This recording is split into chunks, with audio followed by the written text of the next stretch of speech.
Hi, good morning, chat. Hi, I was just born. Oh, that's resizing the wrong thing. Oh god.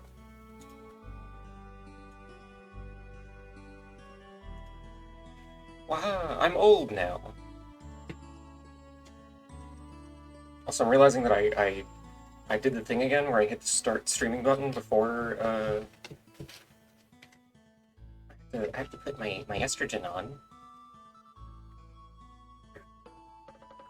So I'm gonna do that real quick, and then we're actually gonna start. But how is everybody? Hi Lore, hi Reverb, hi Sickle, hi Transient Melody, hi Emmy.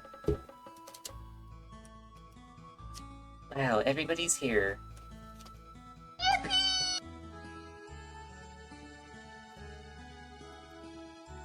Born 2 minutes ago, and it's her first day on Earth. It's true. I don't know what anything is. What is math? Greetings!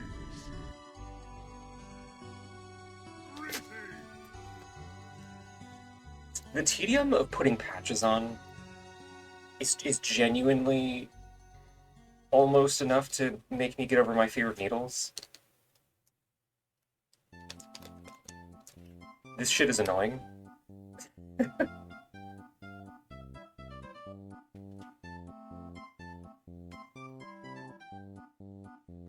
Hi, nobody in Porta. That's a really ominous way to say happy birthday. Thank you.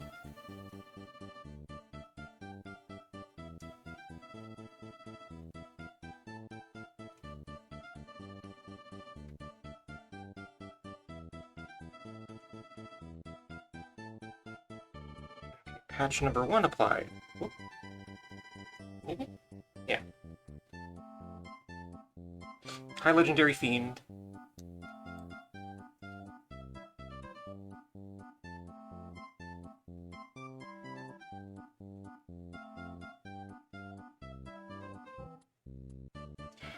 Patch number 2 applied. Does this count as doing drugs on stream?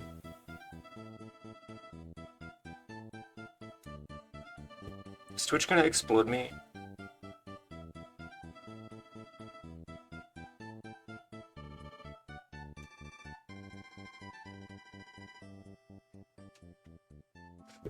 Okay, things applied. One patch for each year? Bad idea, probably? Yeah, I would, I think I'd have a bad time.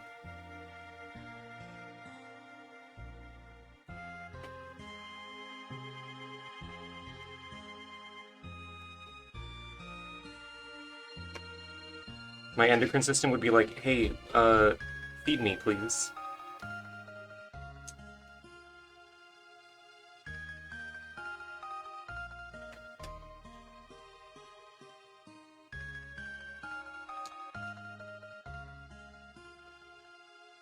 Okay. Alright. It is gamer time now. Also, yeah, everybody on the stream overlay except me is wearing a party hat, because if I put...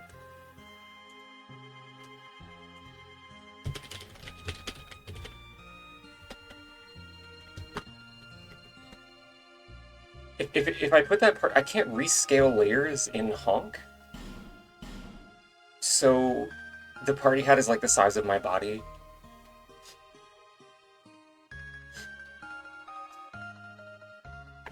Which I guess would be kind of funny if it was just like completely concealing my tuber's face, actually. You know, hold on.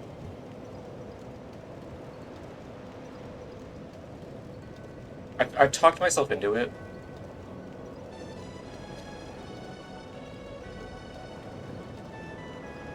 Okay, Honk folder, characters, images.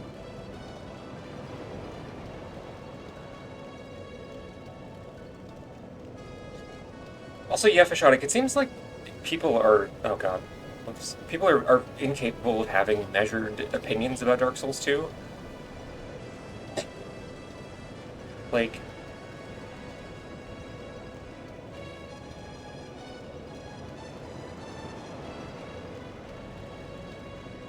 Oh no, that cuts off. Oh, wait a minute. Oh god.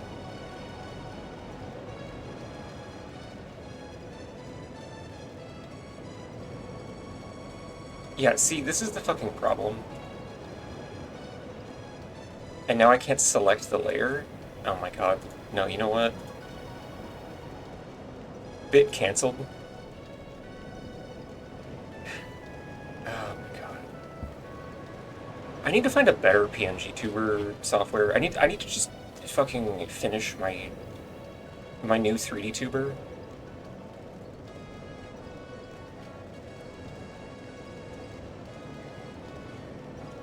Yeah, sorry, bit revoked. Okay. So I think I left off. Yeah.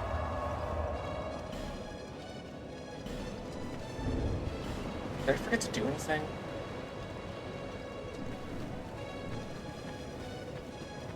You've been well.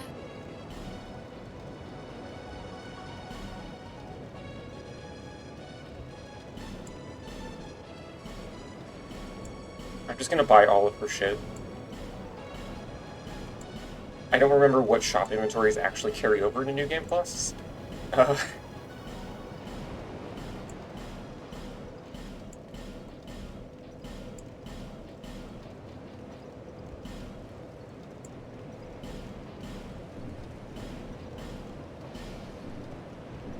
Visit me. okay, and then we're just gonna go straight into New Game Plus. With EU extensive surgery IRL to look like Lemon? Terrifying idea.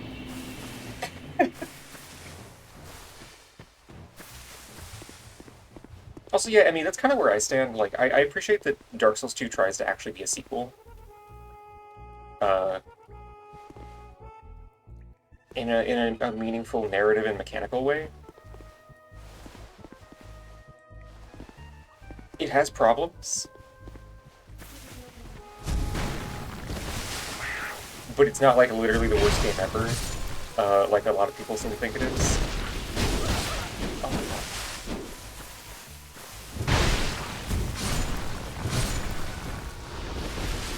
god. I love that the birds just drop dead when the falconer dies.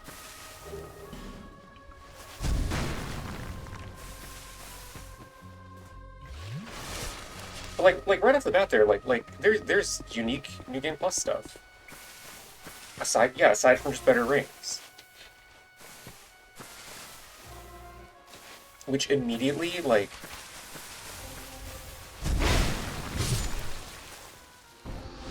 And, okay, to be fair, Dark Souls 1 also had that. But it was tied to Covenant interactions. Because, like, Gravelord Black Phantom enemies only showed up if you were in New Game Plus. My tuber is not bouncing, hold on. Bouncy, bouncy! Okay. I'm so sorry about the gambling ads, Moon of Curses.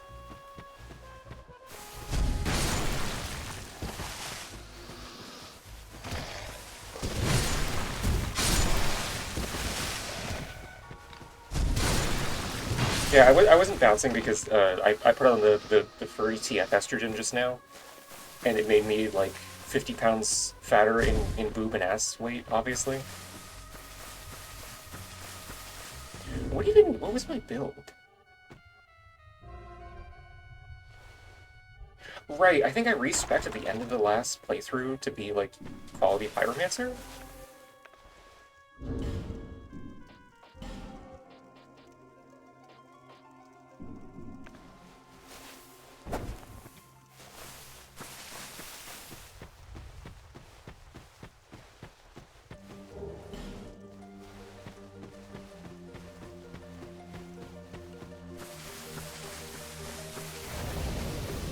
Oh, fuck! Probably should have done that further back. Yeah, I appreciate Dark Souls 2 a lot for trying new stuff.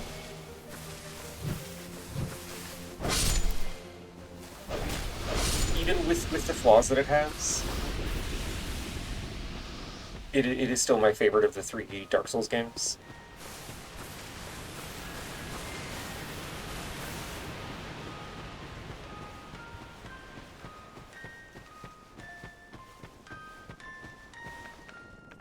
And like, okay, this specific point might sound like cope. I don't mind the ways in which the world geometry doesn't make sense.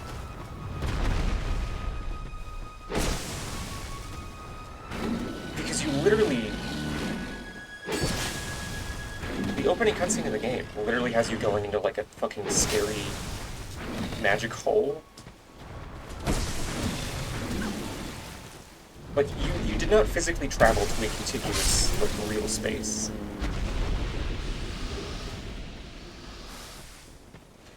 There's overarching themes about, like, your memory degrading as you go hollow.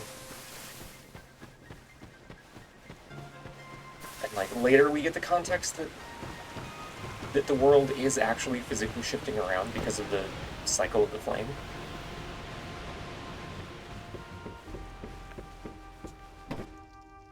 So, like, I think it's fine that the spaces don't, completely cohere.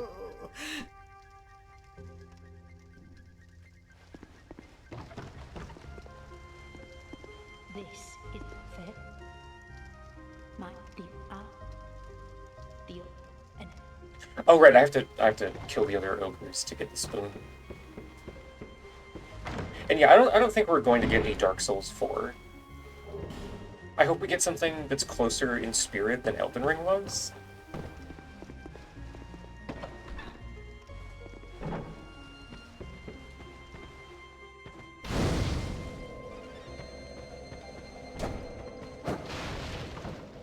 There's that Tumblr post of the Earth and Peak elevator, how it doesn't make sense how you got there, and that is part of the story. Yeah, exactly. Like,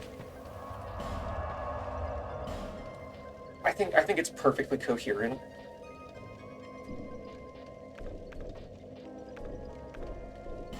That some of the transitions are like, wait, how did I get here? Because it makes sense for your character to be like, wait, how did I get here? Because you're fucking succumbing to the curse. Like...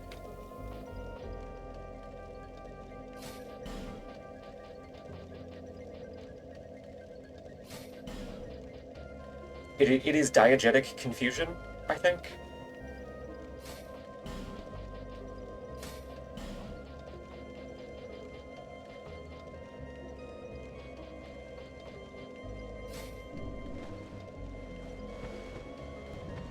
Transitioning is also like, wait, how did I get here? True. Hi, Mimic.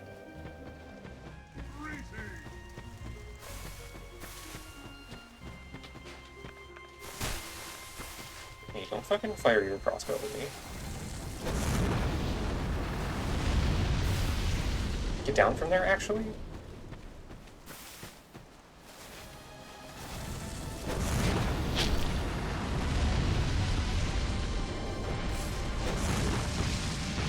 Right, that has, like, no range. You know, I'm just gonna fucking... I don't actually even remember... is it this one? This is the end, Risky Boots. Oh, jeez.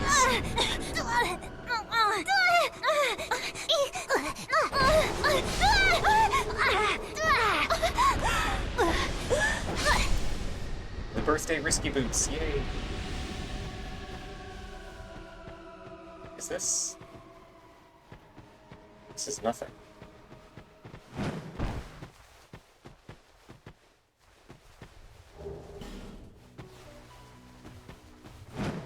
Alright, the ladder, I remember. It has been too long since I've touched Dark Souls 2 in any capacity.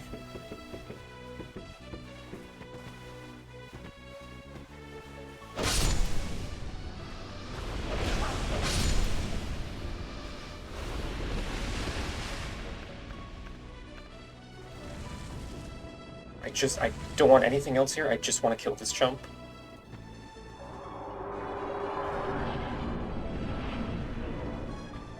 Hello?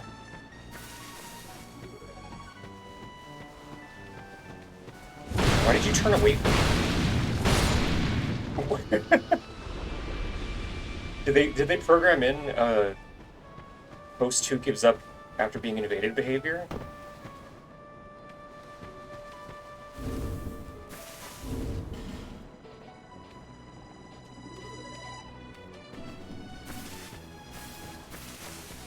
Oh, wait, do I have music off?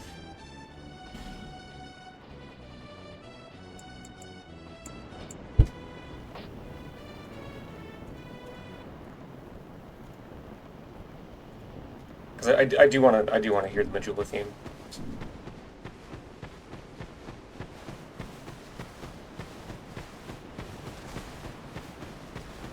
Yeah, I kept it running because there's like no music in this game otherwise, but then I remembered Majula.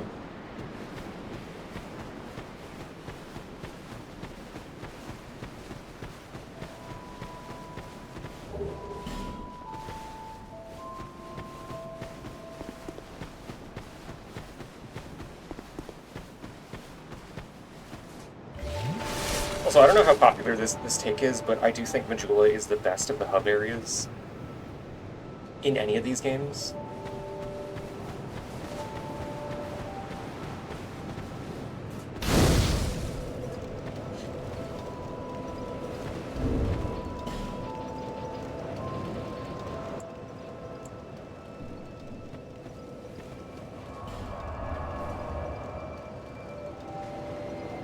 Like, it's got the best theme for sure. Hey, maybe Estonian, thank you for the follow. A puppy dog has entered my chat, I guess.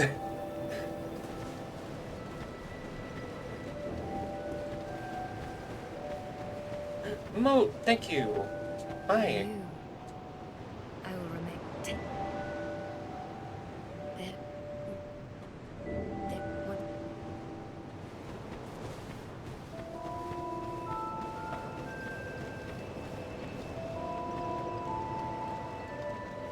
Fuck it, I'll just go through New Game Plus areas in like regular order.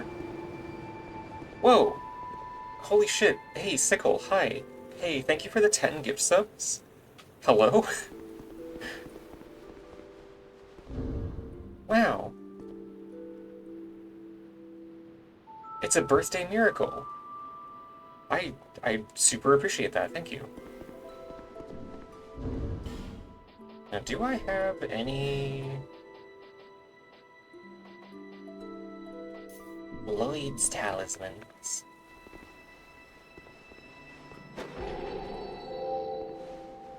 This is such a mean mimic placement for New Game Plus, I love it.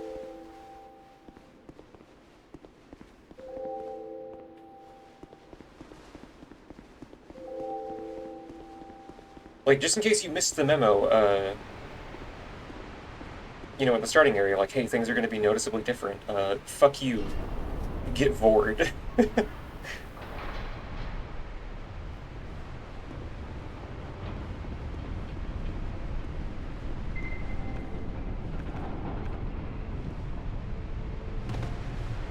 Also, on a lore note, I think it's interesting that these are called Lloyd's Talismans up to Dark Souls 2. But then, when you get to 3, where Lloyd actually has, like, more than one reference, that item specifically gets renamed to Undead Hunter Charm.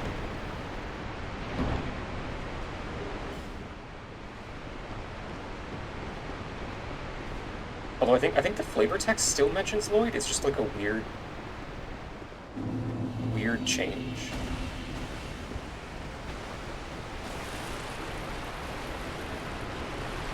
Kind of feels like one of those relics of Dark Souls 3 clearly having a lot of like stuff that got cut during development plot-wise.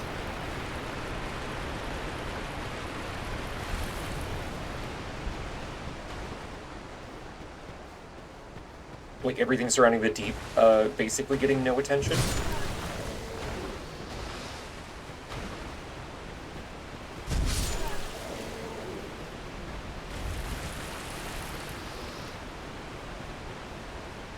Do these two dogs in my chat know each other, or are they just having a dog moment? What is happening? Yeah, the Deep could have been, like, 'cause it's presented in the intro cutscene as significant, even. Like, Aldrich is specifically called out as being saint of the Deep. And then it gets, like, 2 or 3 mentions as being distinct from the Abyss.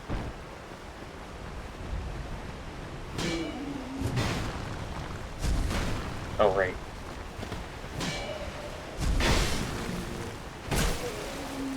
My awesome heavy attack trajectories.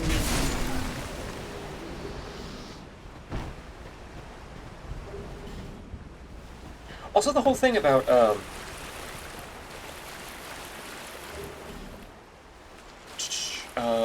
the way the white creating undead.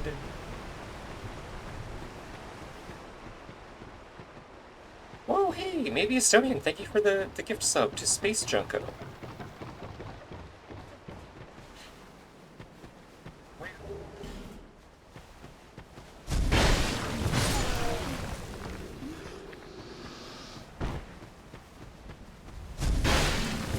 Funded by the Estonian government even, awesome.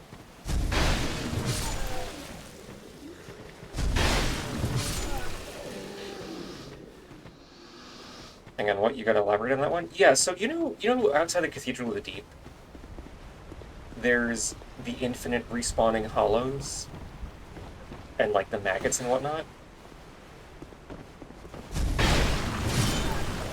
I forget where exactly it's mentioned, but there is flavor text in Dark Souls 3 that implies that the Way of White is responsible for that happening, because they want more undead to potentially be kindling for the first flame.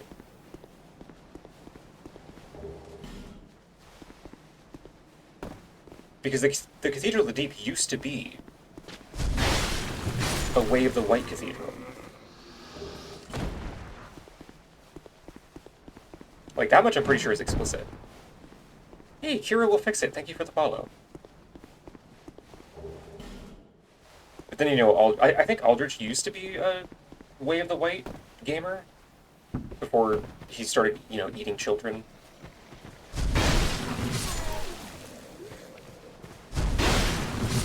And then puppeteering the corpse of a transgender woman like a fucking Tumblr user.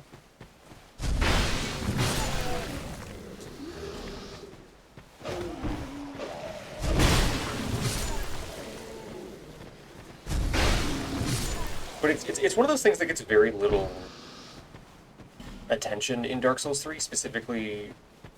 I don't know why I said specifically. It's kind of like, Aldia is the reason that the plot happens.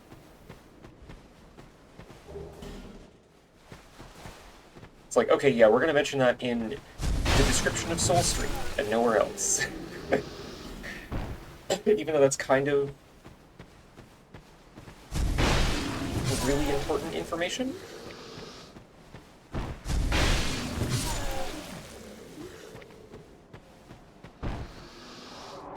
Play Dark Souls 3 again so I can kill Aldrich faster? True. You should do this.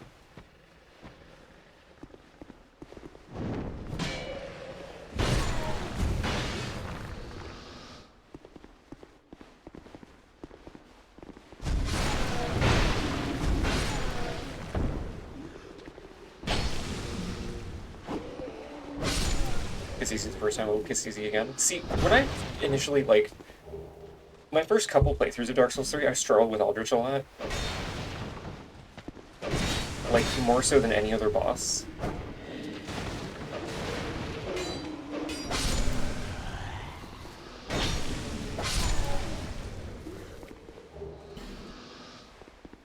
I think part of it was maybe a combination of, 3 was the first Souls game that I played. And also, I wasn't aware of how easy it is to take advantage of his elemental weaknesses and whatnot.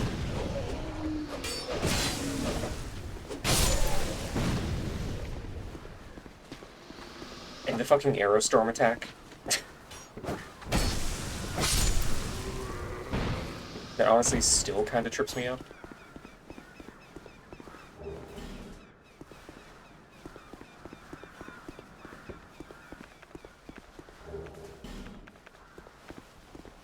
No.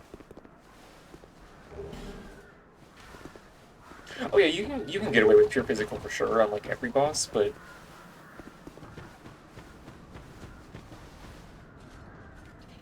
he is super weak to fire.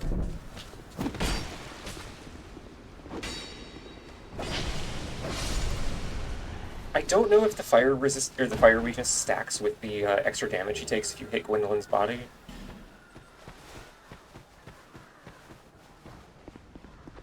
I don't think these games support like per body part elemental weaknesses, so they should stack. I had zero clue DS3 was your first. What? Oh yeah. Like, I think if I go into my Steam library, I can see when I got Dark Souls 3. How do I, hold on. Sort by date added to library.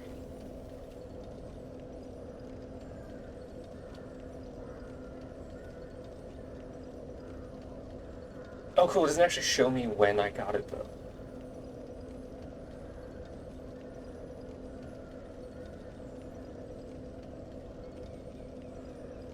Where the hell is Dark Souls? Oh, there it is. Yeah, December 2018, really?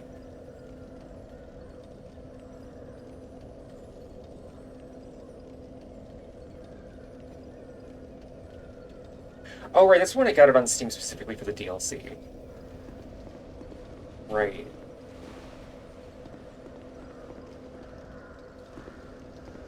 I should clarify also, it was the first Souls game that I, like, properly played. If we're going purely by order of, like, the first of these games that I ever started up once, it would be Dark Souls 2. But it was a legitimately obtained copy of the original, and I had no fucking clue what I was doing. I never got the Estus Flask. I made it all the way to No Man's Warp. I didn't know that Forest of Fallen Giants was a thing. And I just dropped the game and never touched it until, like, after I had beaten 3.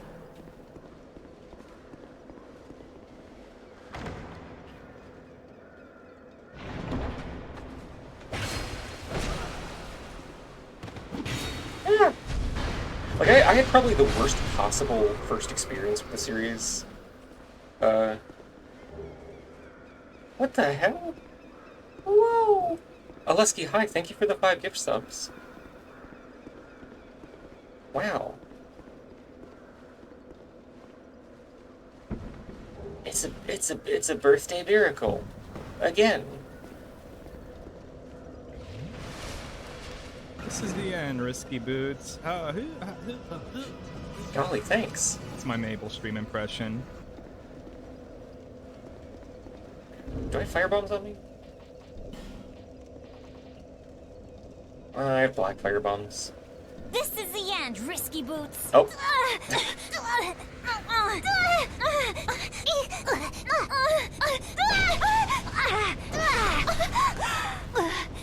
Actually, you know what?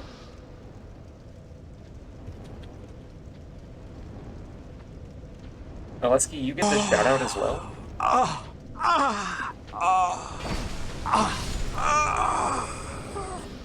Everybody go follow Aleski. She's cool.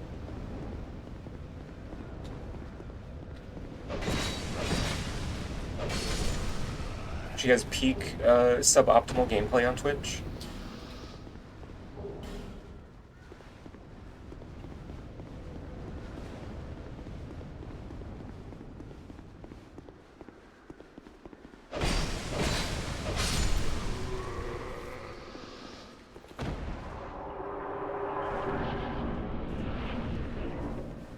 I don't remember if this side area has anything different.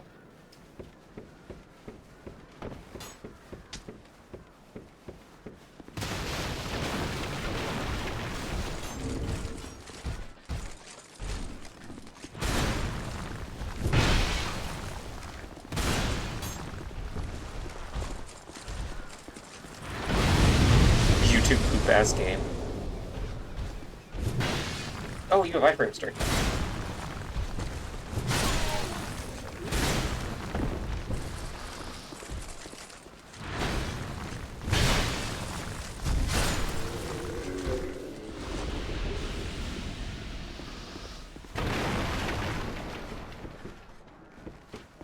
Yeah, it's equality nobody imported, that's right.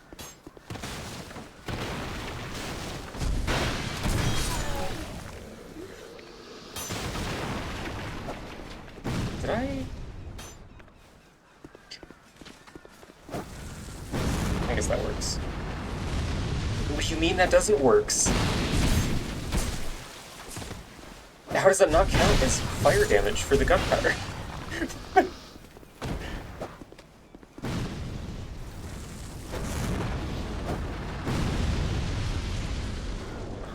Hey, Moat, thank you for the sub.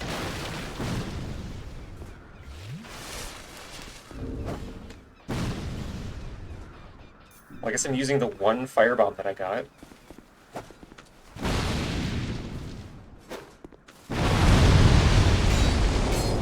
That's so fucking silly. Hi, Nar, thank you. Did I just... Chad, did I just parry a firebomb? This hollows through it at me, and I think my swing... What? Yeah, I didn't know that was possible. That's fucking... That's awesome, actually. Oh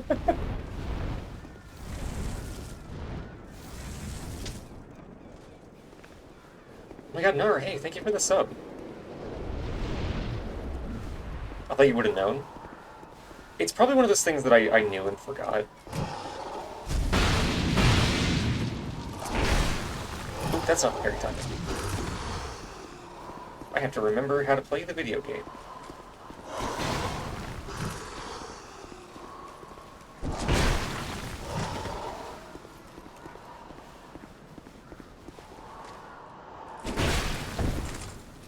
God. I can't die to the pursuer.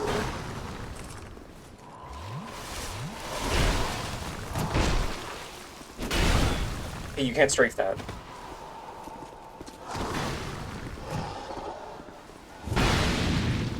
Just in case anybody was wondering.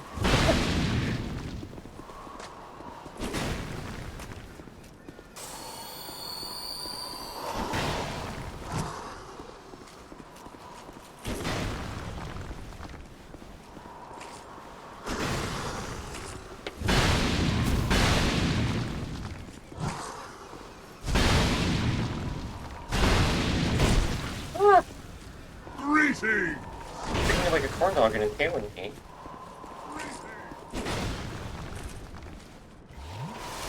Oh, hi, Cuz.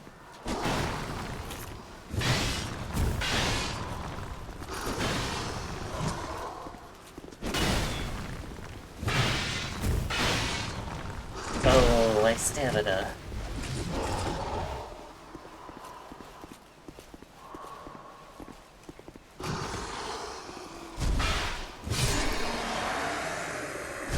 Hey, a worse version of a ring I already have. What are you doing to me?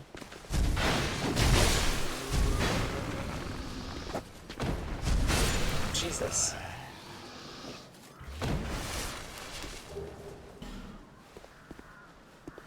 The pursuer literally attacks you after using the gender change coffin. It's literally a chaser. Oh, I get it.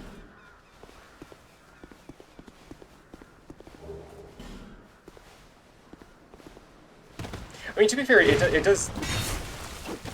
does appear before you use the coffin. So it's more like a gatekeeper. It's trying to prevent you from accessing gender-affirming care. Like, no, you're so sexy, don't get the surgery. You're fine just the way you are.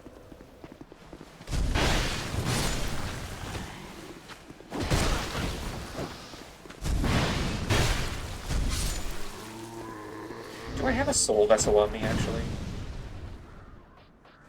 I have 6 of them. Okay.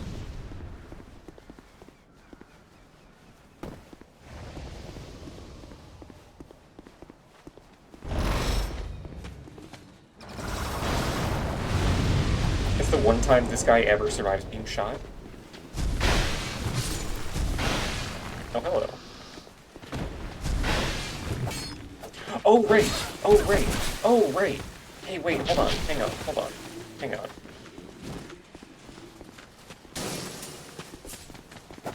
Gate, close, save me, please.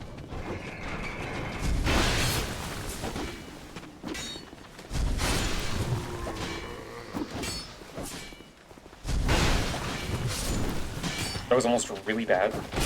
It's still not great in here, actually.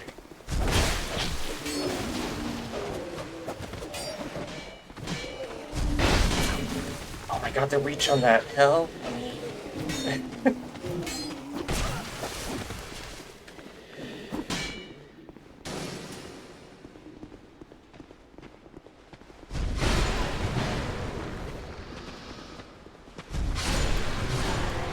Wow.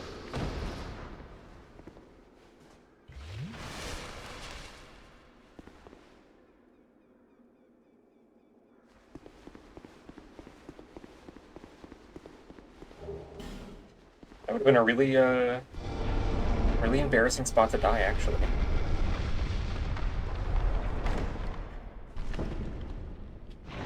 Uh,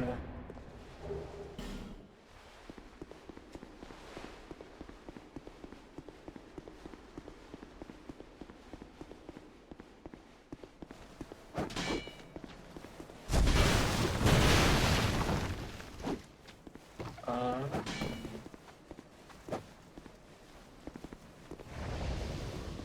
I was really hoping they were all gonna stay bunched up over here.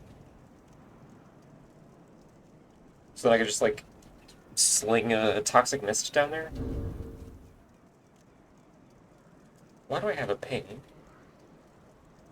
Who's pinging me? Oh.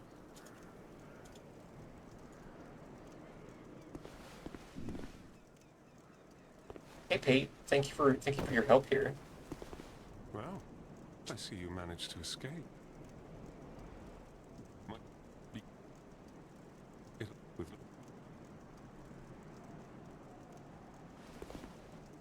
Pyromancy can make poison mist. Only difference between medicine and poisonous dosage. Conclusion. Somewhere out there is an estrogen mist pyromancy? That's right.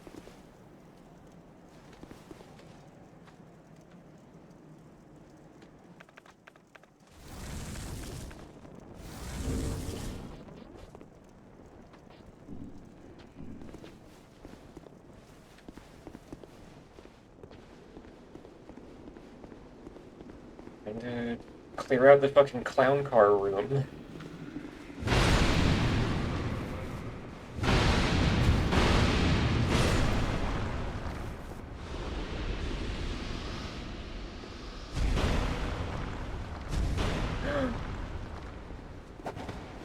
Of course the hitbox on that made me miss. Why wouldn't it?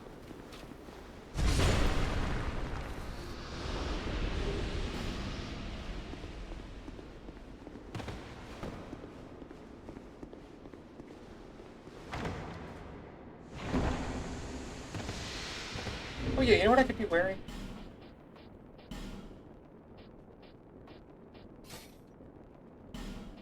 Oh, I never upgraded.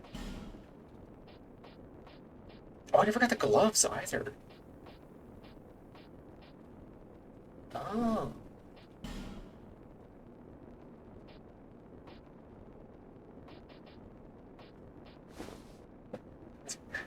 My cool functional outfit.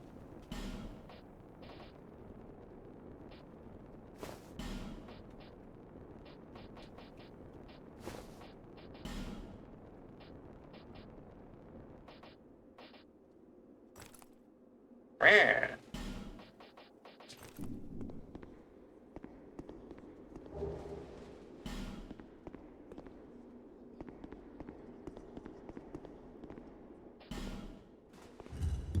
I'm pretty sure this is a substantial hit to my defense. Yeah. Yeah, I have like 30% of what I had before, but the fashion is most important.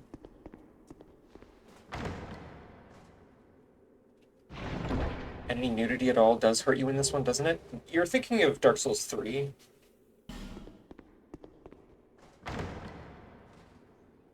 Because there's no distinction in this between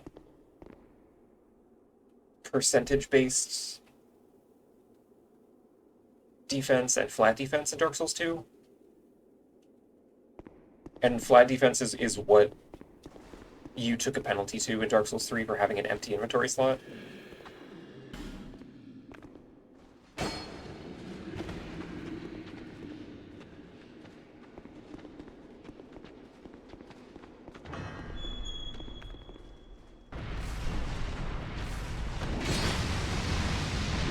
And chaos take the world! Oh, you're still alive, of course.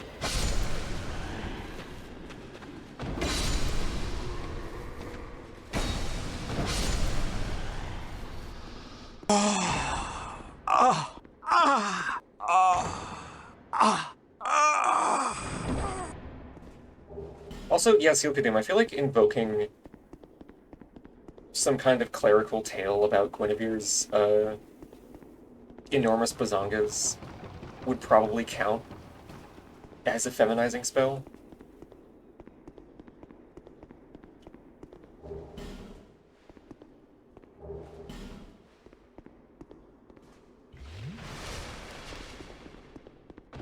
You know, considering that Gwendolyn is responsible for the illusion of Guinevere, maybe that's how she got her estrogen. Also, hi, Joel Mello.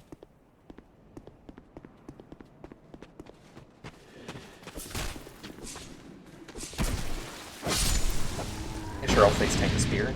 Oh!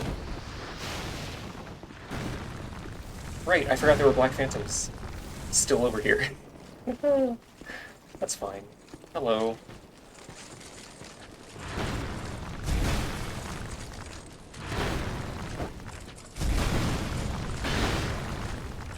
Hey, wait, no, hold on, hold on.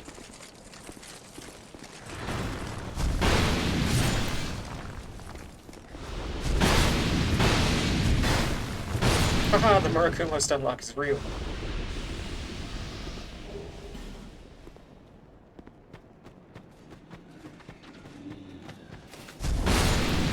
My cool balanced moveset.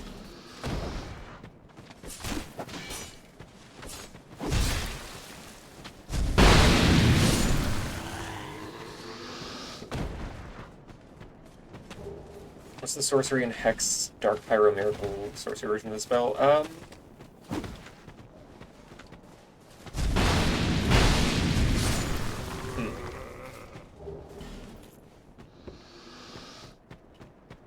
I feel like it'd be cool if the hex version was like you suck the estrogen out of something else to imbue yourself.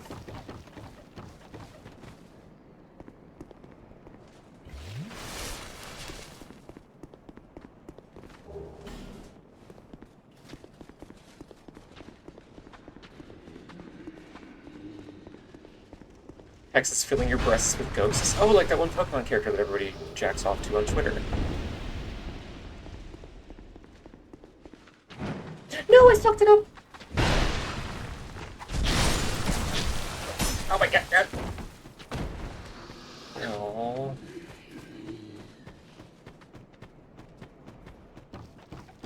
Oh, I fucked up my cool trick.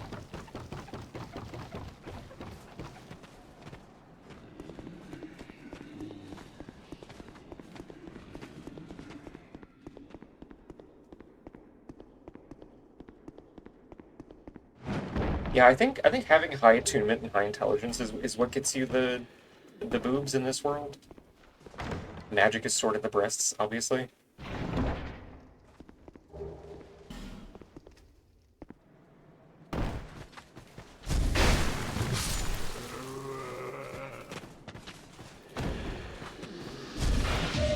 Hey, you can parry me?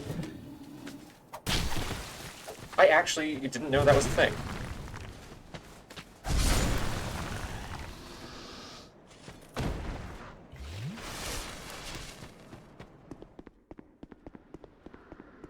Like, I knew the Falconers could parry you.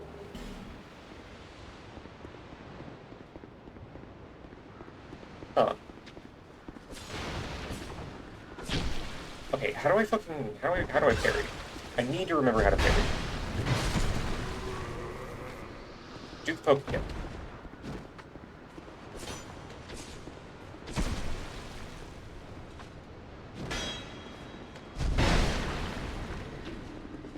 Hey, do the poke again.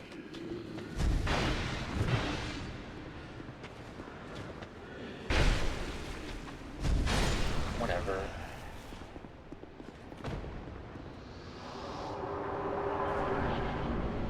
I guess probably my issue is I only ever parry with small shields.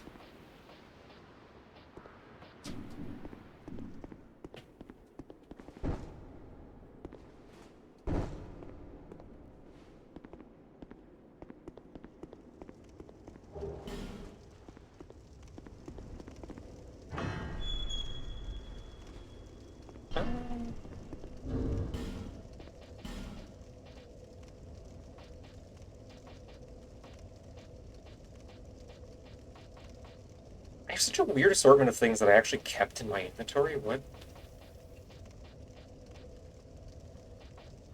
Huh.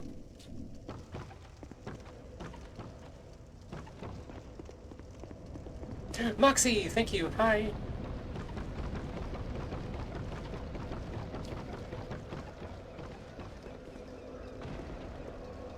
I don't remember if I actually ever got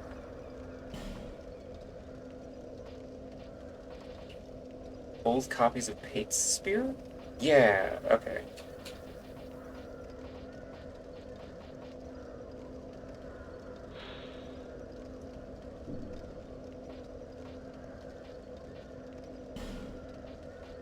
I'm gonna try to use some weapons that I don't normally use.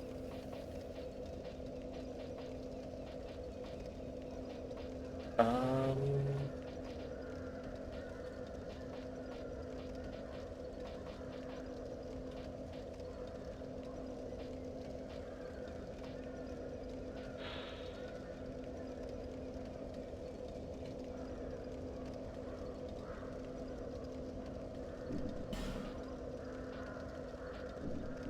It's funny, despite Dark Souls 2 being the game that introduced Twin Blades, I kind of never used Twin Blades in 2.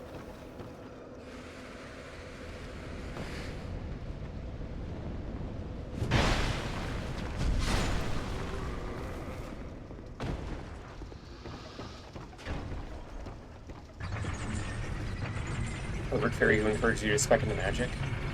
Even pure weapon builds benefit from weapon boosting spells.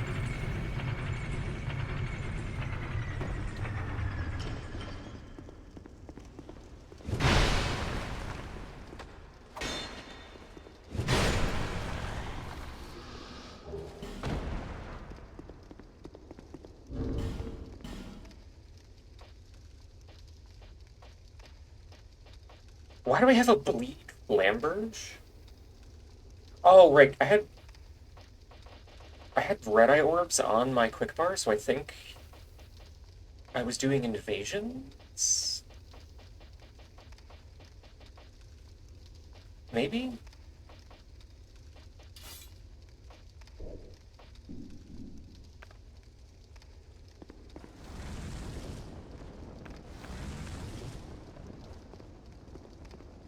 Who knows?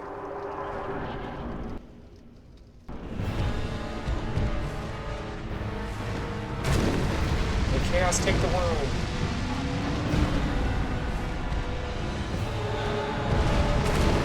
That's kind of not that effective, huh?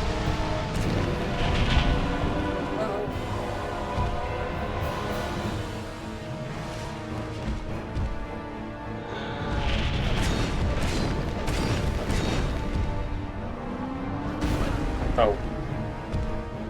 Didn't realize I was so close up against the wall there.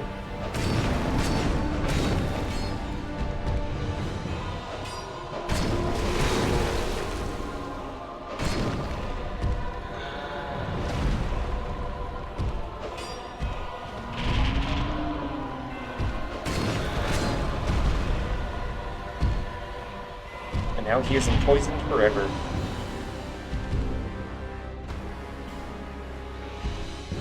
Oh, his poison ran out as soon as I decided to meme about it. Okay.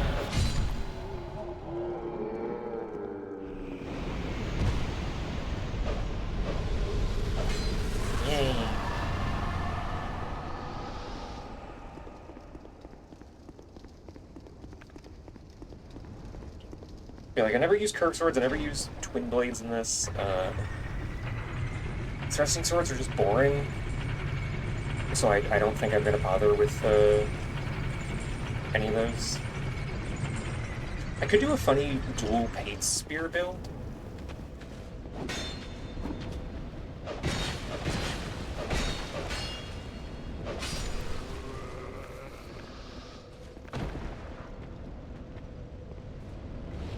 Because on a dex build, paint spear does like a zillion damage.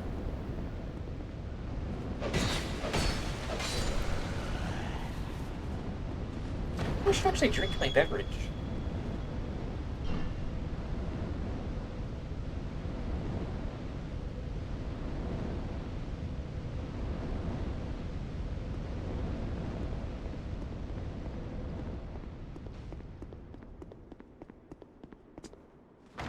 Thank you, Ram Sheep Ram. Also, hi, happy Saturday.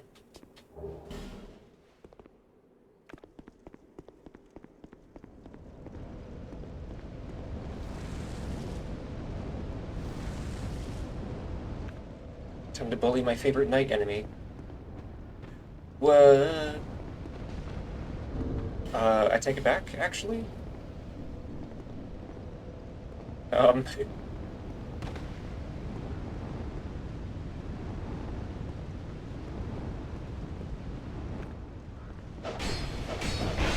Oh god.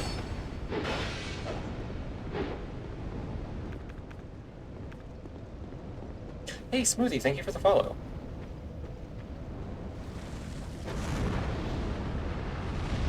Oh, that does not do enough damage.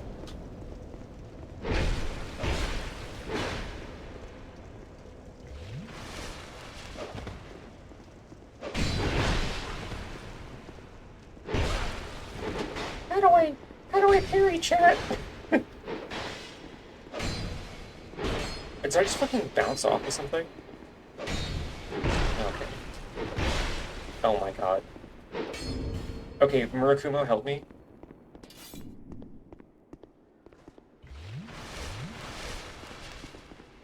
Oh wait, Smoothie, hey, you're... I've heard of you. Hi. Oh, I'm in a really not good spot.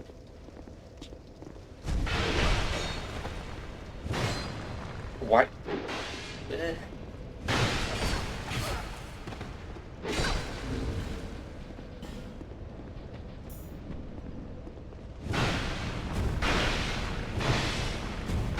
Get poise broken forever.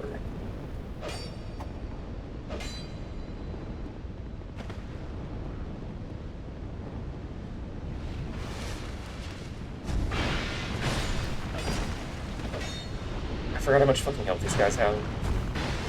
No!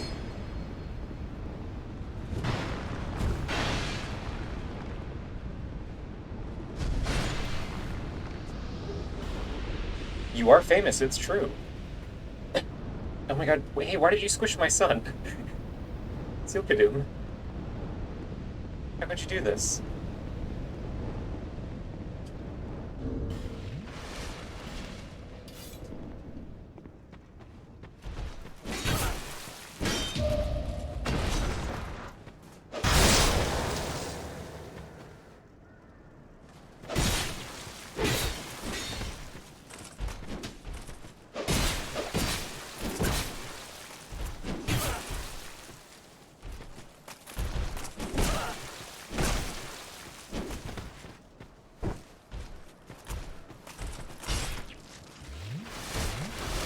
Pushing him.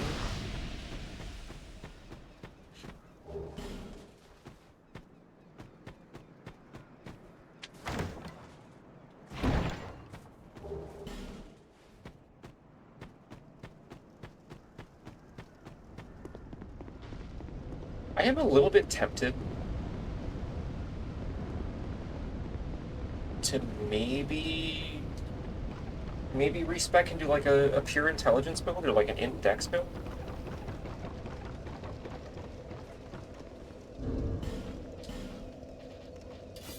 Because I do want to use this fucking thing.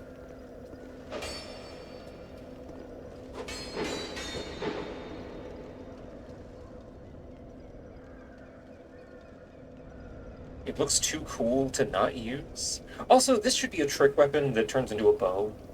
It already looks like a bow.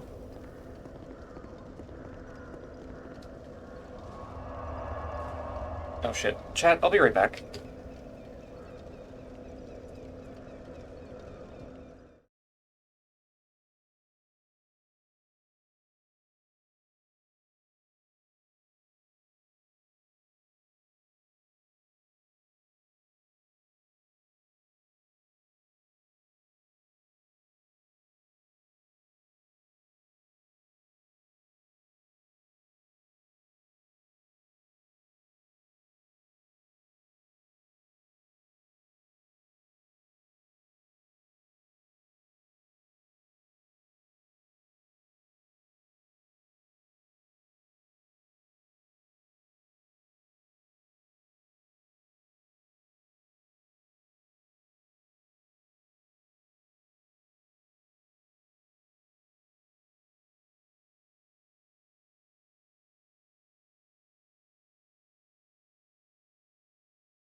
Okay, hi, I'm back. Wow.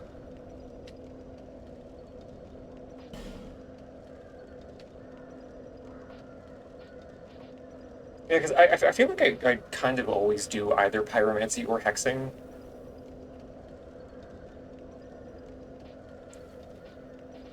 Just because they have cooler vibes.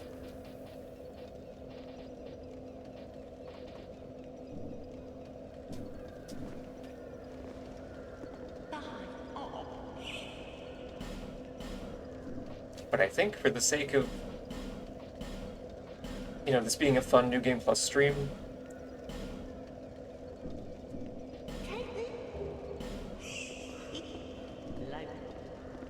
I will go back and respec.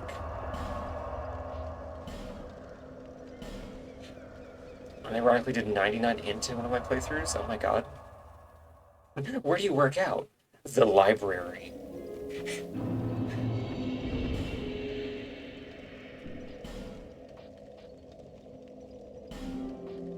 I guess the downside to doing that now is that don't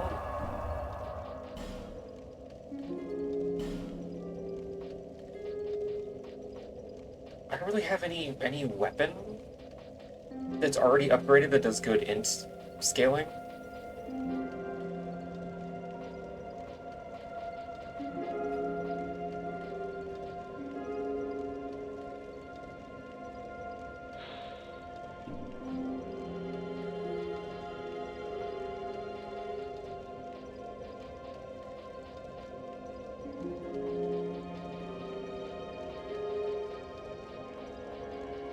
So I don't think so.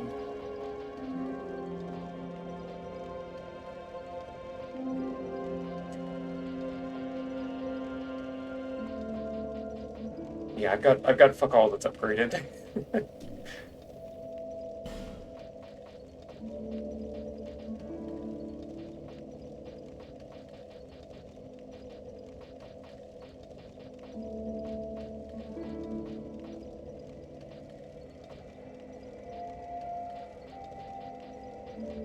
I guess I could reinfuse the fire longsword.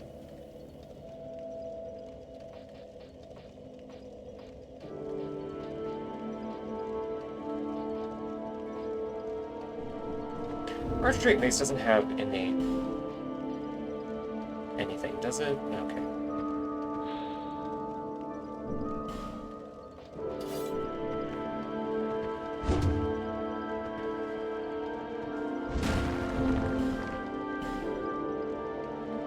Although it is mostly strength, so that wouldn't really be a smart idea.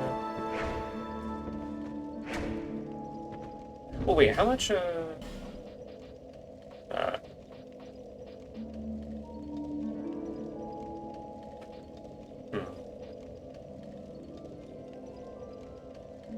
I'm realizing it might have been smart before I started New Game Plus to stock up on some of the materials that are maybe a little bit annoying to get. That's fine. You know what? I'll deal with it.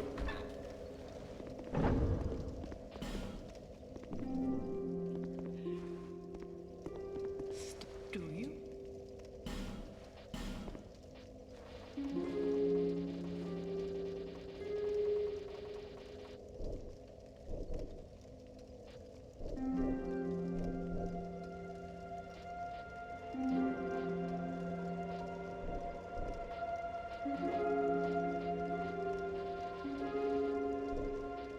I have, like, some strength.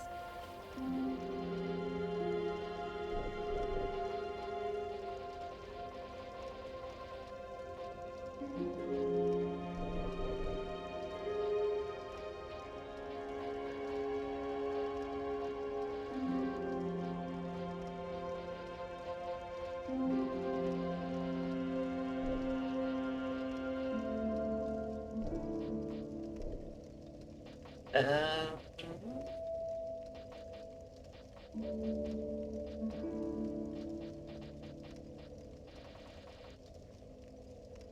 yeah, that feels like a coherent stat spread, probably. I never play in builds, but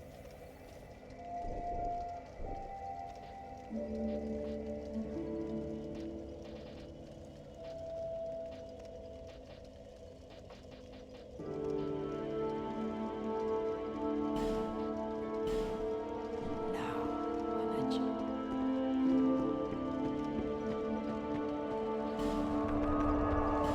plus, if need be, I will literally always have access to pyromancies.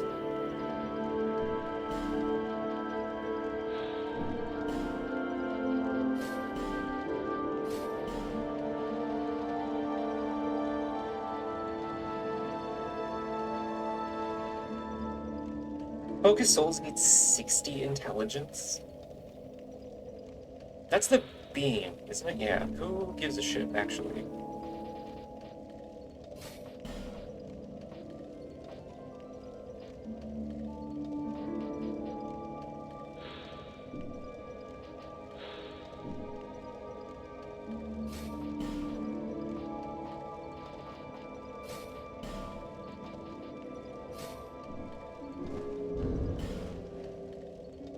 Do I even have a... Well, oh, right, okay, no, I have Sorcerer's Twin Blade. That's a catalyst. Can that buff itself, actually?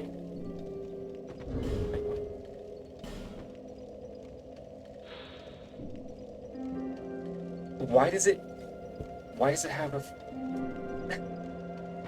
I can't even use the fucking thing.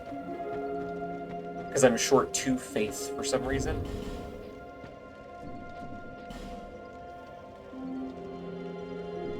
Why on earth does this have a faith requirement?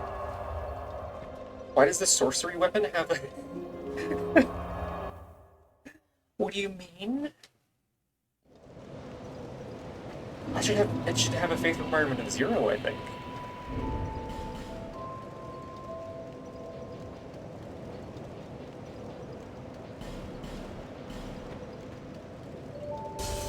That's so weird.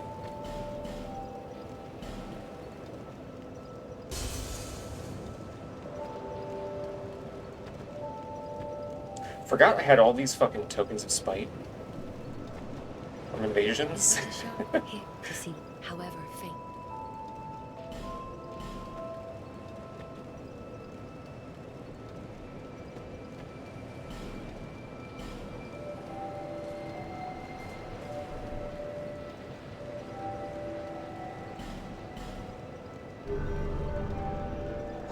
Why does it have any faith requirement at all? That's so fucking silly. Oh, it can't buff itself. Okay.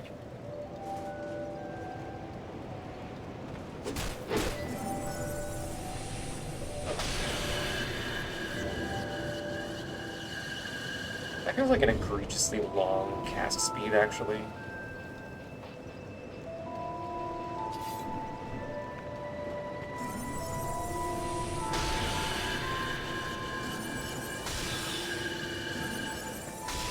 Okay, I guess it's just Soul Vortex taking forever to cast.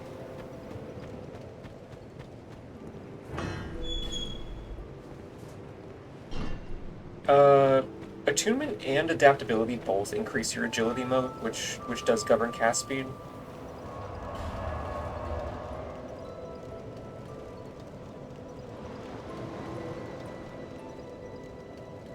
I wonder if I get better mileage out of this. I just replaced it with something that was direct damage.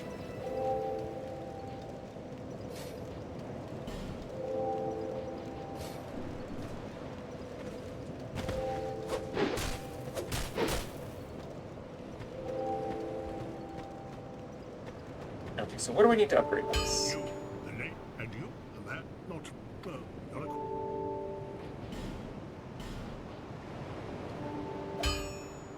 Oh, just regular Titanite. Okay.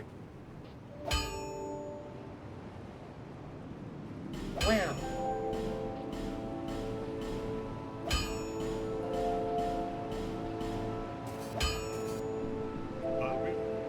Elevated souls.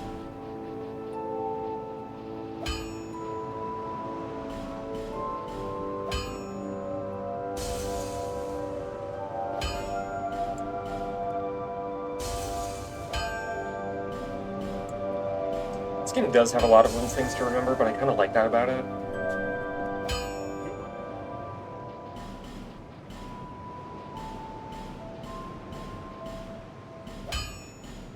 Like, I actually like adaptability as a stat.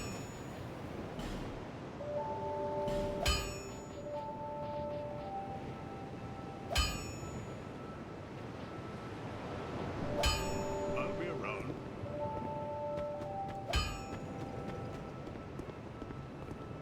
I appreciate that you actually have to make a decision. Or, you know, you're allowed to make a decision on like what to invest in if you want to be tanky or you want to be nimble, you know?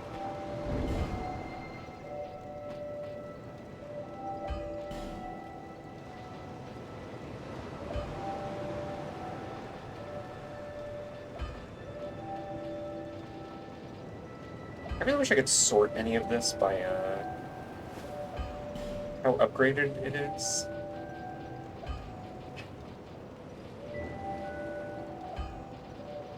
I guess I really only ever upgraded the one piece of armor, huh?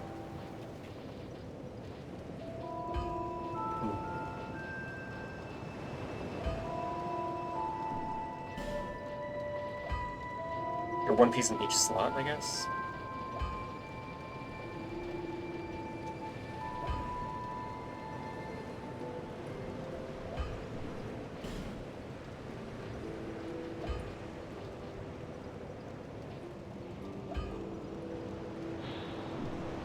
Well...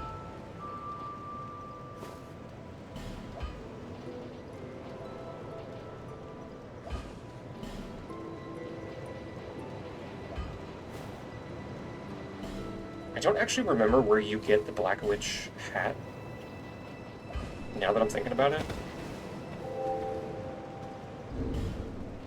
Like, the Veil is fine because it gives you, like, curse immunity.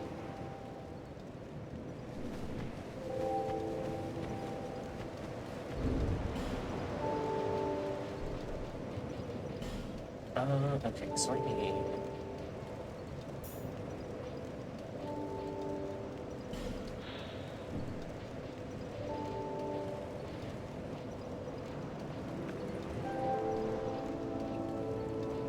What do I even want on me, actually?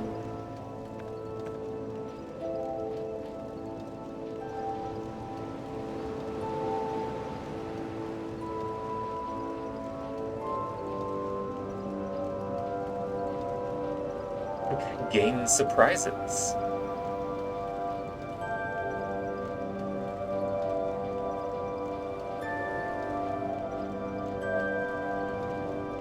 I don't know, I guess I'll just slurp more souls for now.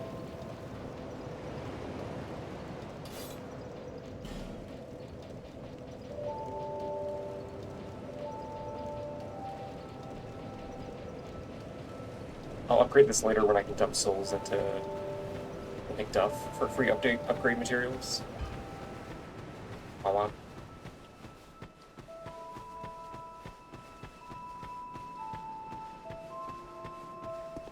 Oh, wait, no.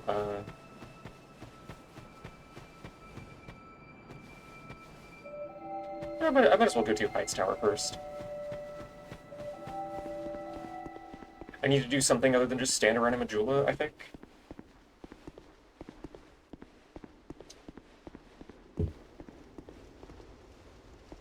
Oh, okay. Yeah, kind of going back to the discussion about space in this game, actually. This is one of those instances where I think it's, like, it helps the game if you consider that the spaces are not literal, because, like, okay. If you go up by the monument,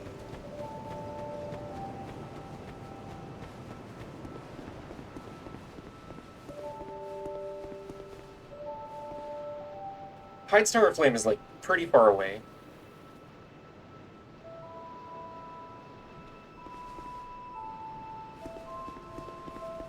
Like, it's definitely farther than you actually walk.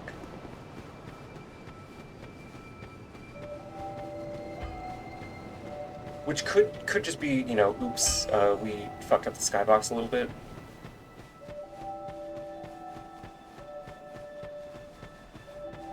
It's entirely possible.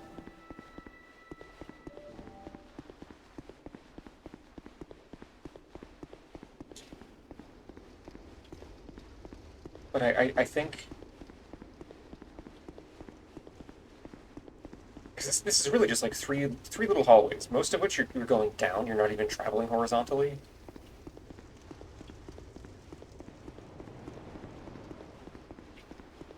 Lit.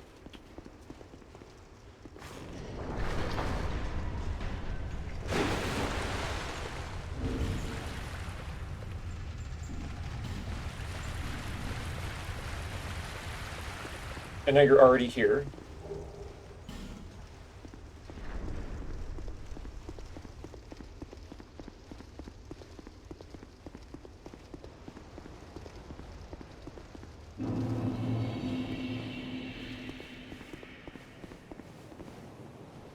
Like, oop. Okay, I can't actually see back to Majula from there. Hold on. Hello!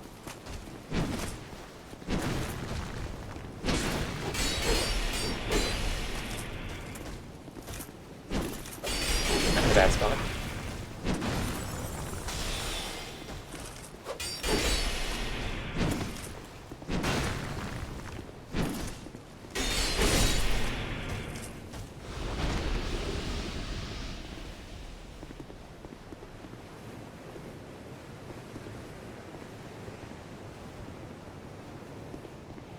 But like this space, the actual distance you traveled not being coherent, I think works if you look at it from the perspective of like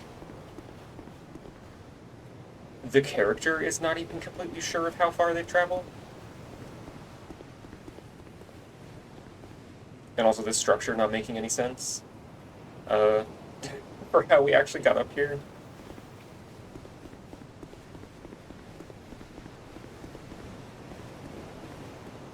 Like, the character doesn't know for sure, so we can't know for sure either. It's unreliable narrator without a narrator necessarily. It's like unreliable POV.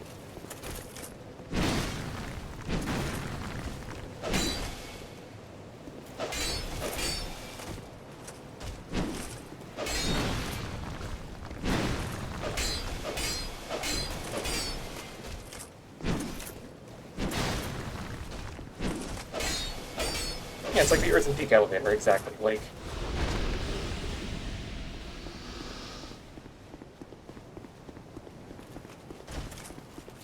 misremembering what actually happens after the Earth and Peak, manifesting as the game world as presented to the player.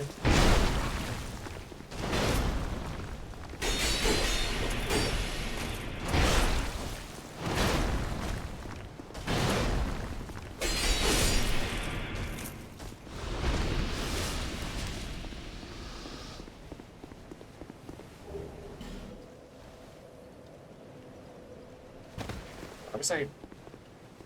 Oh. You know, maybe I want extra poise damage here.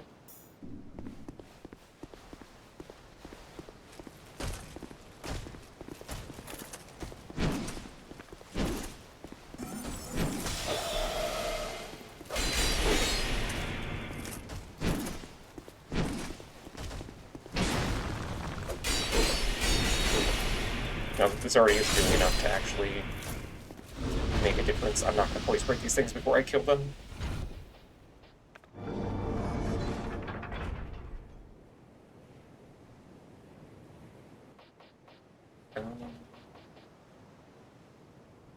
You know what? Yeah, 300 extra health.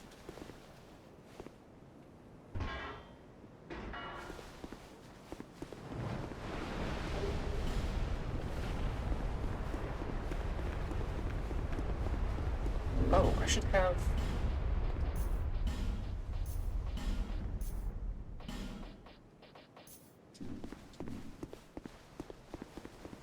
Am I allowed to magic grease this while I'm using it for spells? Yes. Hey.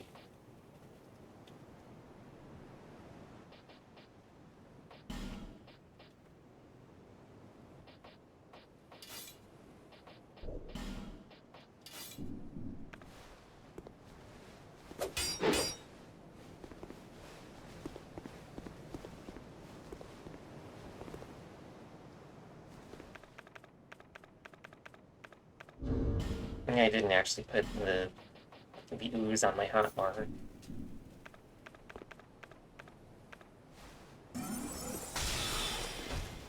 Oh, just kidding, I can't activate it. Okay. Hey, wait. Hey, wait, you're supposed to take turns?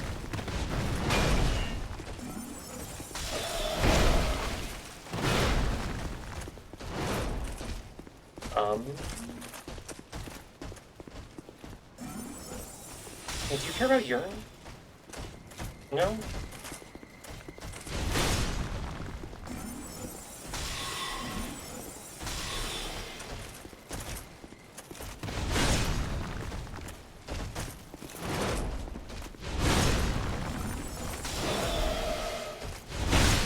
Oh, I thought I dodged in time.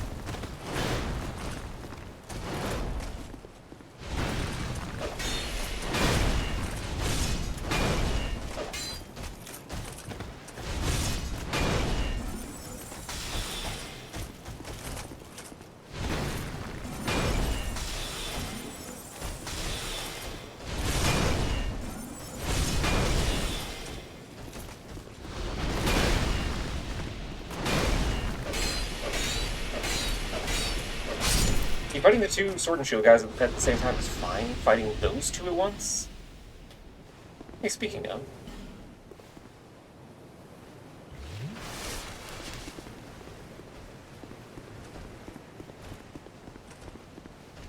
Yeah, it is really weird that you can't...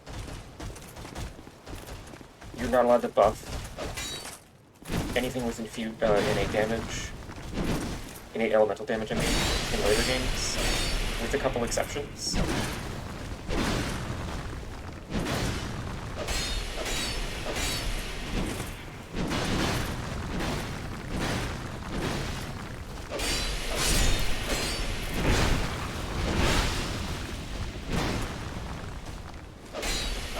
It's such an odd balancing decision, like I don't actually...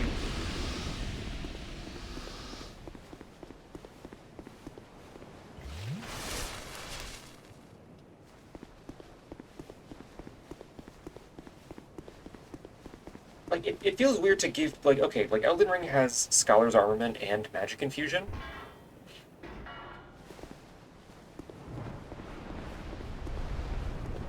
But it feels weird to have them both exist. Because they're mutually exclusive. Like,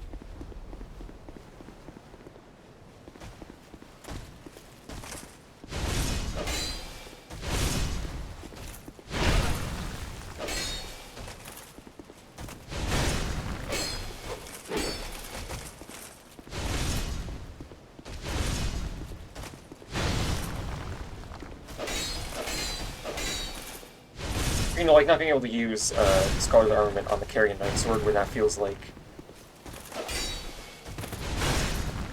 one of the more logical weapons to put it on.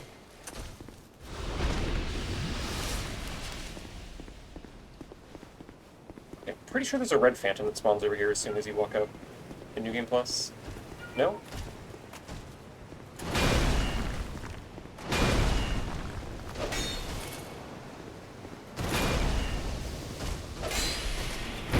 Ah! Hey, I fucking knew it.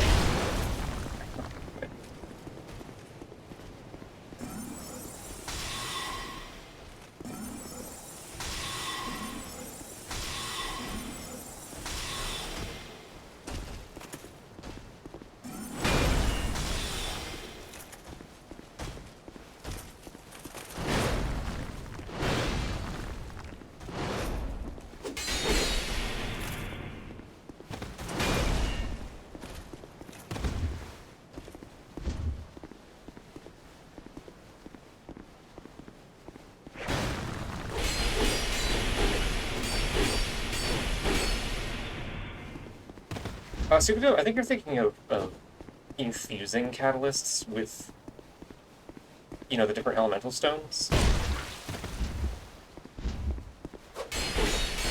don't think you're allowed to, like, use a magic weapon on a catalyst. Lexi, hi! Hi, thank you. Happy Saturday.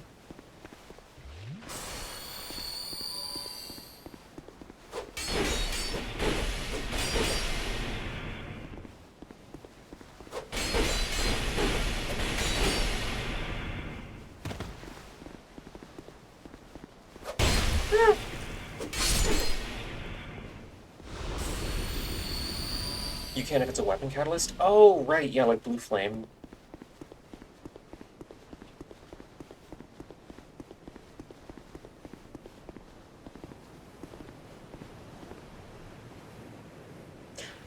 Silpidum, where do you get Blue Flame? I should probably have that on this build. Ah!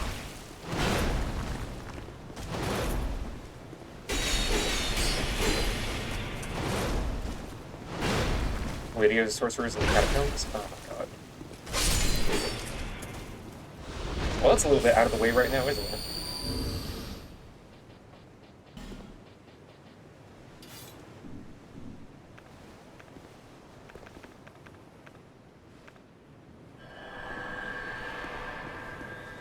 Hi, Chetty wants to come put air in my tires. I'll put air in your tires. Wink wonk. I did not mean to cast a spell. Sorry, I don't know what that could even be a euphemism for.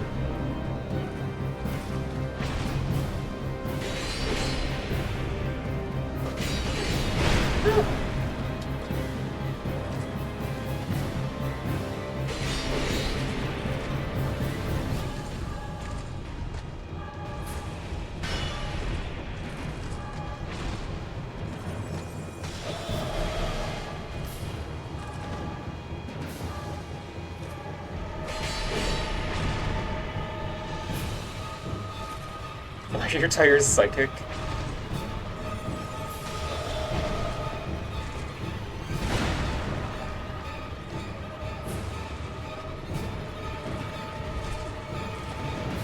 All tires are actually part of the Psycore. Hey chat, what if I use all of my fucking stamina to cast Soul Greatsword?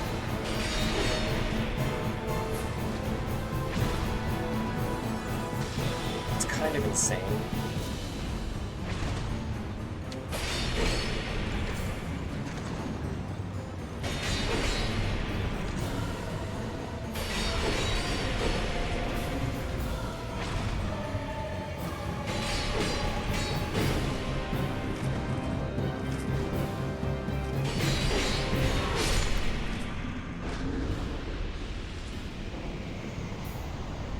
Like, that can't just be the regular stamina cost of that spell, right? It's gotta be because I'm casting it with Sorcerer's Twin Blade?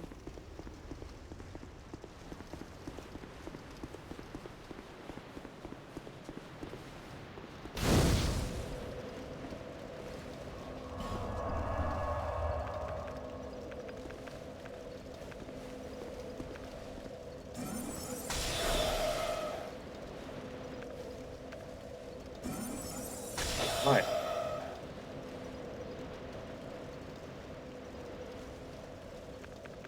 Is that... That's such a huge stamina cost difference? What the hell?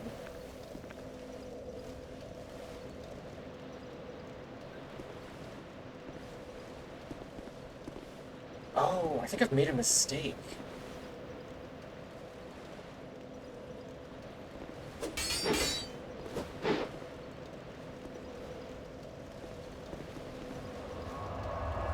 A Red Phantom in the Caldera on New Game Plus? Where? What?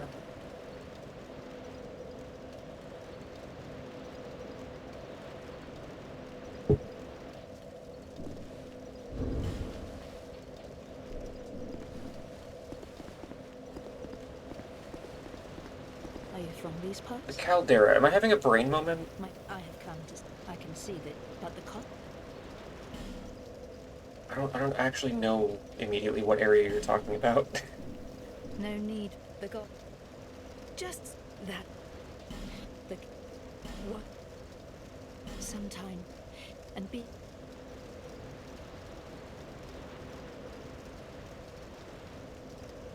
Oh, Seldora. Without to a play. Sorry. No need. The god. Okay, okay.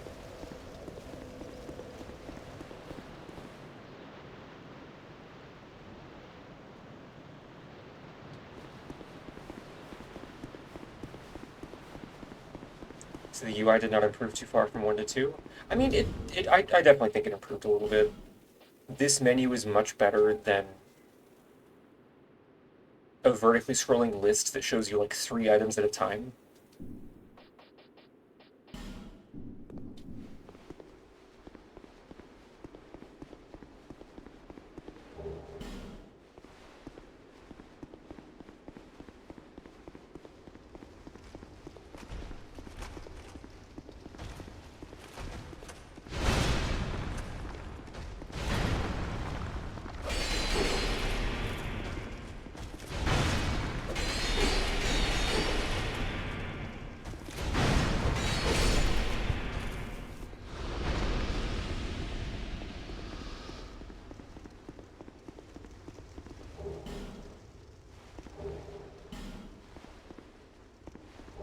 Why is Blue Flame not a Pyromancy catalyst? That's actually a good question.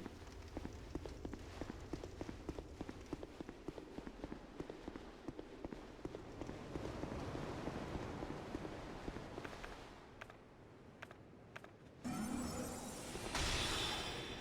you ever urine? No, I guess you don't hear. Yeah, I'd say that was a good trade.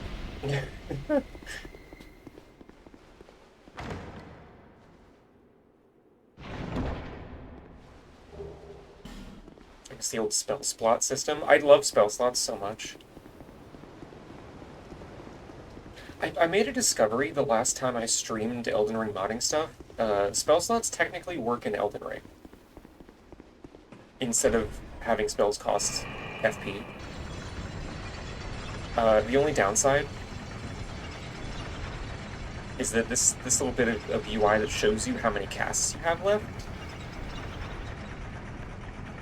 does not exist in the Elden Ring HUD, and I don't know how to put it there.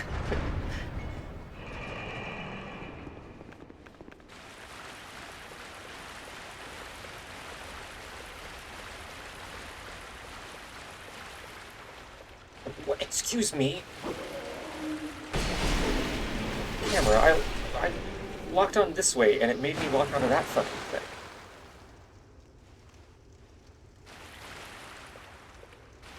Insane camera behavior.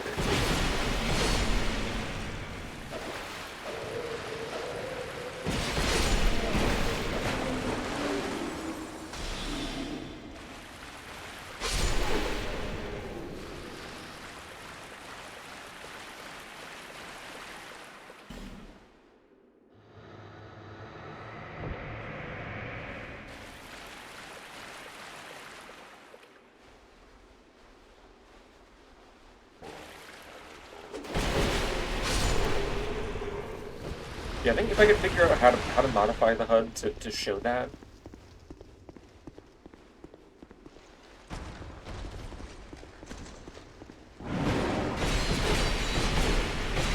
And then maybe figure out if there's a way to actually let you equip multiple copies of the same spell, because Elden Ring prevents you from doing that.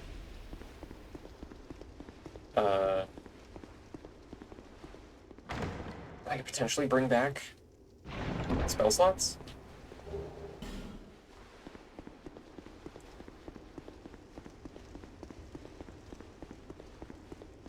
It really, really bothers me that the game is so close to also still having everything required to let you upgrade armor. Except it only applies the upgrade amounts to status resistances and not like physical and elemental defense, which is super annoying.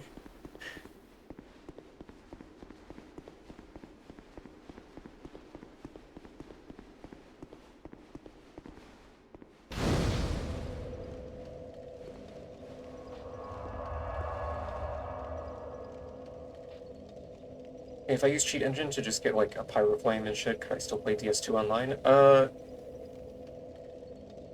The safe thing to do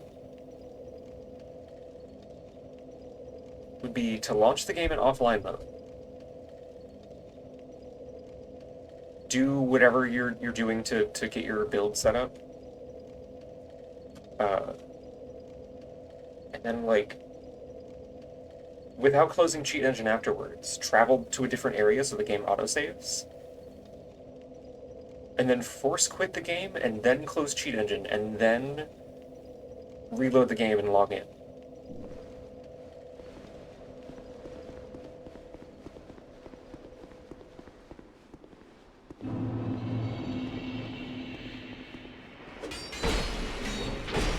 Wait, what am I doing here? I need to go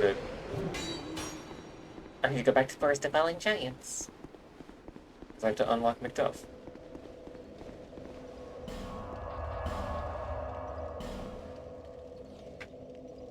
Like, that's the procedure that I used to use for Elden Ring build purposes.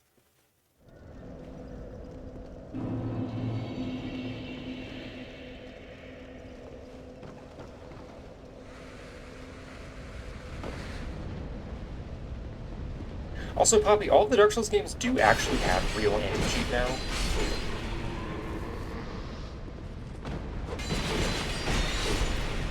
And I'm pretty sure he will get mad at you if you, try to go online with, like, cheat engine running, or anything else modifying the game. But I think as long as you're offline, it should be good.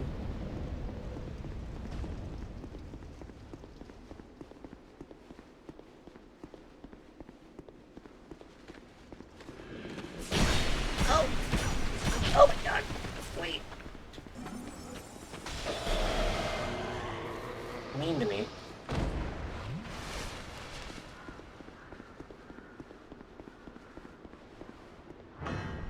No, that wasn't spit roasting. They were both coming at me from the front. That's just like not taking turns, I think. Trying to shove each other out of the way to thrust at me.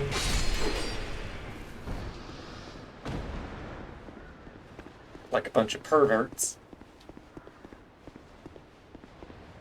You.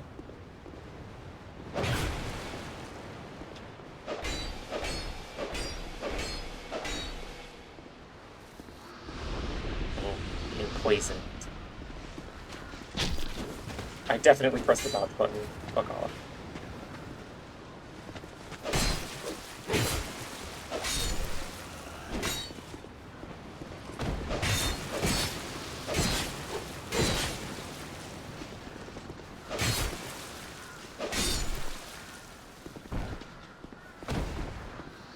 Position's called the choking hazard? Oh.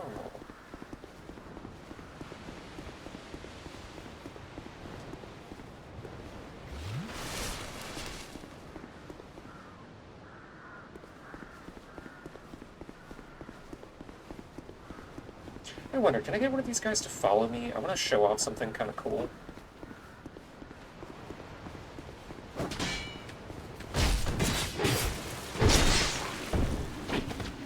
Hey, you. Yeah, you wanna follow me back to the boss room.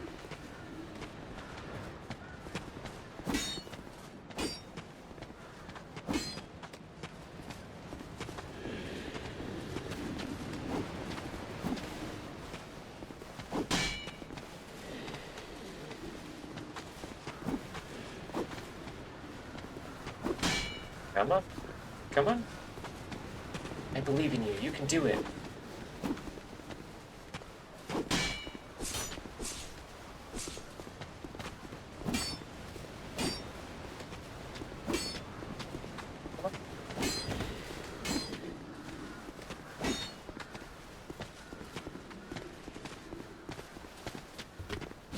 Okay, so this room has invisible geometry, like floor collision, specifically so the pursuer can go out of bounds during the boss fight without falling. Because, you know, it floats.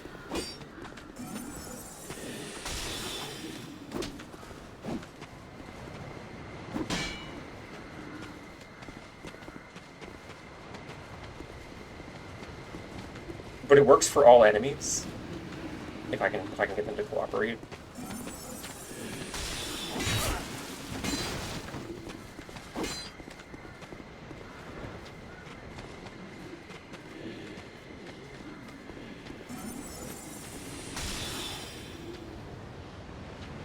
Seriously?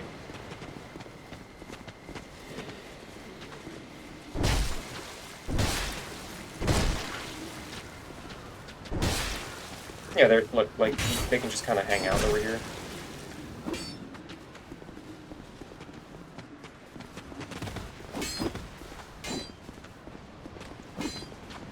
It's really annoying to actually get them to go over there, but every now and then they'll behave and actually go attack the urn.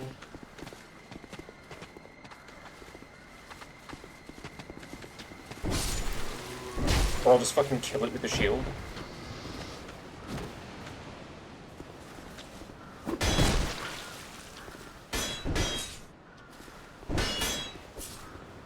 Like, his ass is floating.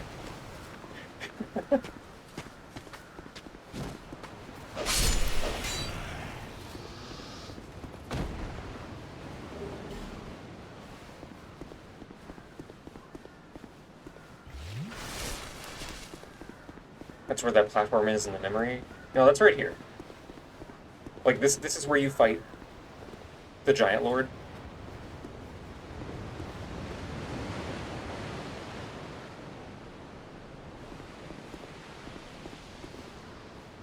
Yeah, the collision there is 100% intentional. Like, it's for the pursuer. It's just, like, one of the only cases where they forgot to set the collision flags properly so that it was just the pursuer that could interact with it. Or they figured that, you know, you saw how much effort it took to get one of them to stand on it at all, so it probably just never came up in testing where they figured it wasn't a big deal.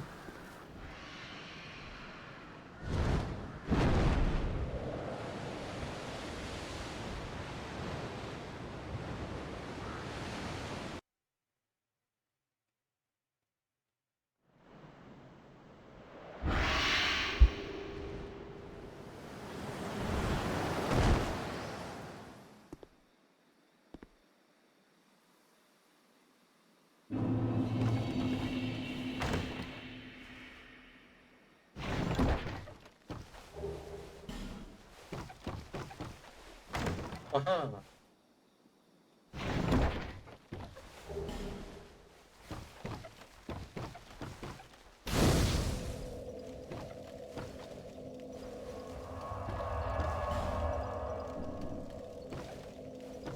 I really, really wish the lighting overhaul and everything that Stayed 3D was working on would, like, be finished. I really want to play it. Because as much as I love Dark Souls 2, graphically there's a lot of stuff, like, you know, repeating textures, lighting weirdness, so on and so forth, that it would be nice to see fixed.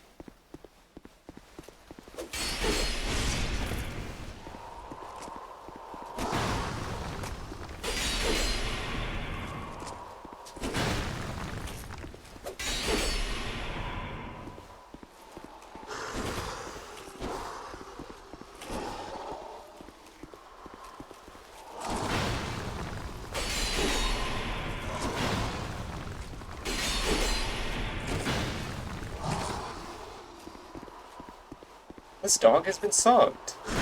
Wow. Huge if true.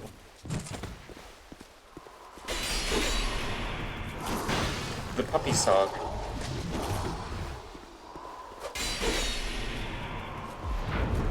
Oh.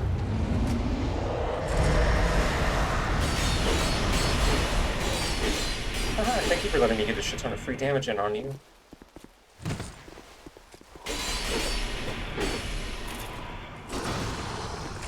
Her boobs are literally full of ghosts.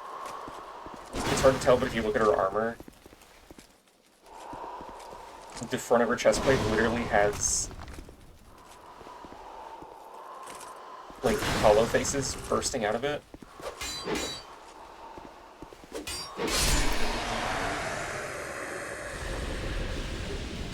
Sickle, it's in the settings somewhere.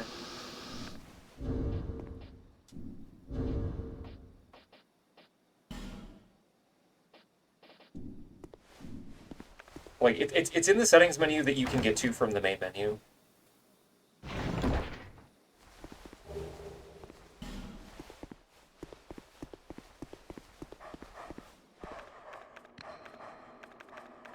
Uh-oh, I hear the gummy pods.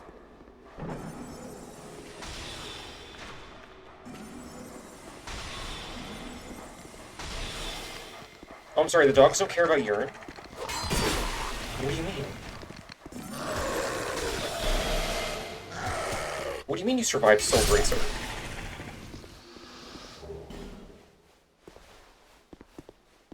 What the fuck? You're a dog. Wait, can I get you to blow yourself up?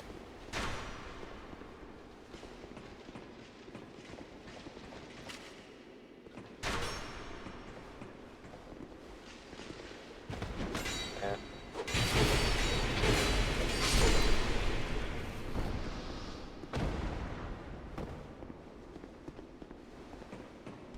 Oh well.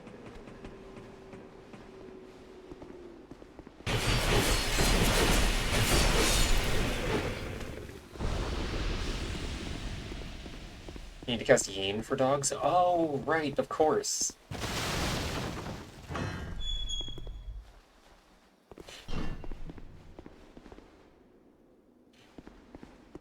What is it? I don't think. No, I'm. Is you? Well, Sigil, I guess you could find mod engine for Dark Souls 2. And just like don't install a mod, just install mod engine. And then launch the game. And make sure that the mod engine settings are set to launch you offline.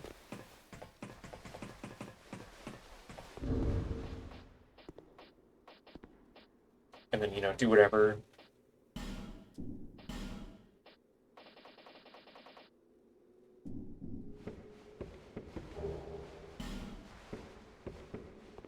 And just make sure to remove mod engine before you go back online. Or before you try to go back online, you know? Hello, would you like to produce the loudest noise in the world? Would you like to destroy my audio? Thanks.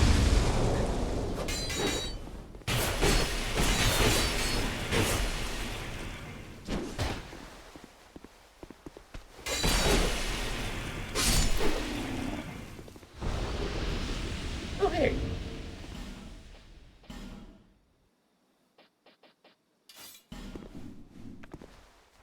Great machete. Literally just a regular machete on a stick.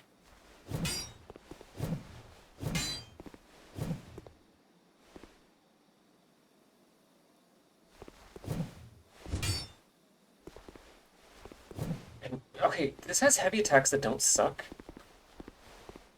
It doesn't have the fucking spin.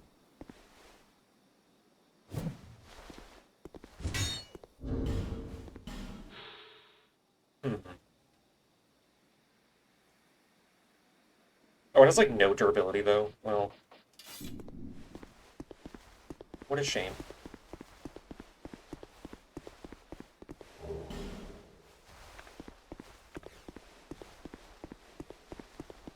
Hello?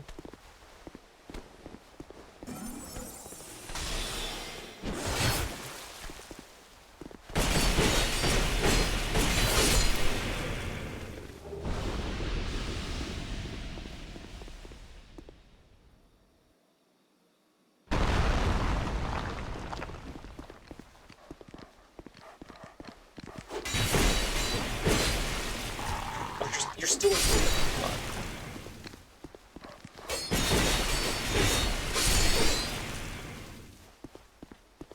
Uh-huh. You could also just turn off your Wi-Fi, that's always an option.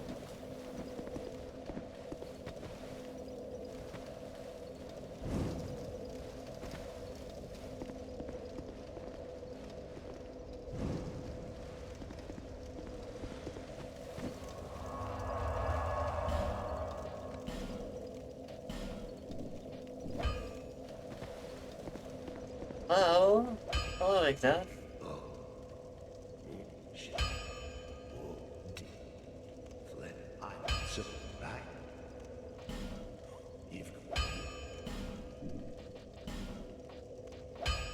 Can you infuse my fucking thing?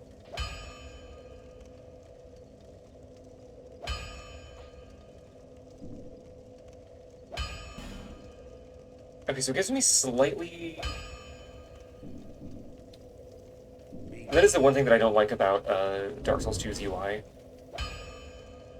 I can't see the scaling values on anything.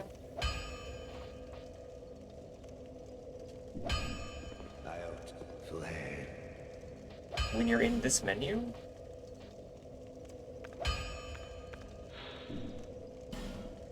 Like, it has to be better than... Yeah.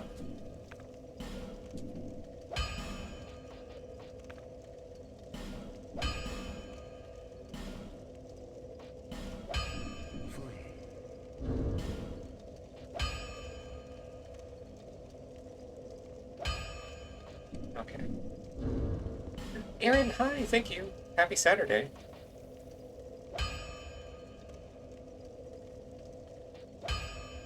Oh.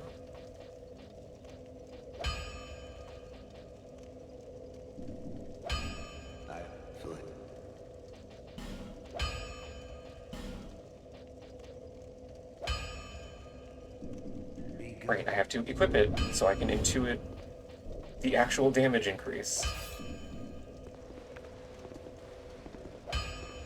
My cold as fuck Saturday? Seriously, I walked to the store earlier and it's like negative 5 degrees out. It's very unpleasant. I want winter to be over.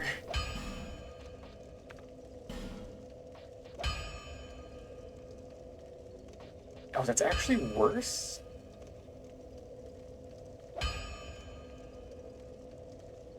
Really?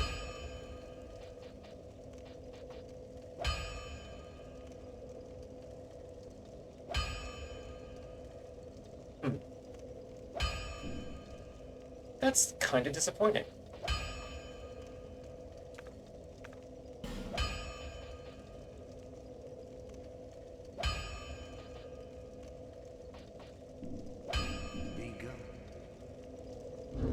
Like, I do want to keep the poison on this.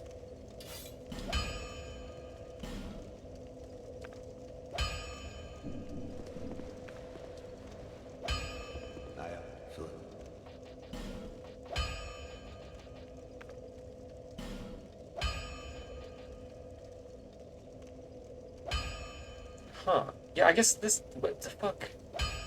Is Enchanted only good if you have, like, 60 intelligence?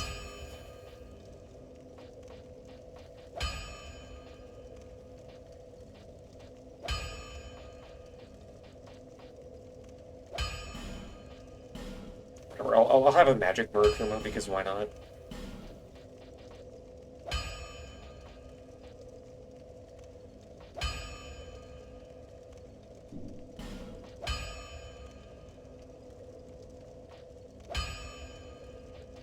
Wait, am I blind? Where is my...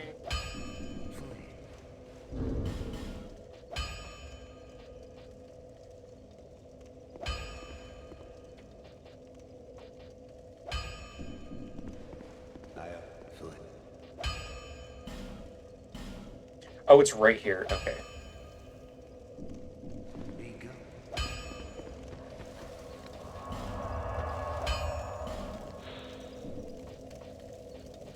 Um...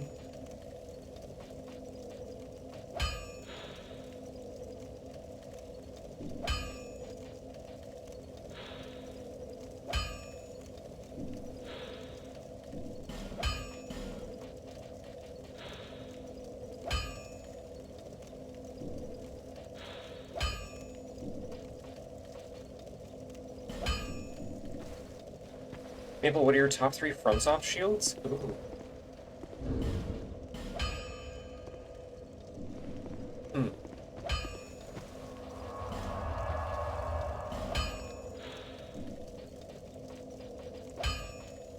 It's kind of hard to beat the Bone Shield.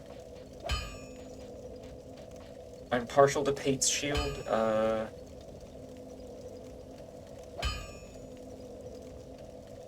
The Sun Realm Shield in Elden Ring is also pretty good.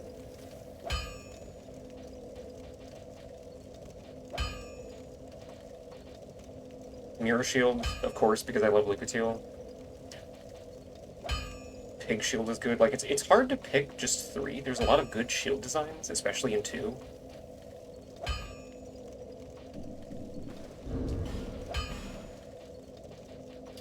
But, like, I think just design-wise, like, come on, this is cool. This does not make any sense as a thing that should defend you from damage.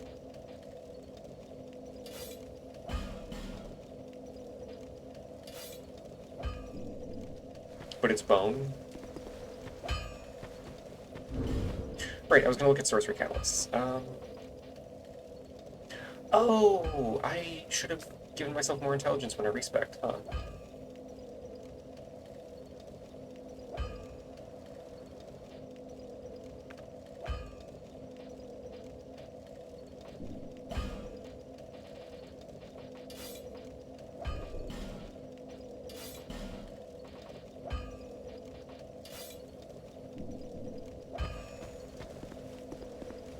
Oh well.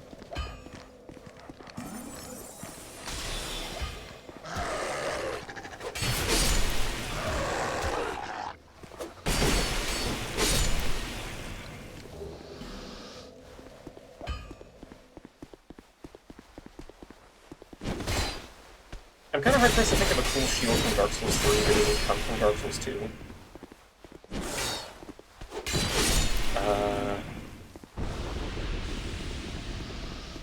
I mean, I guess the Ringed Knight shield is kind of cool.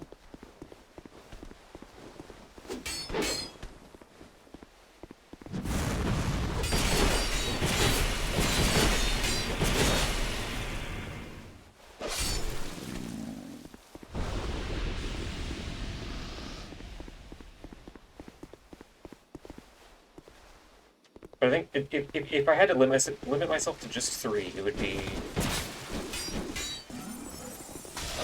Number 1 is the Mirror Shield. Number 2 is the Bone Shield. And then 3 would be the Sun Realm Shield from Elden Ring. That one isn't even a good shield statistically. I think it's only like 80% physical block. But it just looks cool.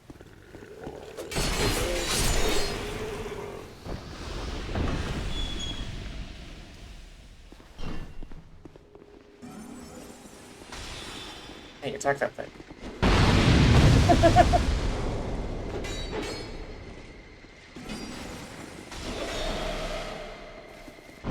I fucking love urine.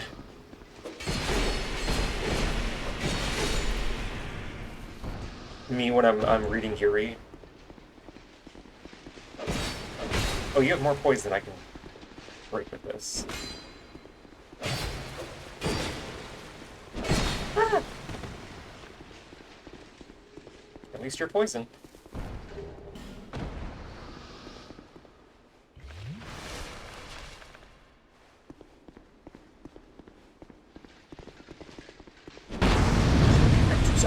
I was around the corner.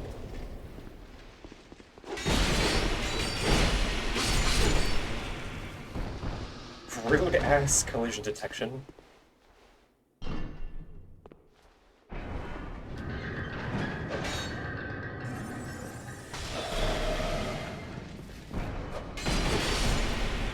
Why did... Huh. Why did that one closer to me take, like, double damage?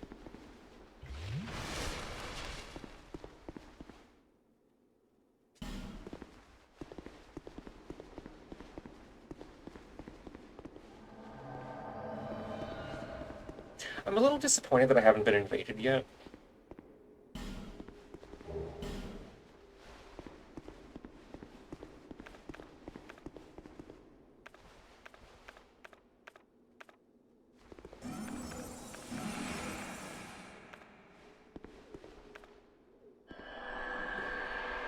Well, I guess I am at a weird level in soul memory and location in the game and everything.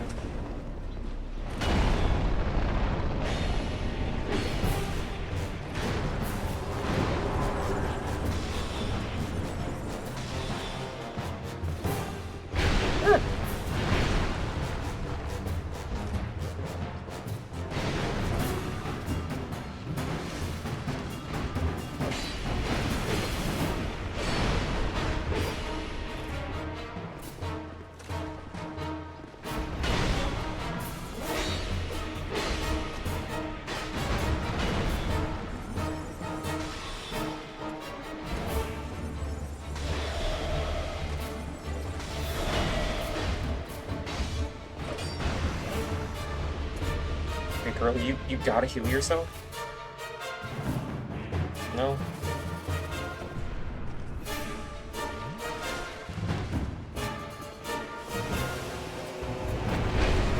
Awesome.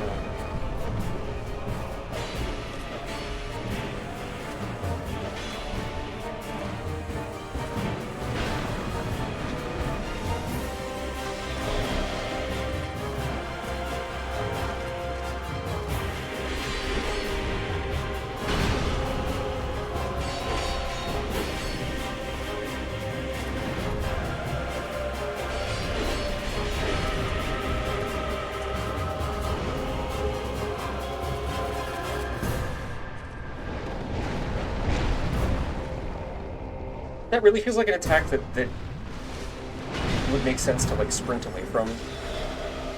But sprinting... Going from being locked on to sprinting away from something in Dark Souls 2 is, like... not a thing that's ever really feasible, it feels like.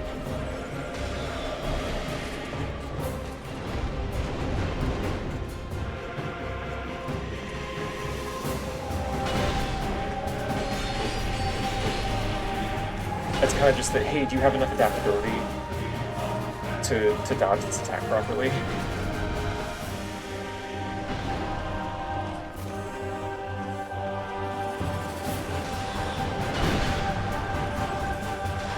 I'm gonna get my back.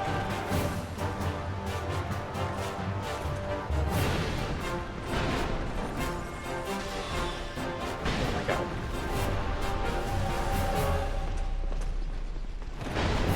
Oh wait, I can. Okay.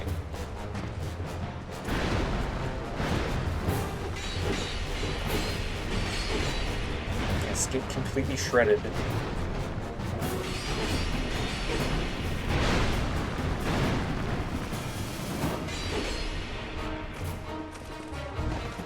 Big fan of Ruin Sentinel armor, I don't know why. It's a really good armor set, like... Frogmouth helms are just fantastic.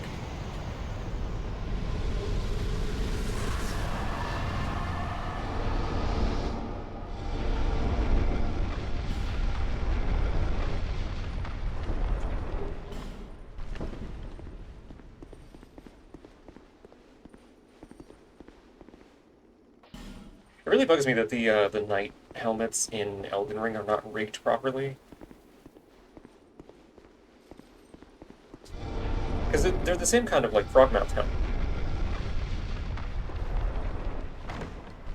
But they don't, like, if you look at Lap's armor and the Ruin armor in Dark Souls 3, those are rigged properly. Your head does not rotate during animations because the helmet itself is set up in a way that can't, because that's how those work. It like bolts to the chest piece, kind of.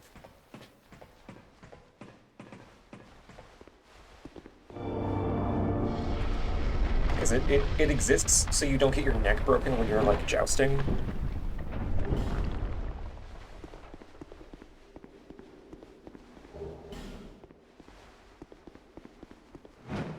And the Elden Ring Knight Armor helmet and chest pieces just don't incorporate that.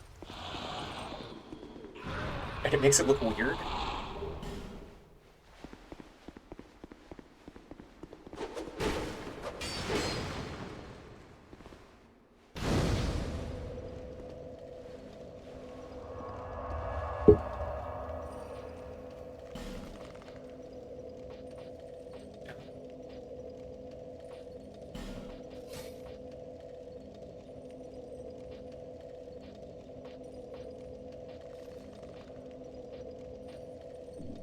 I feel like I don't really need repair on me right now.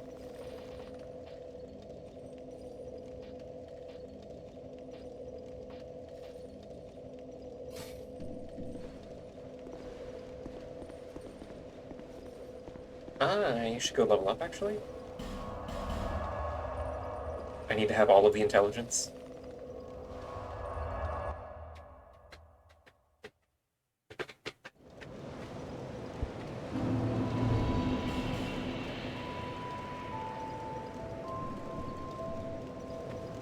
Hello. Bearer of seedless.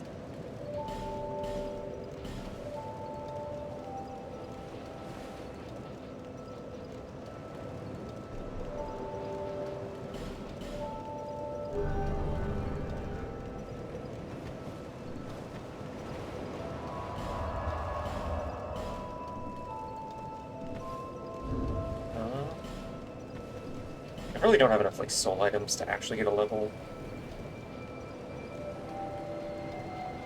Well, maybe.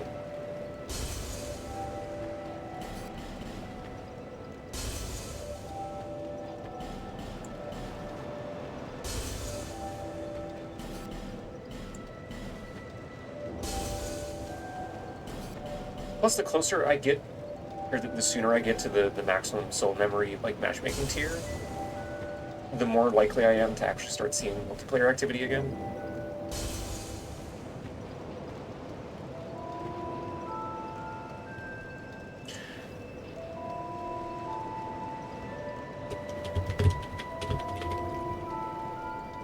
I don't remember what you get for Nadalia's soul. Chime of Screams and Outcry.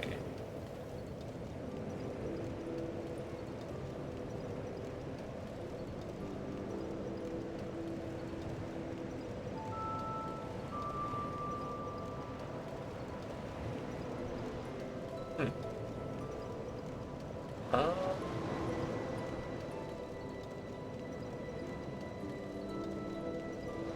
Wait, don't I already have Outcry? Didn't I already?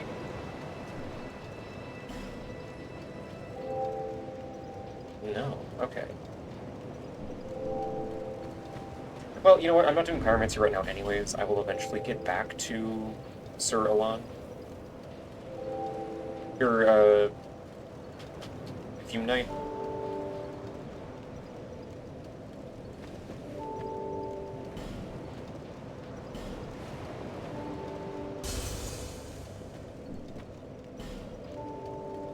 I think the only thing you can do with Sir Elan's soul is...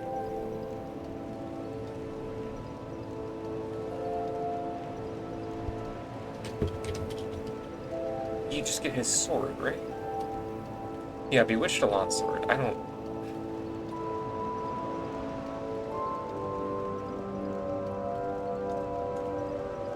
care about that, actually.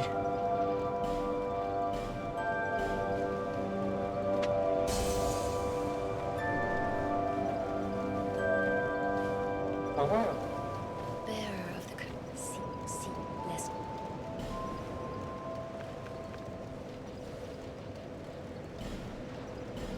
Yay, congrats on the air-full tires, Reaver. I'm proud of you for braving the cold.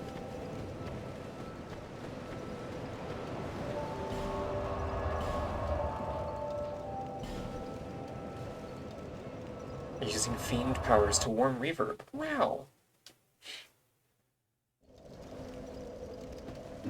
Whoa, legendary fiend is hot.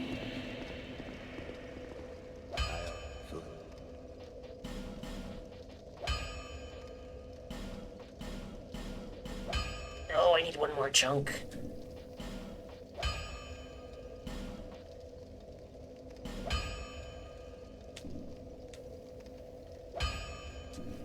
That is unfortunate.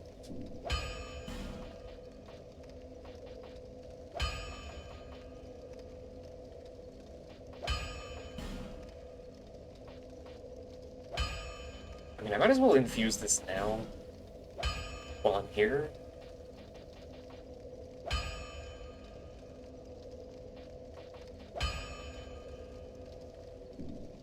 Oh, right, I was gonna...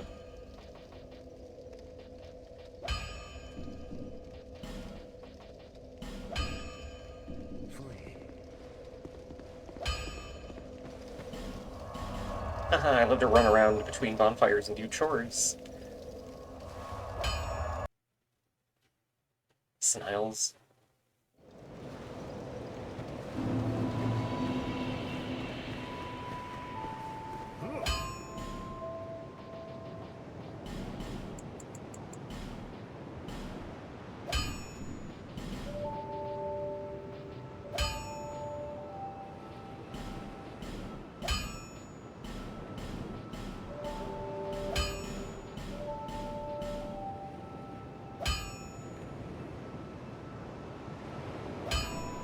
I'll be.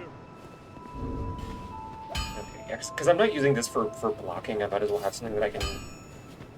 that I actually have the muscle memory to parry with.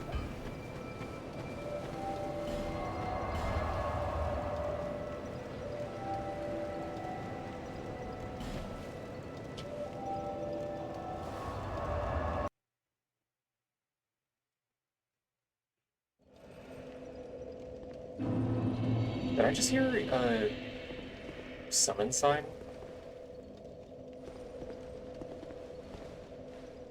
Pretty sure I just heard a summon sign.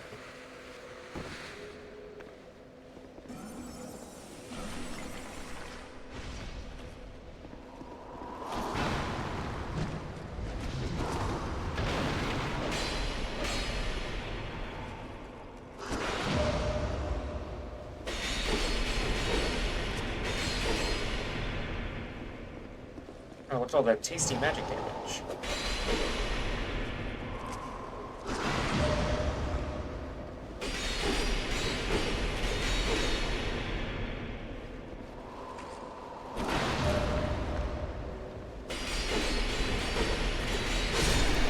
Yay.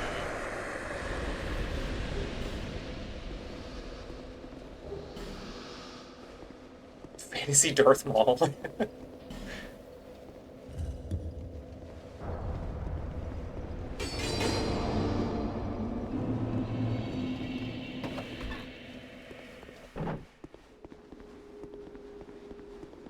So I think because I'm part of the Bellkeeper Covenant still, I don't think I need to worry about invaders in here.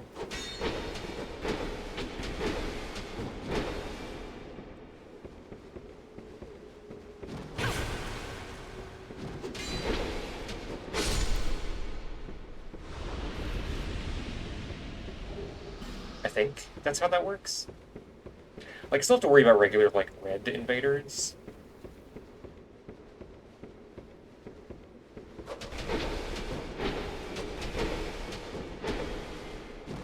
No!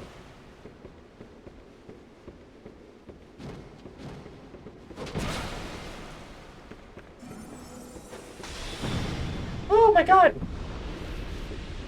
Hi, what's Covenant? It's basically just a group that you can join that affects how certain multiplayer functions function. So, like, this area. If you are a member of the Bellkeeper Covenant and you have the associated ring equipped, you will automatically invade other players that are going through this area, and you get rewarded for killing them. Ow.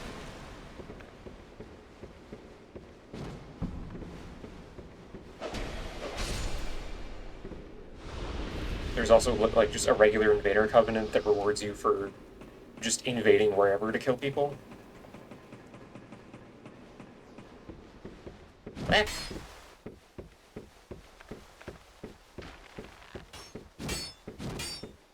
I fucking hate these little guys. He just fired an arrow 90 degrees out of his bow.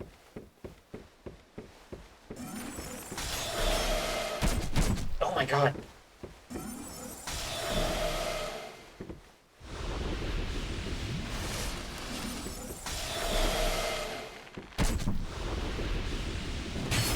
Wow, the fucking quick draw on this guy. Jesus.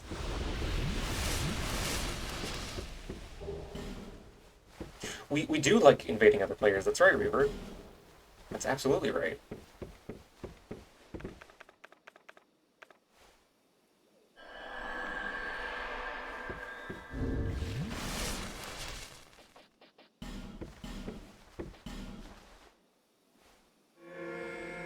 Alright, we're just gonna...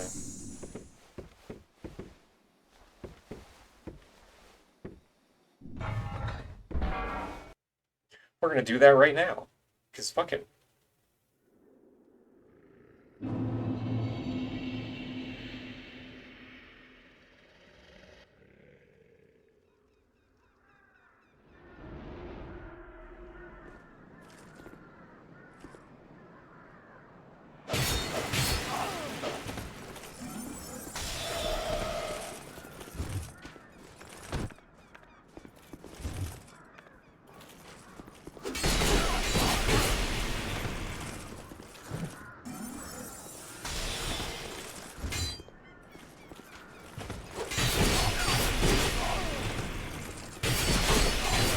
You fucking blended.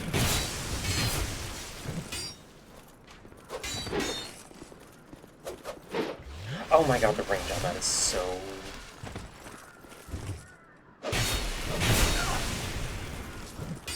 so supremely irritating.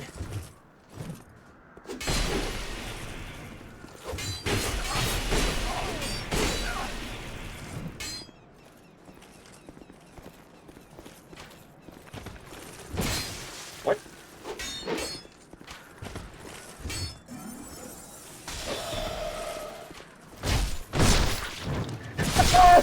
Okay, the recovery on that is so bad.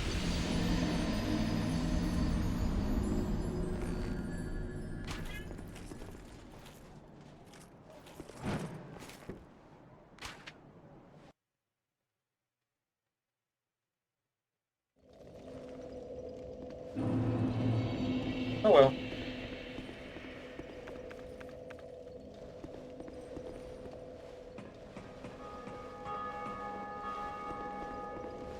I should probably go get my souls, actually.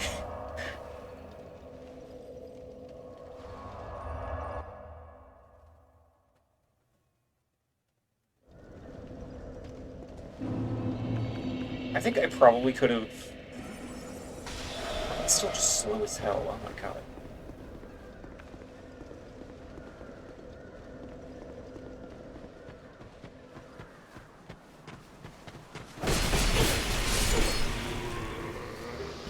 I am glad that Elden Ring was finally like, hey, we're gonna make sorcery cool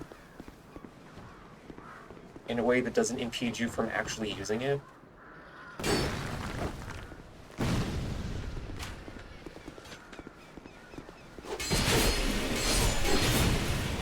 Hey, where the hell did my souls go?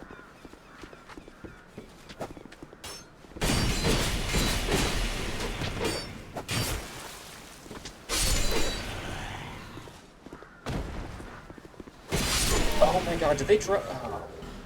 Chat, I think they dropped at the spot where I invaded from.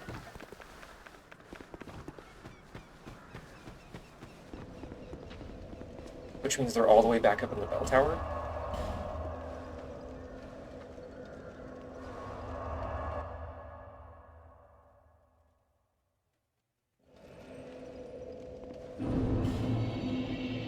And I really don't want to get completely obliterated by those fucking the dwarf enemies again.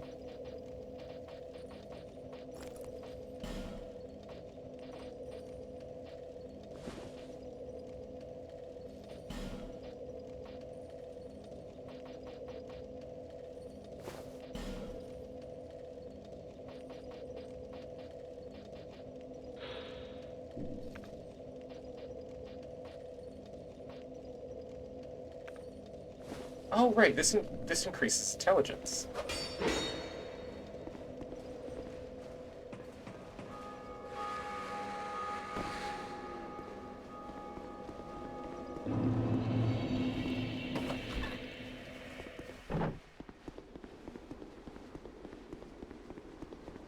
The more you know.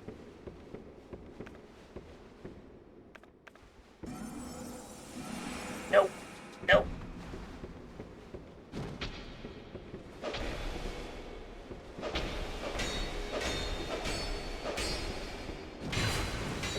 Like, oh my god. Okay, I need to make sure that I actually don't completely exhaust my stamina when attacking these things, I guess. Hey, buddy. Hey, buddy. Hey, buddy. Hey, buddy.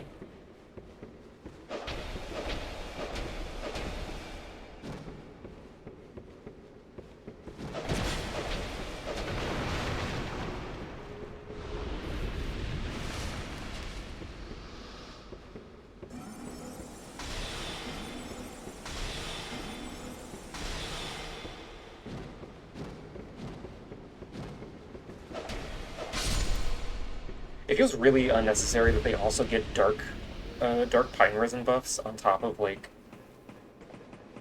being tiny and weird to hit with a lot of weapon types.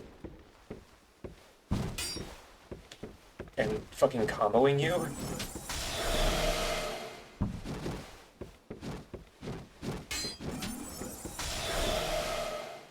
Oh, bye, Aaron. I hope you do not have a winter nightmare moment.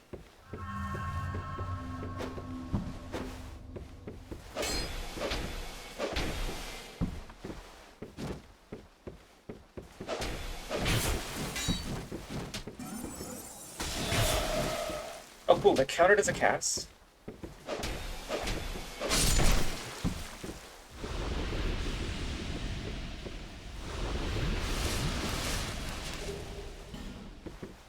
Oh, but at least I got the Bellkeeper shield.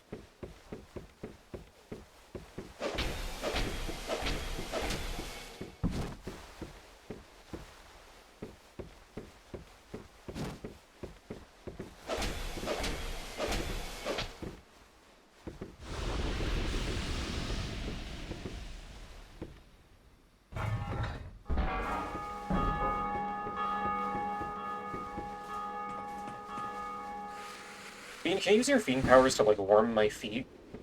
It's fucking cold over here. Not in a pervert way. In a normal, it's cold that way.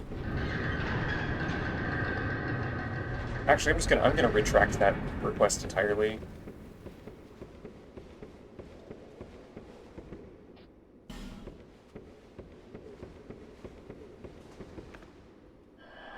Sorry, I can only do it in a pervert way? Oh.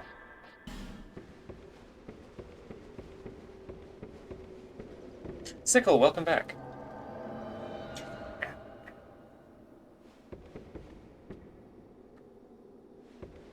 Come on, little guy, we're gonna go fight some gargoyles. Oh, I took off my fucking cast speed ring. Why did I do that?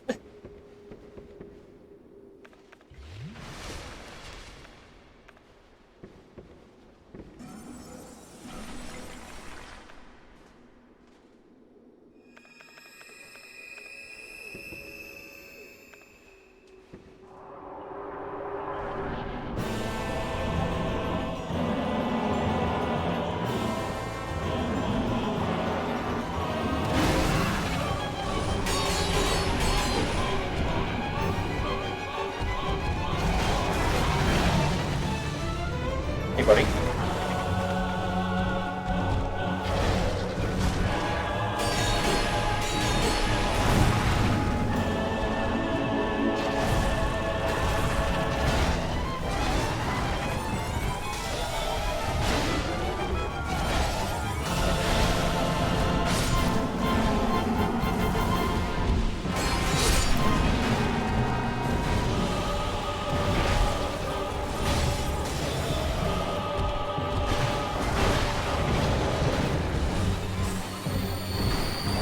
Read out loud this theme is pretty weird.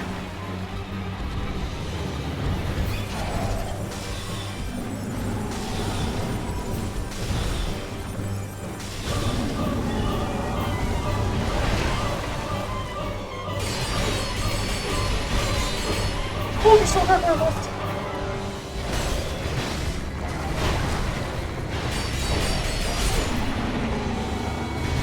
I thought all of them had woken up already.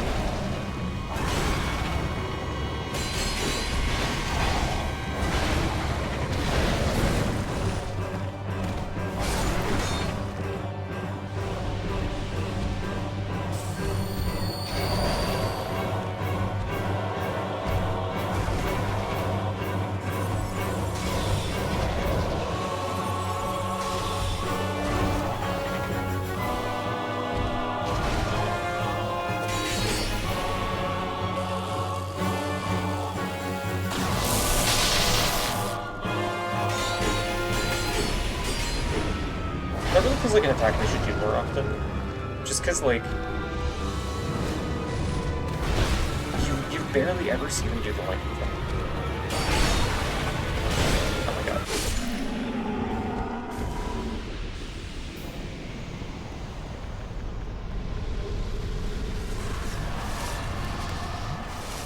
I feel like it would make their fight a little more interesting if they used that, like, maybe within their melee combos, or in place of them sometimes, instead of just, like, motherfucker. Motherfucker.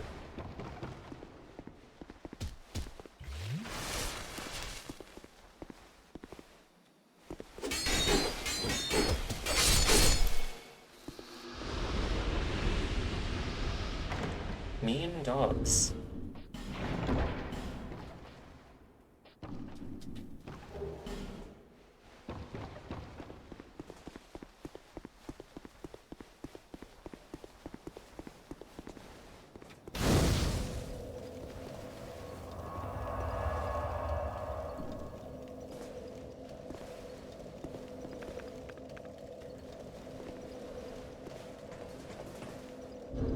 I think I need to use an alluring skull here, because the dogs do not care about urine.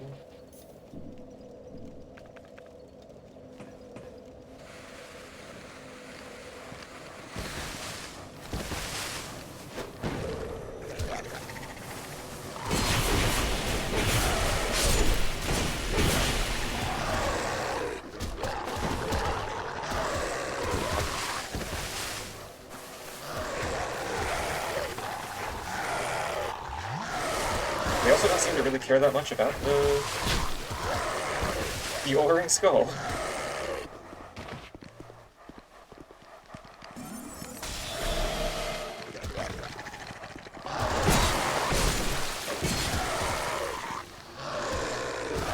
Oh my god.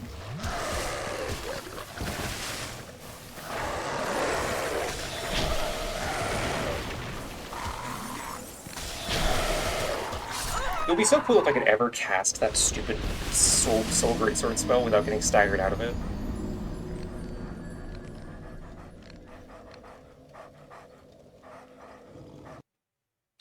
I wish that had a little bit of poise armor to it or something.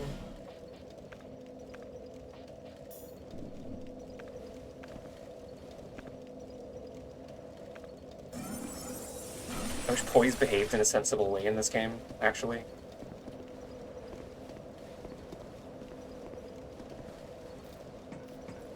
It takes like 1 billion years to regenerate.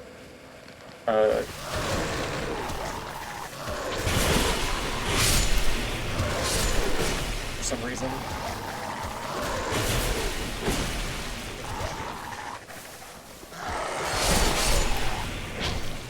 It takes forever to start regenerating, and then it takes forever to actually regenerate.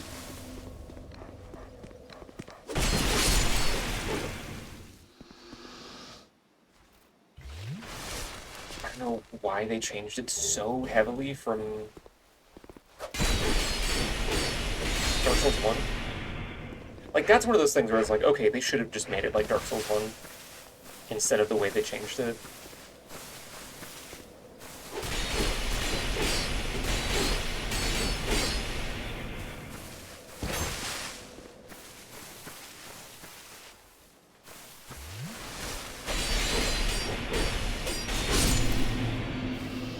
It makes poise feel very, like, unreliable in 2.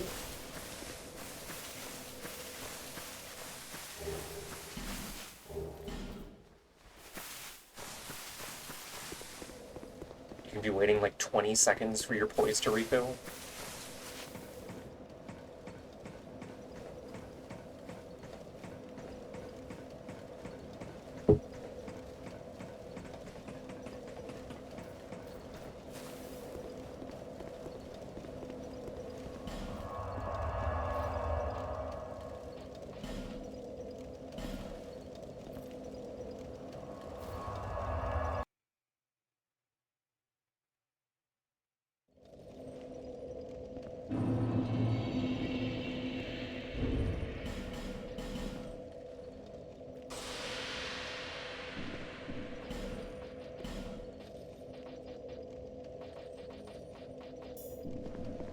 Wow.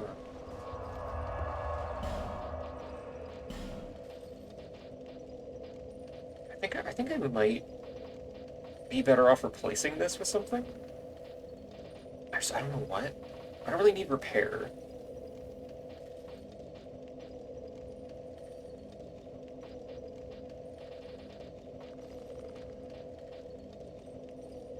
Yay, welcome back, Lexi. Congrats on the meats. Phrases I say when I pull a transgender girl's pants down. Is this anything?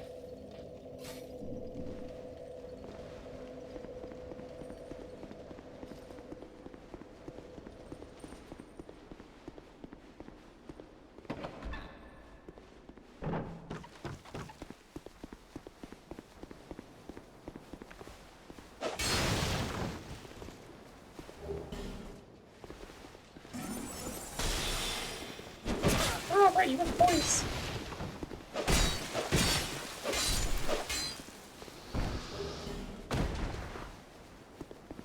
Nodding gently, mouthful of meats. Yay, that's something. Yay. Yippee. I have successfully been funny online.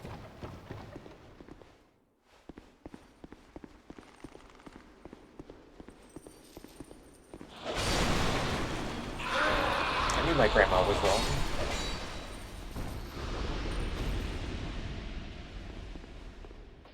Chat, it's my favorite door in the whole game.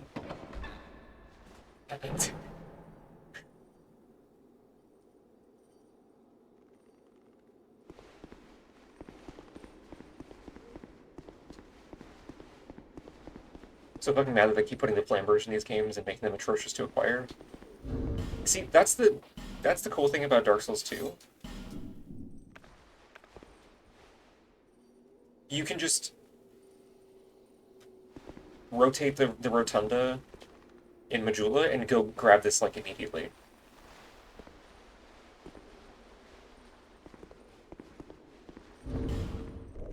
Because it has a fixed drop location, you don't have to farm it.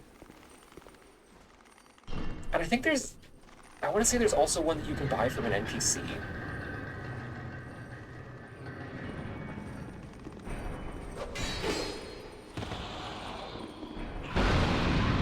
It's either Vengarl or Chancellor Welliger.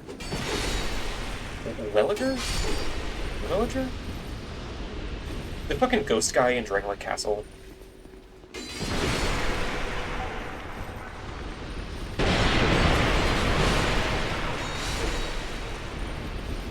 This room is so goddamn loud.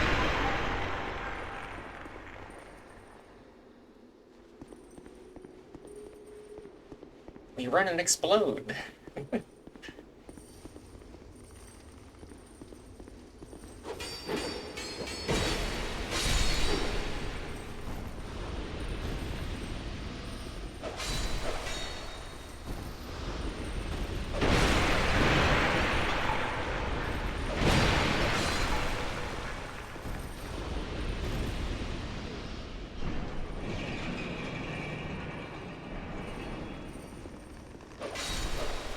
I didn't know that these guys dropped anything other than like light gems and alluring skulls.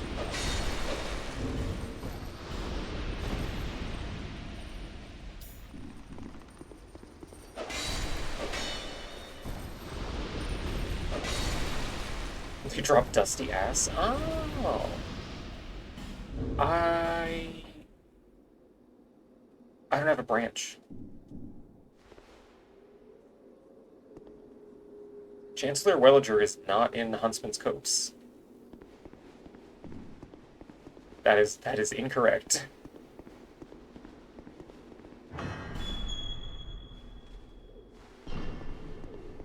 Your fit fucks, by the way. Thanks. It was kind of just a haphazard result of me trying to optimize my defenses, but I think it works out.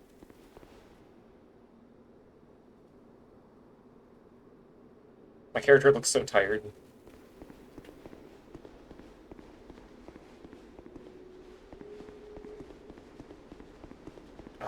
Where the fuck is there a fragrant branch? I mean, I guess I actually don't. I can just get this bonfire real quick.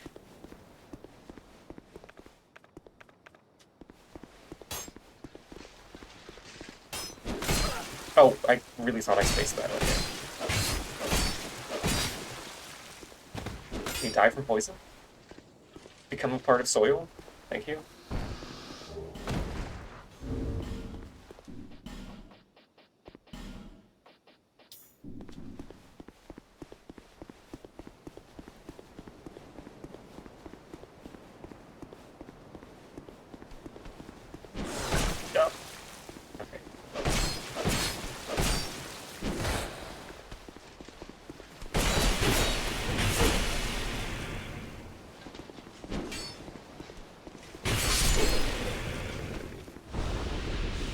I really wish there was a poison weapon pyromancy so I could have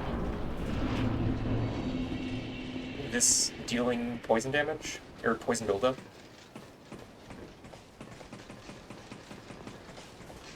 Oh, hello, little chemical.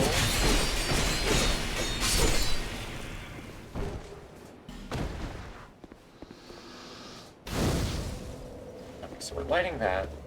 We're not resting.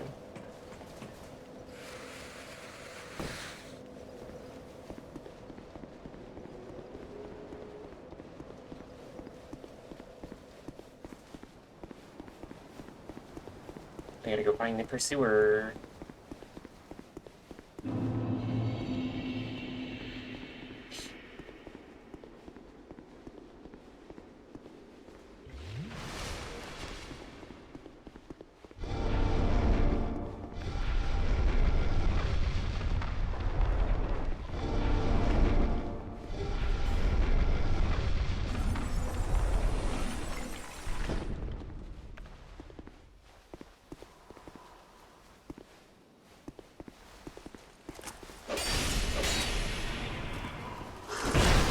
What? What?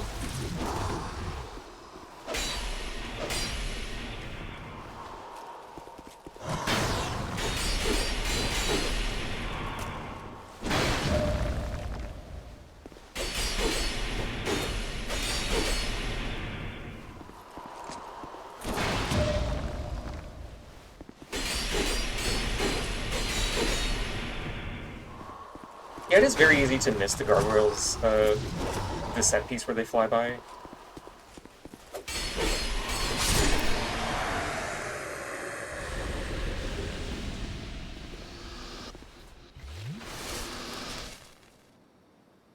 I do love that they bothered to include that, though, as a, like, hey, there's a thing that you maybe missed.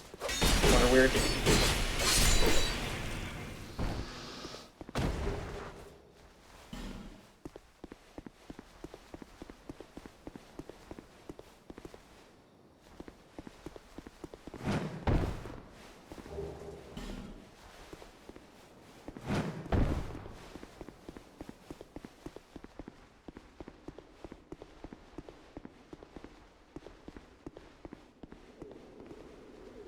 Okay.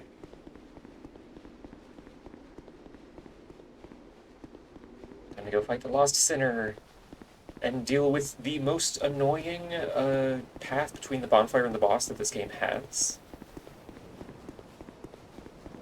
Specifically on New Game Plus.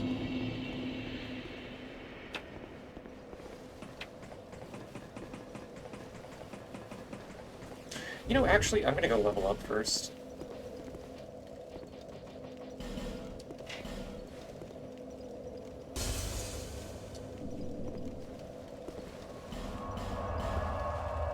Actually, I'm gonna level up, and then I'm gonna go piss real quick, and then I will come back and get to the Lost Center. Peeing is part of leveling up, I think.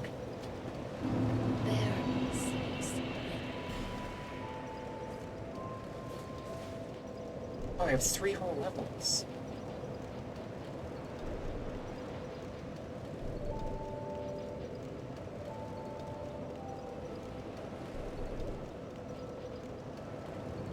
It's interesting that there's a couple spells that need you to be past the effective, like, soft cap for intelligence scaling. Because at this point, 3 levels is not really getting me a whole lot of magic bonus or improvement for this, even. Granted, this isn't fully upgraded, but still. Okay, I will be right back.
Hello, chat. I'm back.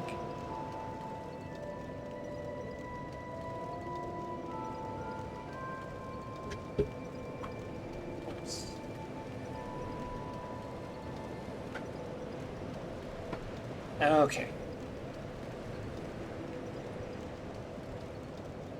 Lost center time. Yay.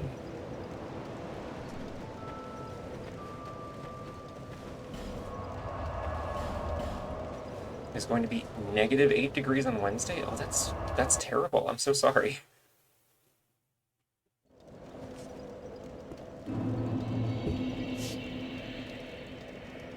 Also, maybe we'll check your DMs. Oh, okay. Hang on. Oh.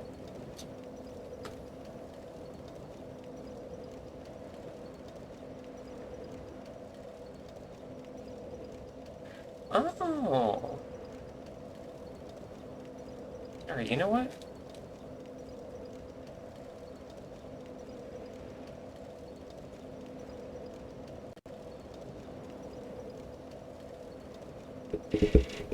The reverb appears. Hello? I have to actually make sure that your little orb is somewhere sensible. Hi. Hi. Chat, reverb is here.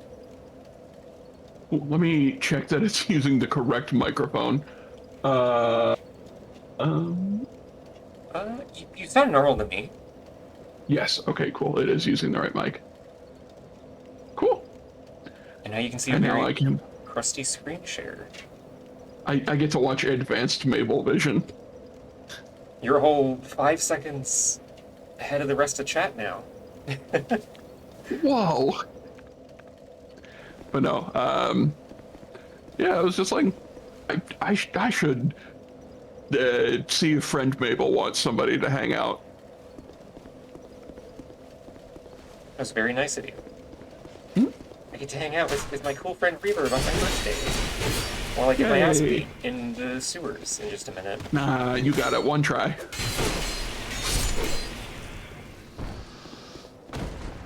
If Reverb believes in me, I can do anything. Yeah. I forget, have you played any of the Souls games?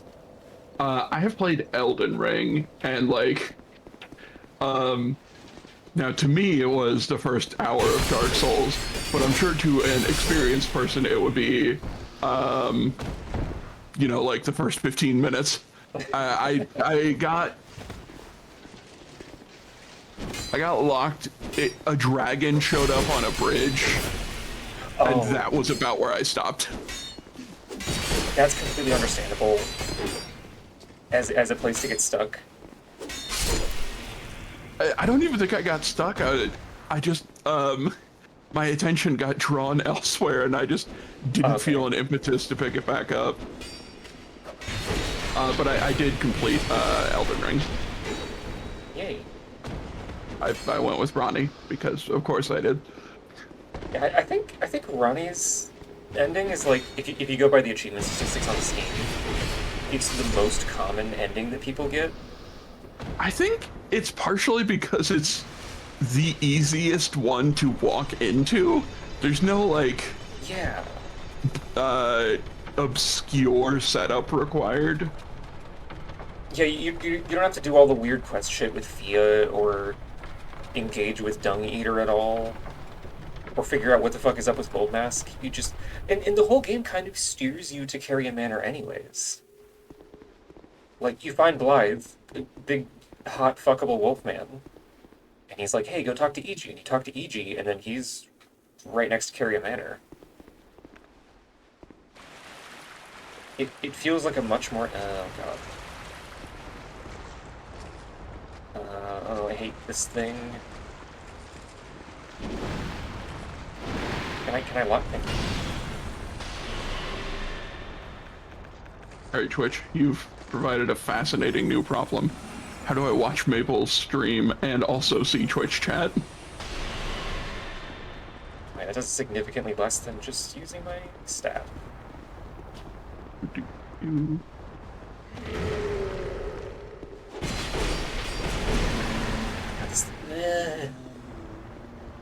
Alright, cool. Solved it. Wait, can you trick these into the hole mode? Is that a real...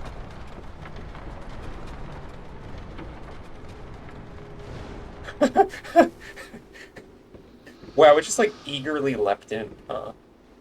Although... Now I feel like I kind of have a problem. How do I... How do I not trick myself into the hole? Maybe one of these bright messages from another player can help. Well... Well... Well, And I think that thing respawns, doesn't it? the real trap was the strategies we made along the way.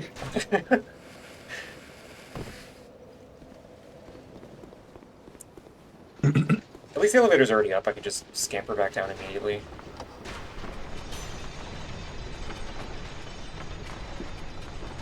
But yeah, no, I know jack about Dark Souls 2.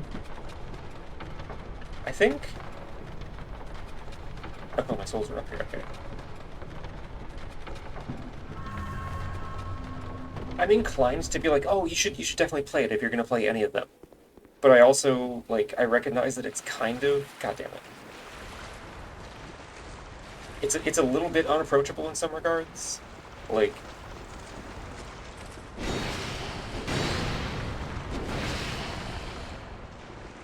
I don't know, I feel like playing it first and then doing 1 and 3 would make more sense, because then you're not, like, fighting the muscle memory that those games give you. If that makes sense? Yeah, I feel you. I had a similar thing jumping from different iterations of Kingdom Hearts.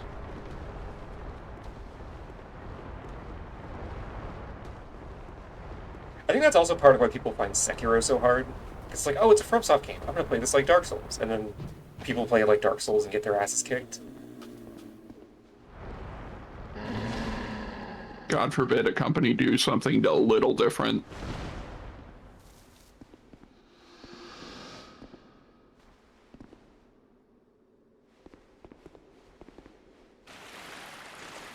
You know, I guess in reverb gaming stuff, there's I started it on Thursday, my day off, but then my internet borked itself yesterday. But I was fighting this giant snake boss on a poison altar in a poison swamp. So it was a very Dark Souls X boss. Oh, in RuneScape? Yeah. It's the introduction of a mechanic known as Venom, which is poison, but it's exponential. Oh, like it does more damage as it goes on? Correct. Oh, that's scary. So you start at 6 damage, then you go to 8, and then it goes up by increments of 2. But you only have 99 HP, so Oh. it caps out at 20, I think. Yeah, I feel like any more than that would be, Can you only ever have 99 HP?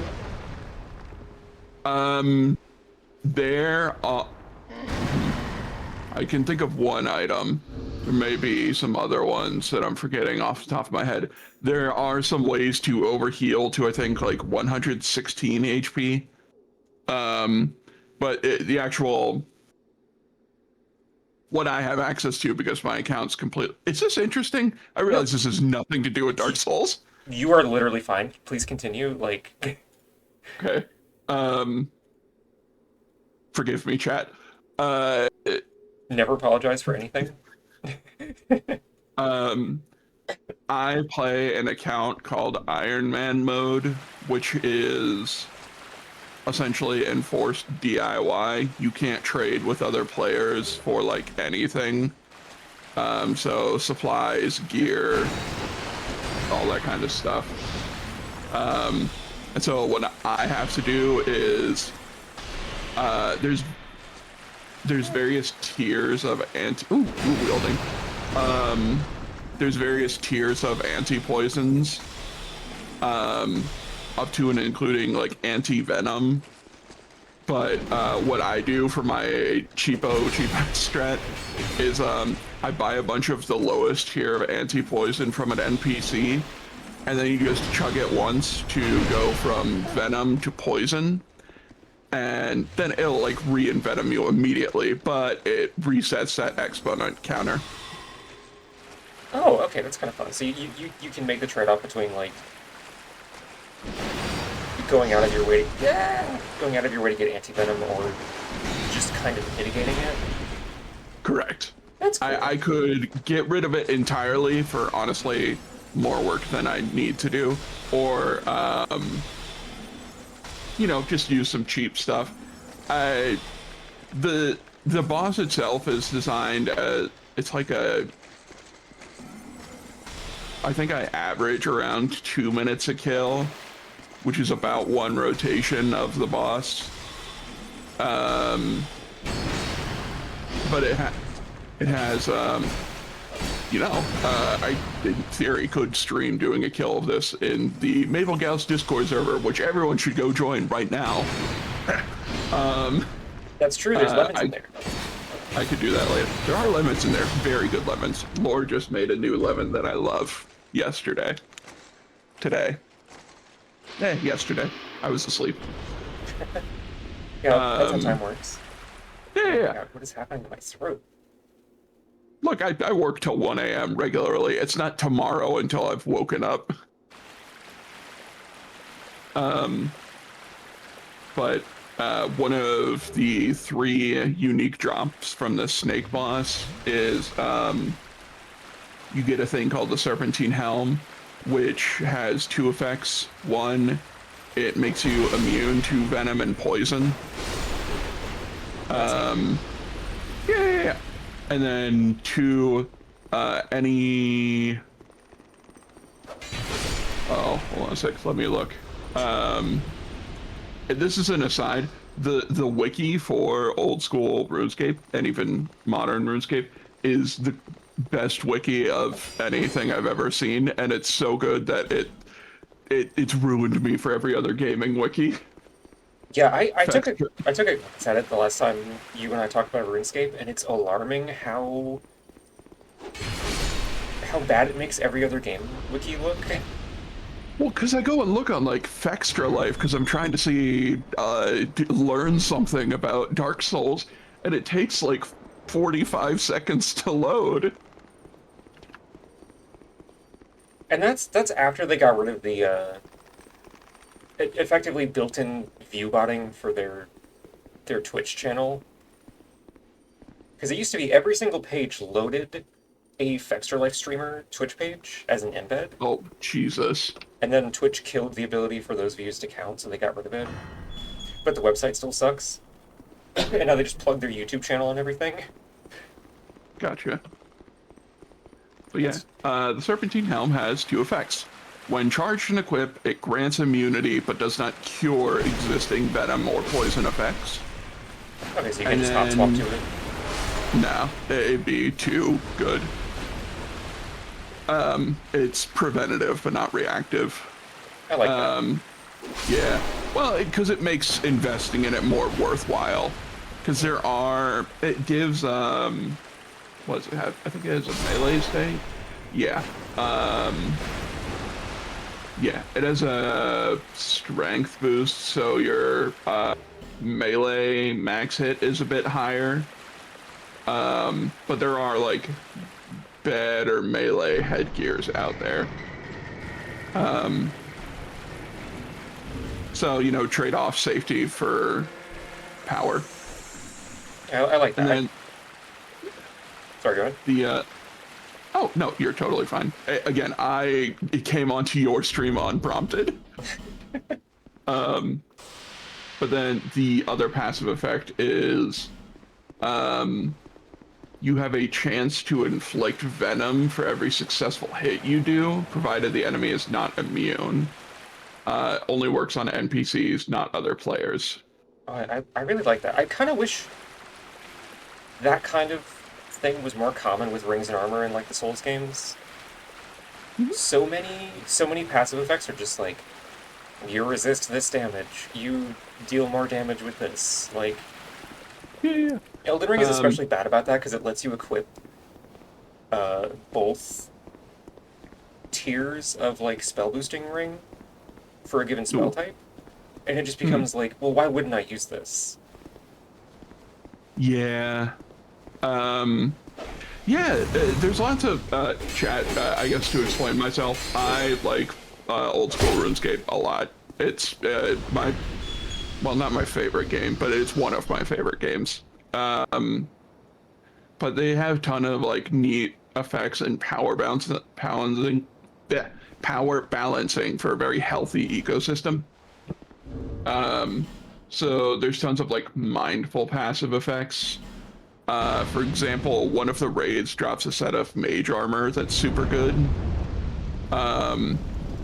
There is a quartet of bosses that drop pieces of a comparable mage armor, but instead of a total 5% magic damage bonus, it's 3% unless you're using this one specific type of spellbook, and then it goes to 6%.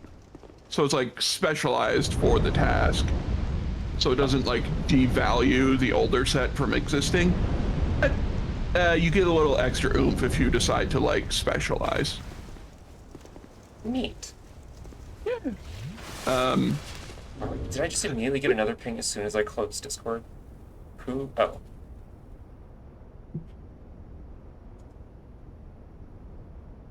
Wow, okay.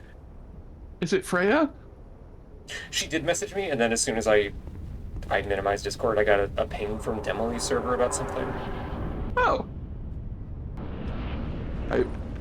Oh, I think if Emily was just like, I want to be on the stream with Mabel for her birthday, I would just politely bow out in respect and deference. oh, that isn't the weapon I wanted to buff. God damn it. It would be really fun to have Delion as a co-host, but I feel like we are kind of in different like tiers of. She would subsume you, I'm afraid.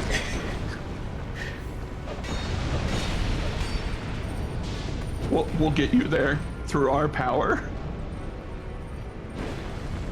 Mabel 500 chat viewers when. I think maybe I can just leave Matil over there. Oh yeah, these guys have no health, okay. I thought this was going to be a bigger problem. I like the fireballs though, it's fun. Yep. Pyromancy is so fun in 2, especially compared to like 1 and 3. There's so many weird pyromancies. Yeah, there was one sound design project I could never quite get work, even though I thought of it for a long time, which was, I was doing a work on a redesign for, Nightmare Grim for Hollow Knight. Oh. Yeah, but fire magic is so tricky. It's magic, and so it becomes it's at the most far end of, okay, you have complete artistic freedom here, but you gotta make something out of nothing. There's not like a sword you swing to make fire. Yeah, you still kind of have to like, from the sound design perspective, like, yeah, it's magic, but you kind of have to play into what people expect fire to sound like, or else it's going to sound weird. A horse when it's walking does not make clip-clop sounds. Exactly. But because of cartoons, you think of clip-clop coconuts when a horse walks. It captures the essence of horse. Correct. The essence. Horsens. Horse sense. We'll workshop it. We'll get there. Did I ever get the penal bracelet? I'm sorry, the what? Oh, never mind. I don't need the soul for that. It's an armor piece that you get for beating that boss. Because she's got like a pair of cuffs that she's wearing on one arm, and it boosts pyromancy.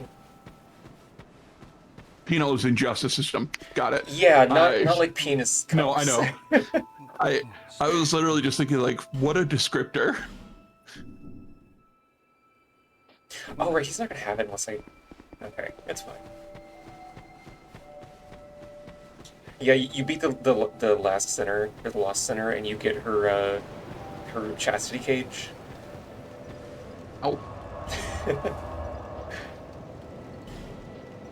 Somebody please contact this undead to let them know every time she rolls, we can hear it jangling. Invading with the chastity cage on, and it gives your position away to the host while you're trying to be sneaky.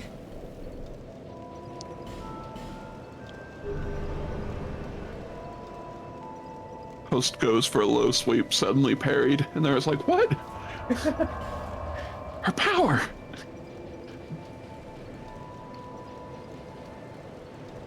There's an artist, I think it's, what, Nana Doken or something? Draws insanely good muzzles on Tumblr. Was doing all the vampire lady who hires like the bounty hunter to fight her. I think I vaguely know who you're talking about. I'll see if I can find it later and send it to you. But just draws like really good muzzles. No, did I get any chunks during that? No. What's a chunk do? Weapon reinforcement material. There's Titanite shards, large shards, chunks, and then the last tier needs a slab. Oh, okay. So it's not just tier 1 stone, tier 2 stone. Yeah. I guess for Elden Ring they went with the numbers because there's so many individual tiers for some reason. Elden Ring is a very strange game now that I've finished playing it and I look at it. Because there's some design parts that I go, this is great. And then there's other parts that I go, this is a strange decision that we made and agreed to go with. For example, every major NPC being G, R, or M. And you're just like,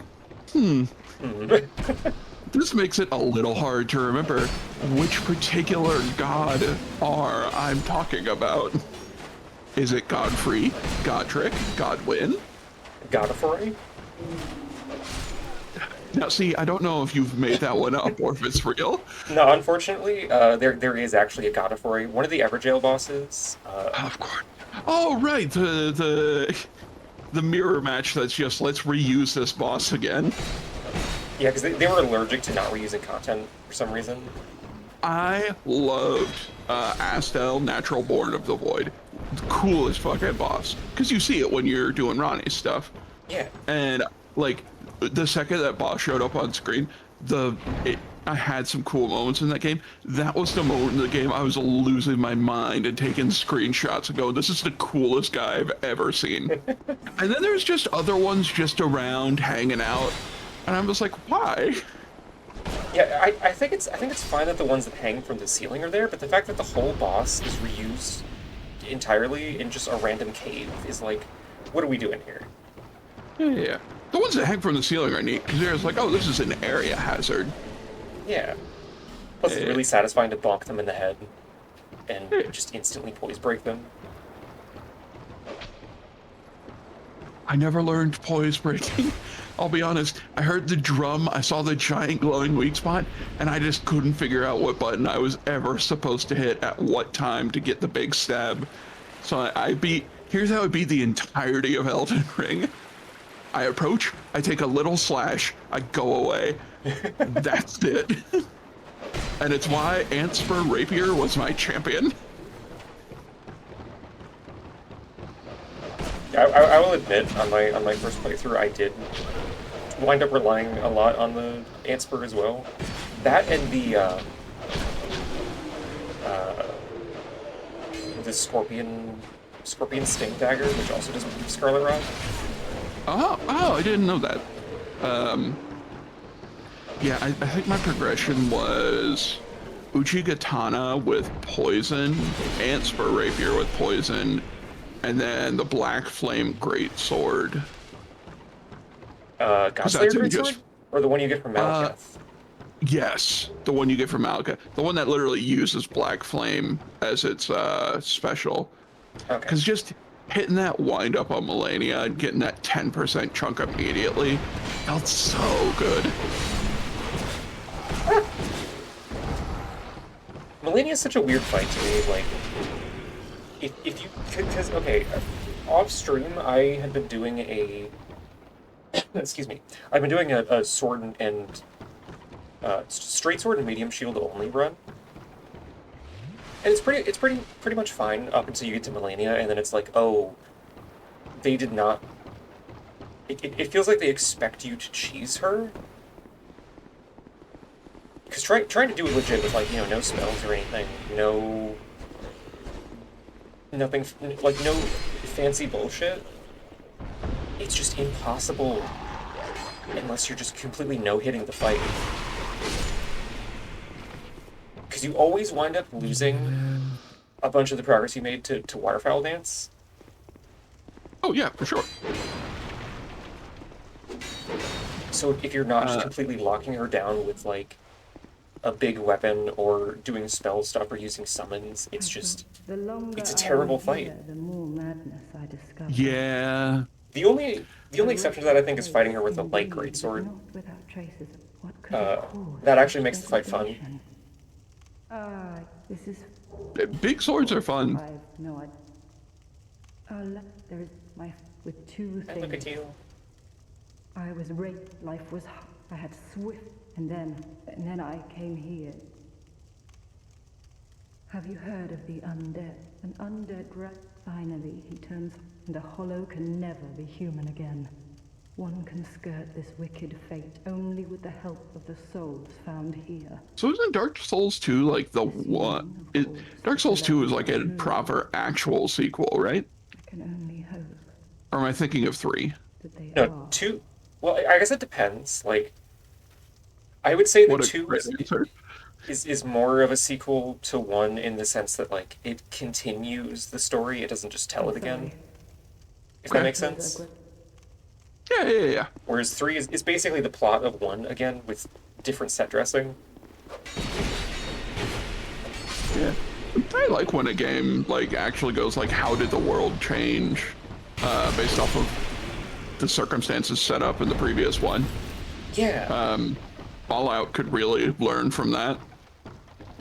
Fallout could stand to learn a lot of things. Like, for instance, Sure. what would actually happen if 100 years pass after the apocalypse? Glares at Fallout 4, where nothing happens. 200 years have passed. There are now super mutants in Boston, despite being very vocal. Hey, these guys cannot procreate, being the defeating thing you use to beat the master in the first Fallout. And they're just in Boston because those wacky Institute scientists, who you could totally join, by the way, just decided to make some more. Smiles. Fallout 4 makes me... It plays good, except for the settlement building. And then... Oh, and the balance. Luck and agility are just way too good. And then the story's just so bad. Yeah, the story is complete ass, and also you don't really get to roleplay in dialogue ever. No. It, also wild playing that game pre and post transitioning. Because I started playing that game when it came out, when I was in college. The male voice actor is, like, serviceable, but the female voice actor is acting. She is just better. It's kind of like the Mass Effect situation. I've never played Mass Effect. All I know is that there's one NPC who's apparently straight because the writers were cowards. Oh, Jack. yeah, Jack. Yeah. And I looked at her design and I was just like, no fucking way. I think it was less of the writer. Like, I think she was supposed to be bisexual, and then it was like an executive level decision, like, hey, you can't have the game be too gay. Don't quote me on that. Chat, don't explode me if I'm wrong. I think that's the case.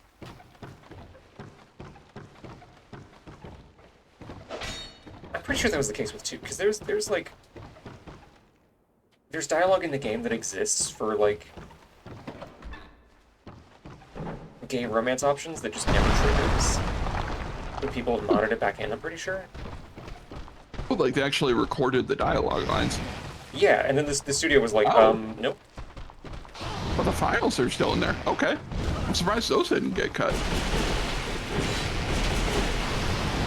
Oh!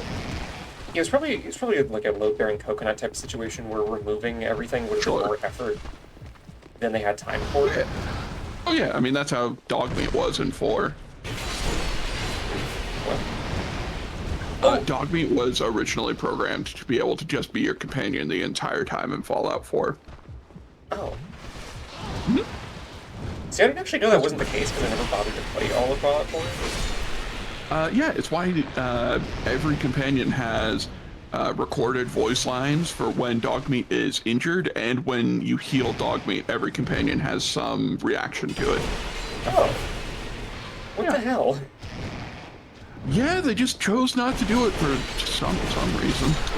But there's a mod called Everyone's Best Friend that just like reflips the switch so Dogmeat can hang. Neat. Ooh, okay, you almost shot me in the head. Damn. Rude ass archer. Yeah, you know, that's part of this game too, is just someone's gonna be sniping and you gotta figure it out. What was it? The clock tower in Bloodborne. Definitely the hugest example I can think of. You talking about the one in the DLC? No, wait, no, that's... No, base game. The 2 hunters, the one in the towers, sniping pot shots while you're running. You talking about the guy with the Gatling gun? In Old Yarnum? I think so. Okay. I haven't played the game, but I've watched it. Yeah, because that's the only hunter that I can think of that actively goes out of their way to like shoot you at range. Fuck that guy. Yeah, it turned out once humanity invented ranged weaponry, they're just like, what are we doing with swords anymore? And then video games were just like, I still love you, swords.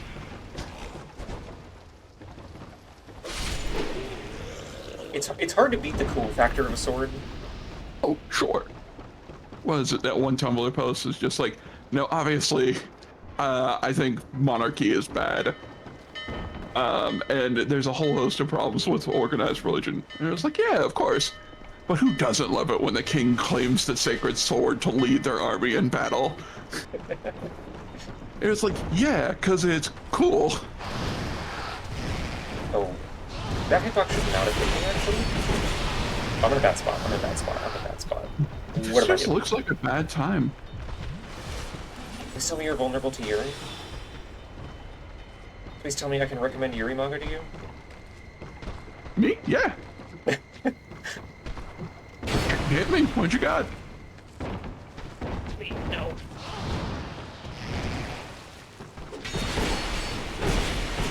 I think I already recommended Executioner and Her Way of Life to you, right?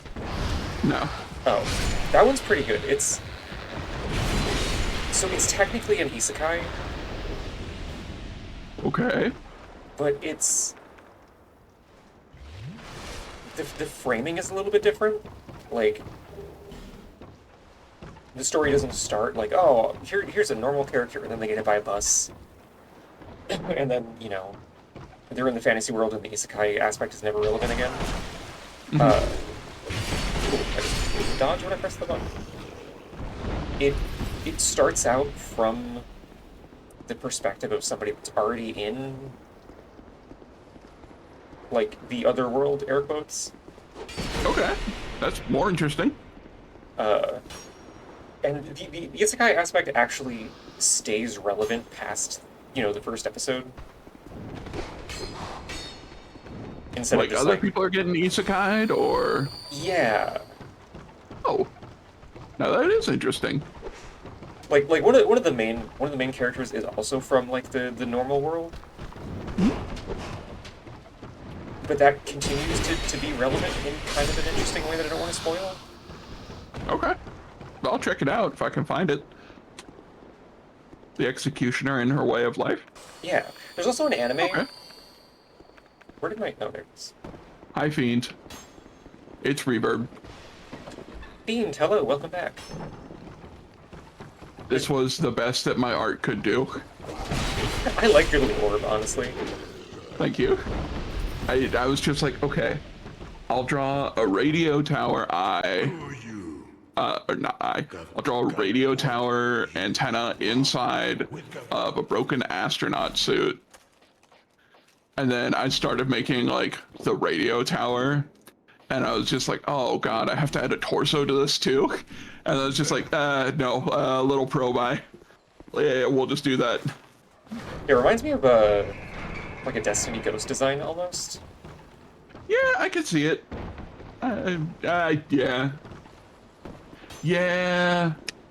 Because there is that Yeah, one, like, that ghost shell model that gets used for a couple different shells that's like the sphere that's cut into 4 segments.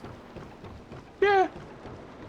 I can see it as like a ghost for an evil character or an anti-hero character. Obviously, ghosts with red eyes are bad. No, what if the Blue has a red eye, she's nice.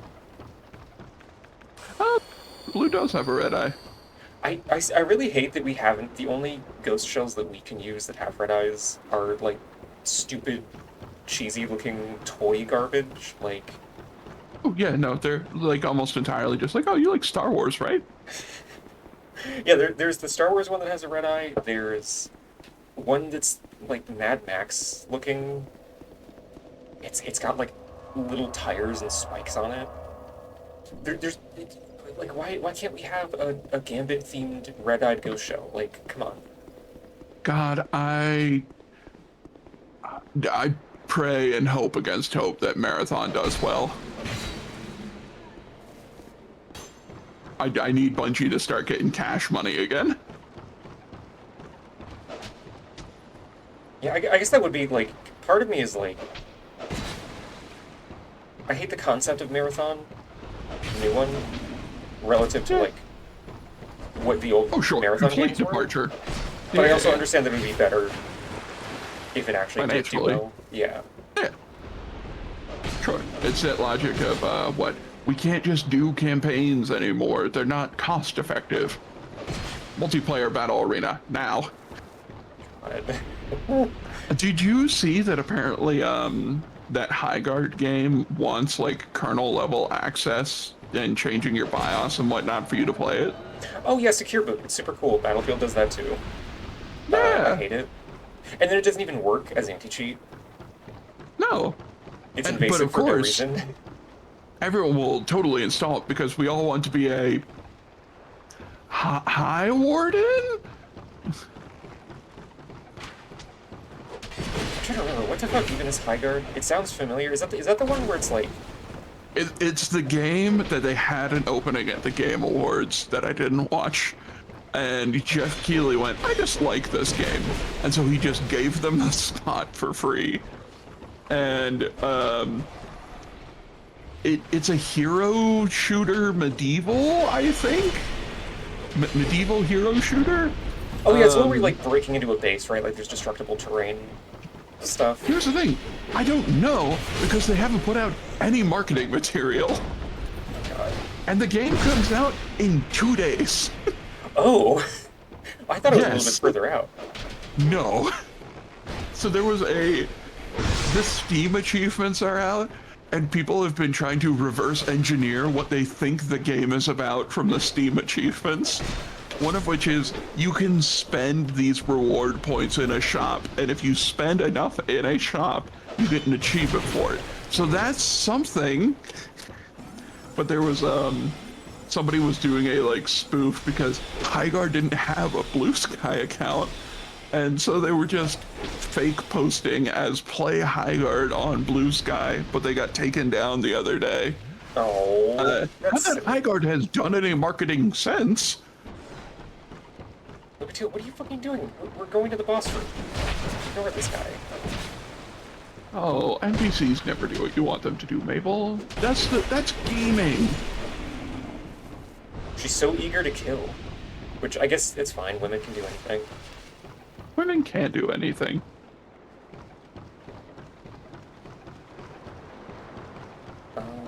Oh, I just remembered something that sucks about this fight, actually.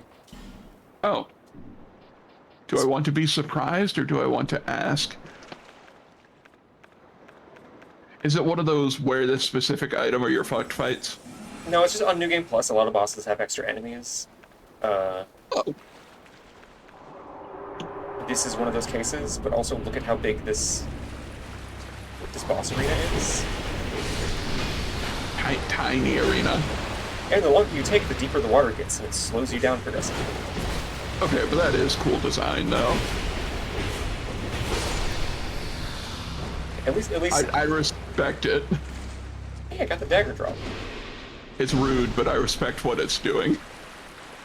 It's kind of like a soft way to do like a DPS check. Because this boss does not have that much health in New Game. Is that a second? Oh, there's two of them. Yeah, 2 lizards. Oh, it's kind of like the, Mamulja. You wouldn't have gotten to that part in 14. I still need to play more than 14. Moat knows what I'm talking about, though.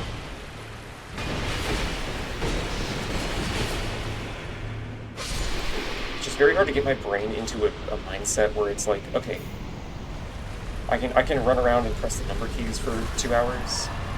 Yeah. Oh, for sure. Somebody needs to make an MMO with Dark Souls combat instead of hotbar combat. Mabel, I have great news for you. Hi.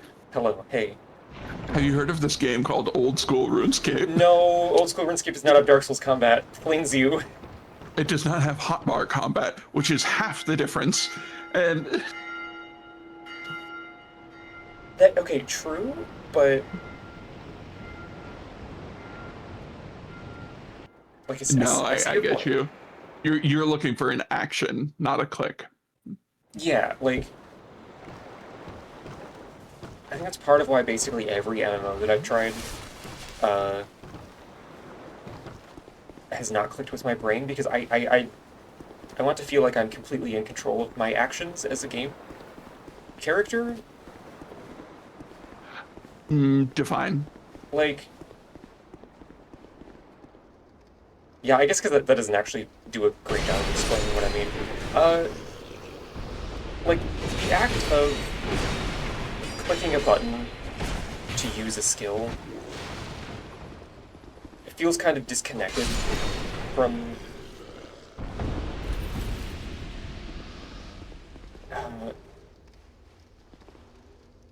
sorry, You've just described video games outside of motion controls. no, but I mean like clicking a button from a menu. It's kind of hard to explain. Also, yes, Moon of Curses, there are still ghosts in my boobs. Oh. Yeah, I don't know any exorcists. It's a Unless it's combination. not, No, go ahead. unless it's not a problem and you're fine with it. No, yeah, it's fine. Okay. I would rather have boobs to have ghosts in than the ghosts got to go somewhere. They might as well be in my boobs. Fascinating new developments and alters happening today. But I think it's a combination of like a lot of MMOs also have the camera pulled really far back, and that combined with like, oh, you're just selecting actions from a menu, like a closer to like a turn-based game, you know? Mm-hmm. Whereas in a game, in a more action-focused game like Dark Souls, you are in direct control over like committing to dodging and attacking and managing items and weapons and whatnot. Mm-hmm. And I think that granular level of like you are actually in charge of these actions is what I want that MMOs don't provide. Okay. No, I was joking before, but if you do want granular control of your actions, I do actually think old school RuneScape might be the game for you. Oh, did I just miss that first swing entirely? It does appear to be that way, boss.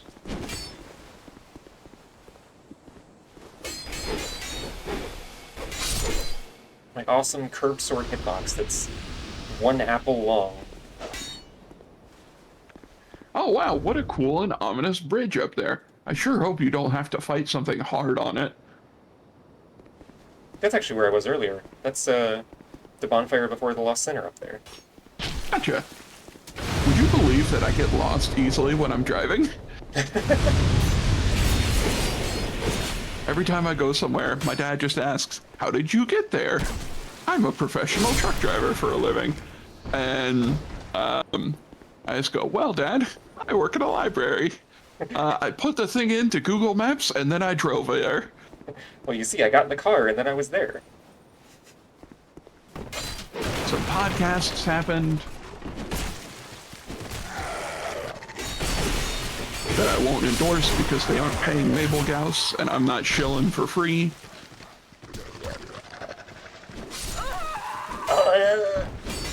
Oh, damn. Who's messaging me now? Is that my wife? Maple Wife? My wife has returned from the work mines. Also, sorry, I forgot to say, thank you, Lead Artemis. Also, hello. Happy Saturday.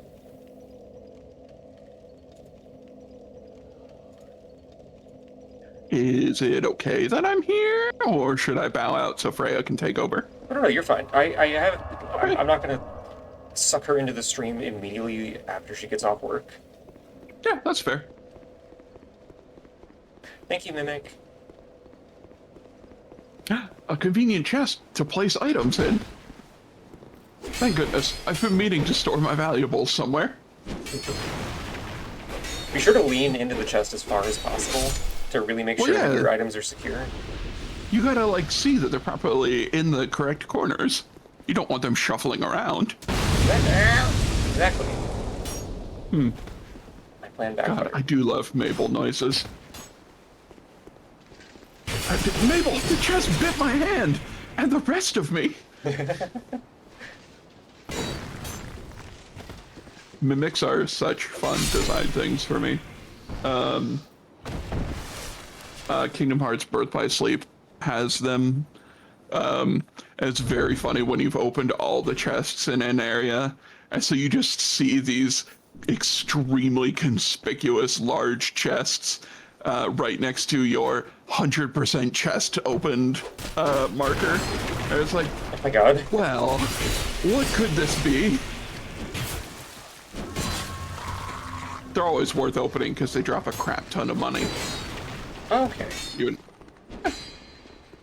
I played Kingdom Hearts a lot. They're good games. Well, they're games. They're fun games. Kingdom Hearts 2 is well balanced. Kingdom Hearts 3 exists. My problem with Kingdom Hearts 3 is it feeds into one specific game design aspect that I don't like, and then has a mechanic you can't turn off unless you're on critical mode. Oh. Yeah. No, not the puppy. Mabel, die to it. Monster. That was a puppy. Okay, but to be fair, it's like some kind of fucked up dog. Then you nurture it. I don't know that I can nurture a dog out of being hollow. Sure, it's called love. It worked for, well, it didn't work for Madoka, actually. That's very much the point of the second Madoka movie. But,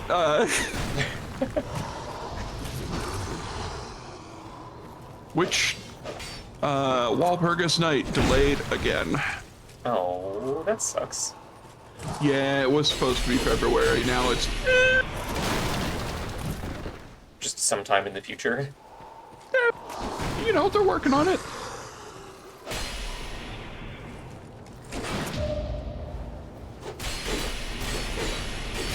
You see, they have to keep updating the characters' ages the longer it takes to get to production, so they age in real time.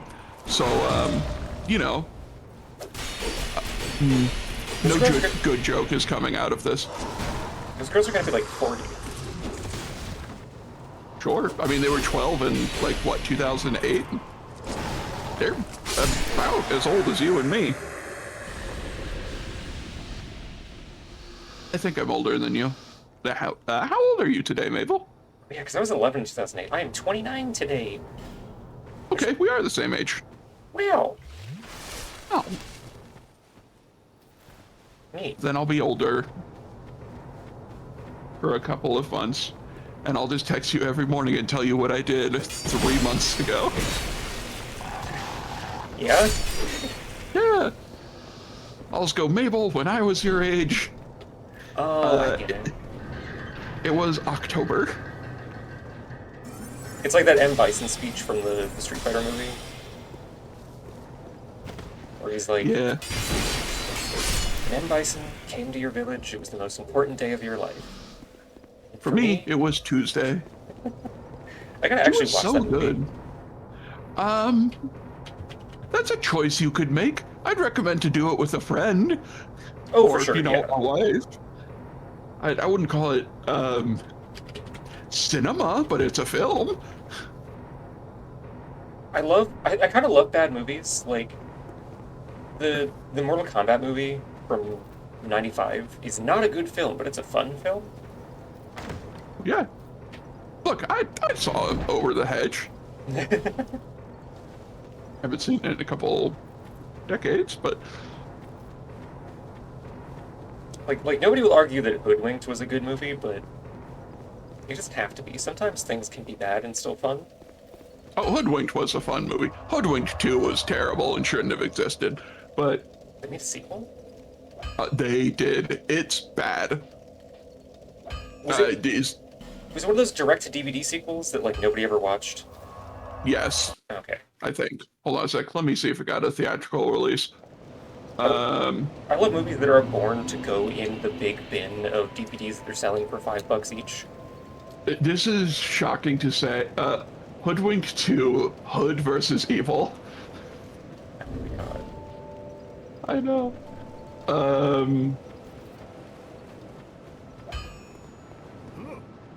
Oh no, it did come out in box office. Really? So, what do you think was the budget for the movie? What was the budget for the first one? Good question. Let me see. The budget was $8 million for the first one. The box office was $110 million. Damn, okay. I feel like the second one probably did not have as big of a budget. I'm gonna guess like 2 million. Its budget was $30 million. It looks worse. Oh my god. Yes. Okay. Now, how much do you think it made at the box office? Less than 30 million. No. It made $30.1 million. Are you fucking kidding me? No, it made $100,000 more. Wow. So, you know, that's technically a success. But no, it generally just looked worse and was a more disappointing plot, because they weren't like, you know,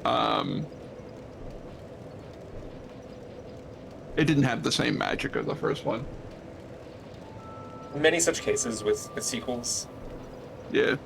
The only sequel I can think of that I watched, and I was like, oh, this is cool, was Aladdin 3, which was great. And then, weirdly, Beauty and the Beast 2. I didn't know that got a sequel, actually. So Beauty and the Beast 2 is not a sequel. It is technically occurring during the time at which Belle is imprisoned with Beast. Oh, so it's like an interquel? Yes. It is neither prequel nor sequel, but it... Oh, and then of course Atlantis 2, which was very clearly like the pilot for a TV show that just never got picked up. I love it when that happens. Yeah, they straight up have like essentially 3 episodes in Atlantis 2. They've introduced a lava dog who's just like a cute little animal companion. A lava dog? Okay. Okay. No, he's adorable. Let me send you a picture. Oh, a runner, thank you. Thank you for the birthday happy. I'm filled with cheer now.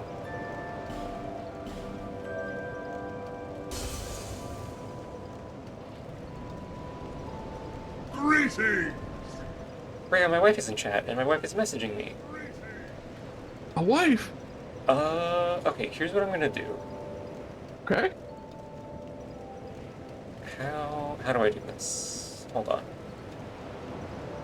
So we're gonna grab Forgot the Rhea. rule of Google copy pasting. We're gonna grab a reverb. Yeah. I have put you and my wife in a group chat.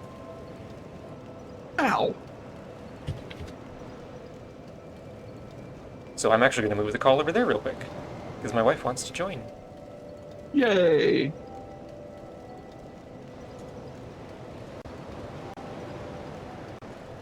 Wah-wah. Wah. Hello. My wonderful wife. Hi. Birthday to my wonderful wife. Wow. Yeah, the lava dog. Oh my god. Yeah, we were just talking about them. Oh, this is cute. Hold on, I have to show this to chat. You also need to move me over so that I'm not looking like I'm doing a hostile takeover of Freya's PNG tuber. Oh my god. Hey, oops. Head crab moment. Okay, this thing is cute, actually. I love this. Yeah. Whoa, reverb sitting on Freya's His name face. is Abby. I destroy Freya's neck. Chat, you must know I'm 6'6" and I weigh in the upper 400 pounds. I need to screen share also, don't I? It is generally assistive. Hi, Freya. I missed you. Hi. I missed you. Hi, Freya. I just kind of asked if Mabel wanted to co-host. We have been the chillers on my fun getting my ass Mabel beat is in video famously a plus. cheetah in need of a dog companion. One of my special skills is babbling.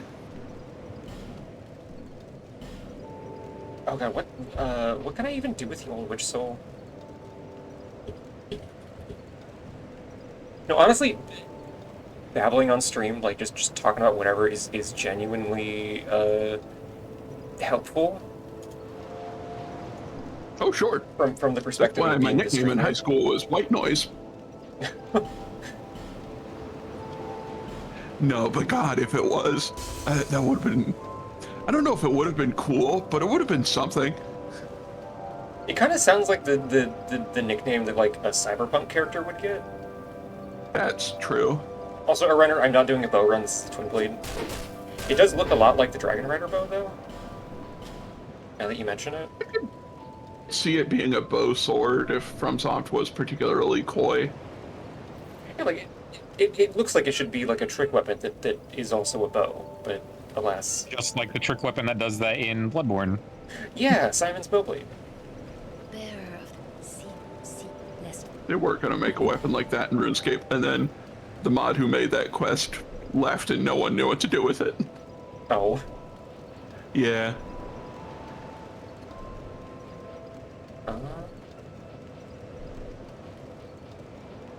I guess I could just keep leveling intelligence, actually.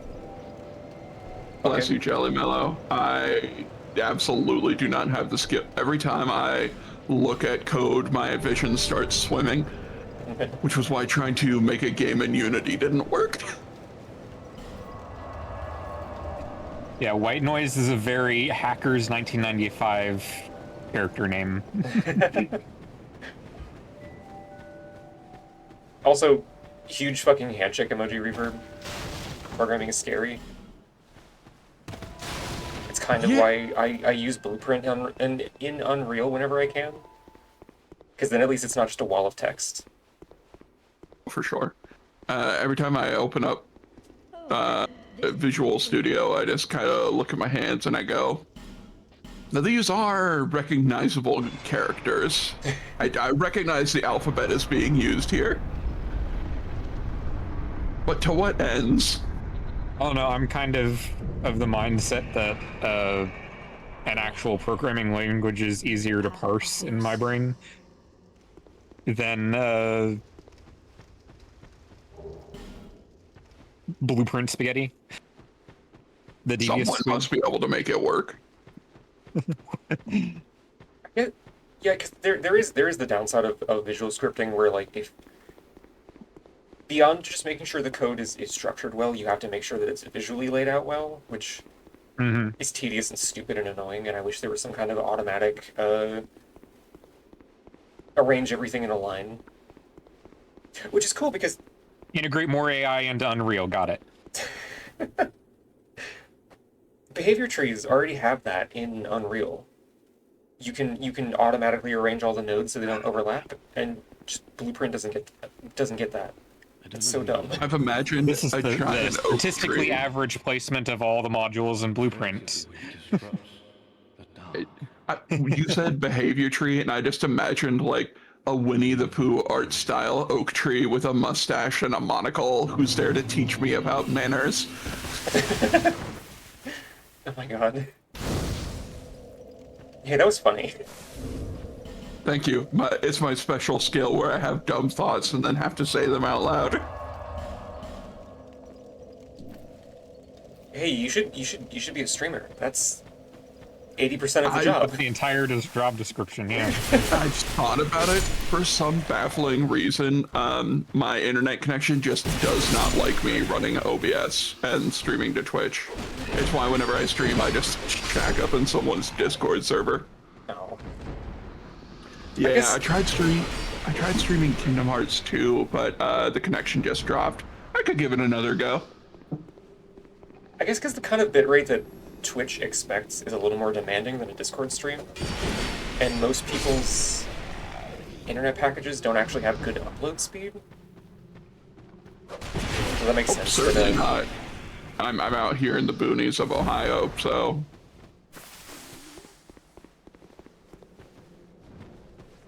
There's gonna be a fucking guy. The roots of the corn reach all the way down to hell. Did you know Ohio's major export is actually soybeans? I did. Oh. Yeah. But the stereotype is fields of corn. Correct. Didn't something happen with the economy recently that tanked soybean exports? We stopped doing it to China. Right. Which is definitely a good idea for the economy. Correct. One of the most predominant soy users in the world for soy sauce, which is a staple of both Chinese and Korean cooking. Akin to tomato sauce for Americans. That's why I don't use most sauces, because I'm allergic to tomatoes. Oh. That's actually tragic. Well, I'm about to tell you my 3 allergies, and you'll get a look into my life. I'm allergic to tomatoes, cheese, and peppers. Are you like proper lactose intolerant? Oh, Or... it's just the fermentation process of cheese. Oh my god. I can have milk and ice cream, just not cheese. Okay, we need to come up with a serum for you that fixes at least the cheese thing. That's fucked up. I didn't know Every that could time they happen. go, every time they're just like, let's have a pizza party, I just kind of sit there over in the corner and I'm just like, does the place offer wings? Oh. I'll need them without sauce, because most American sauces use tomato as a binding agent. I didn't realize that was a thing separate from being lactose intolerant. That's weird. Yeah. Huh. Look, there's 8 billion bodies out there. One of them's gonna have something for every kind of conditionality. True. My sister from Kentucky is allergic to horses and every kind of grass. Oh no. Does she live in the city now? She lives in California now, Oh. but she grew up in the horse capital of the United States. Oof. Every direction from her house, there were horses. And probably also Oh, grass. And also grass, you know, the famous Kentucky grass. That feels like a deliberate, like somebody cursed her. Like, Kentucky fried grass. She is a You witch. just go and pour oil out in the field. ow. And then you just go, I got some crunchy grass. She also can't eat chicken. Oof. Yeah, That one's tough. I don't think I knew that. Well, I don't want to ask questions about your sister when she's not here, but I know some people who cannot eat chicken because of texture. I'm assuming with Freya, it's like an allergy thing.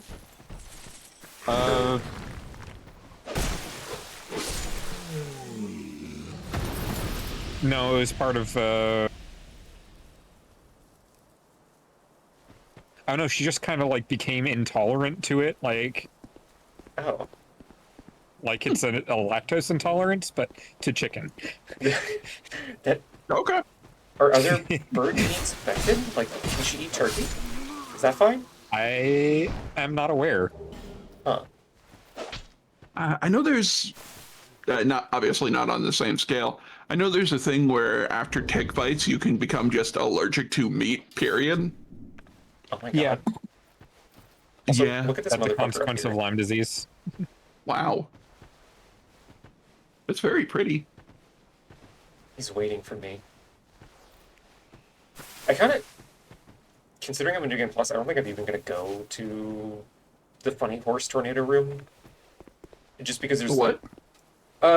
so that big structure up there, there's a boss fight that is just a circular track with a horse on it. Oh. It's a horse chariot. Well, yeah, but the horse is like the part that you actually fight if you do the mechanic. The chariot is essentially just cosmetic. I was imagining Sharknado, where it's a literal tornado made out of horses. No, I think that would be more fun. Honestly. There's also the Tarnado from Centaur World. Oh, like, okay, I thought you meant like tar, like the substance. No, Taur. Gotcha. Or Very cool design. One of the like 2 cool moments in that show. I feel like I heard about Centaur World like when it started airing and then never again. So Centaur World has Oh, god damn it. Oh no. it's 10 episodes. It has, in my opinion at least,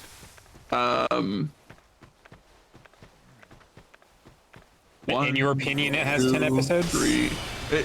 Yes, in my opinion, there were 10 episodes. Also, there were 10 episodes objectively. There were 4 cool moments in that show. And then the rest of it was pretty okay. My opinion of it was that it was trying to do the thing that Adventure Time did as a slow burn over the entire course of the series in 10 episodes. Oh, Yeah, for sure.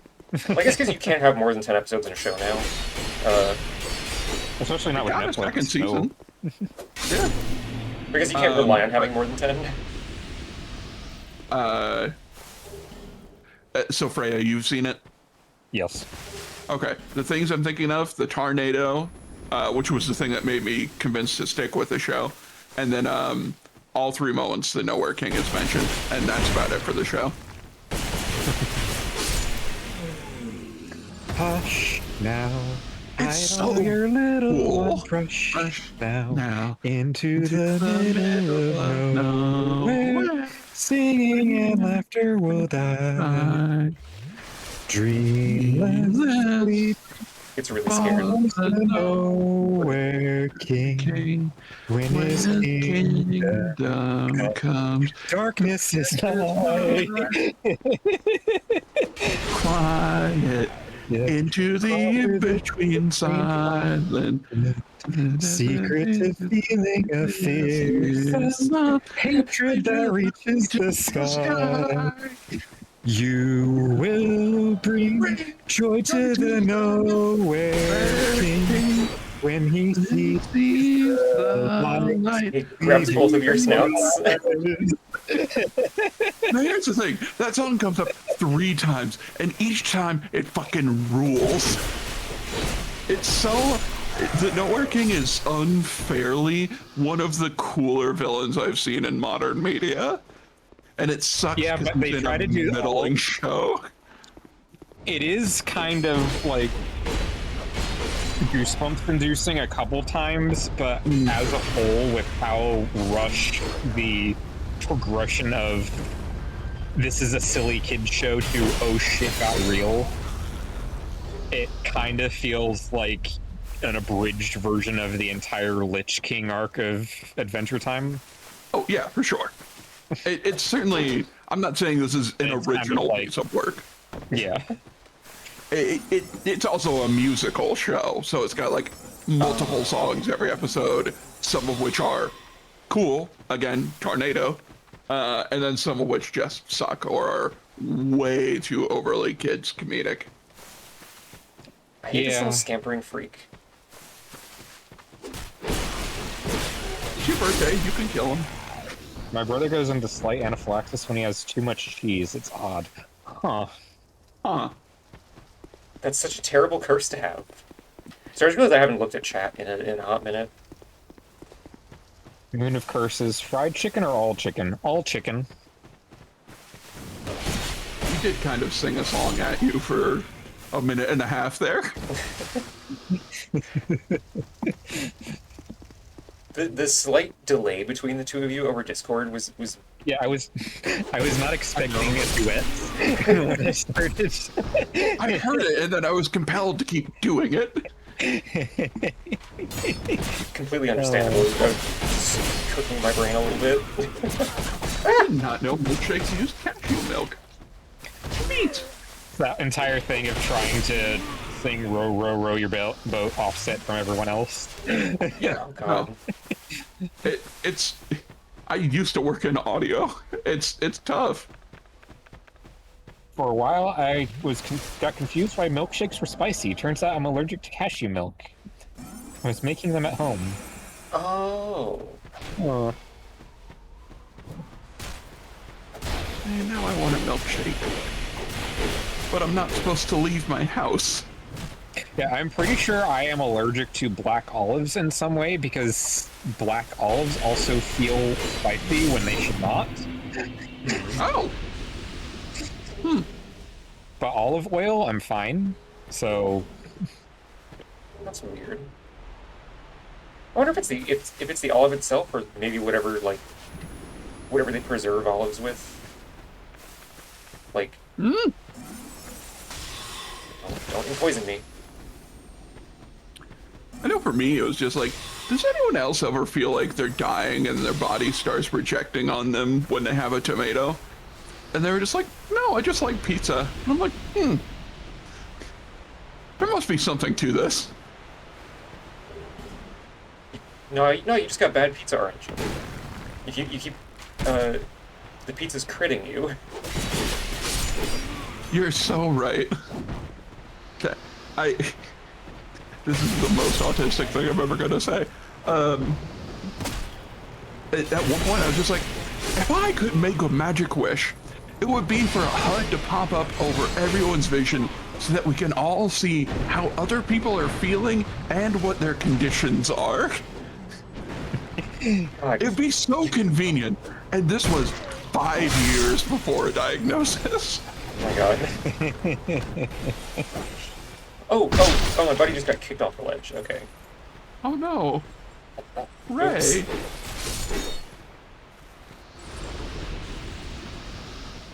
Black olives are just packed in basically salt water, so I would think it's something about the olives themselves. Oh. Well, Yeah, also black olives are a different, like, variety of olive. Maybe it's specific to them. Mm.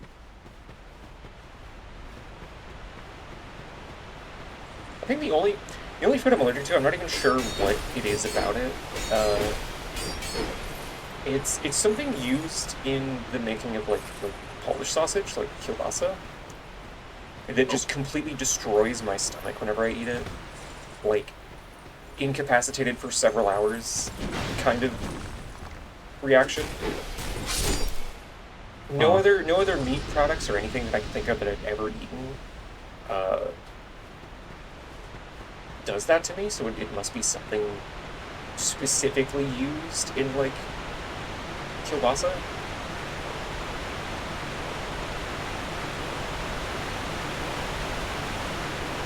Which is tragic because I fucking love Polish sausage so much.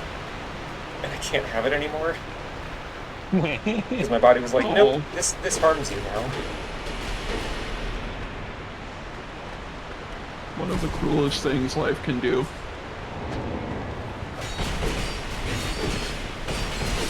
I think I've made a mistake. Never. No, I'm fine. Everything's fine. Nothing bad ever happens to the Mabels. This is a flawless Maple run.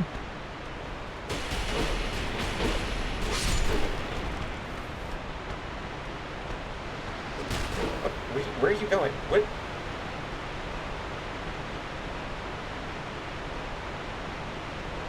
Hello?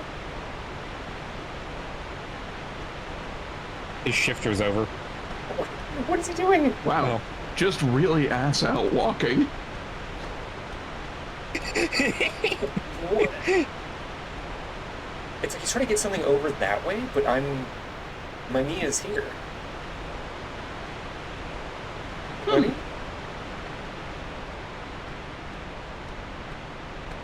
Oh, there we go, okay.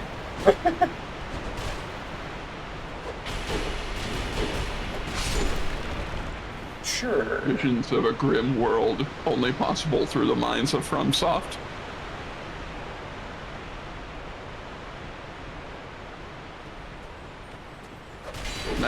Not Night Rain.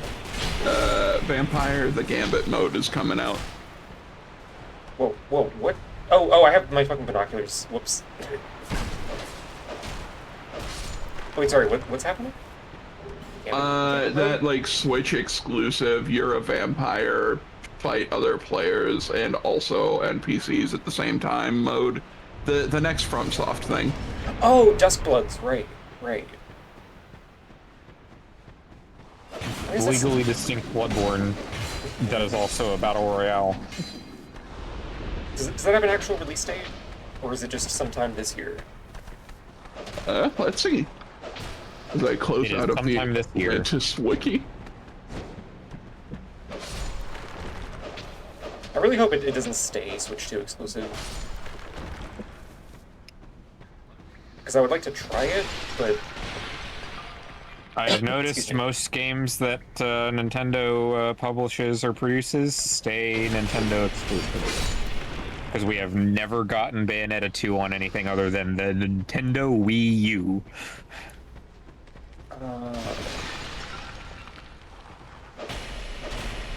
I hate console exclusives. Gboy5673 says, maybe you're allergic to marjoram in the kielbasa. Oh, maybe? You could try some marjoram? And see if it does bad. Yeah, let me let me go maybe poison myself. Hey, that's how allergy testing works. They make a square on your back and then they just put a drop of different allergens on there, and they literally lay it out like a paint sheet and just go, oh, okay, I can see this allergic reaction started right here, so you're allergic to this material. Yeah, when they did that for Sif, her entire back swelled up. The doctor walked in and was like, oh god, and then walked back out.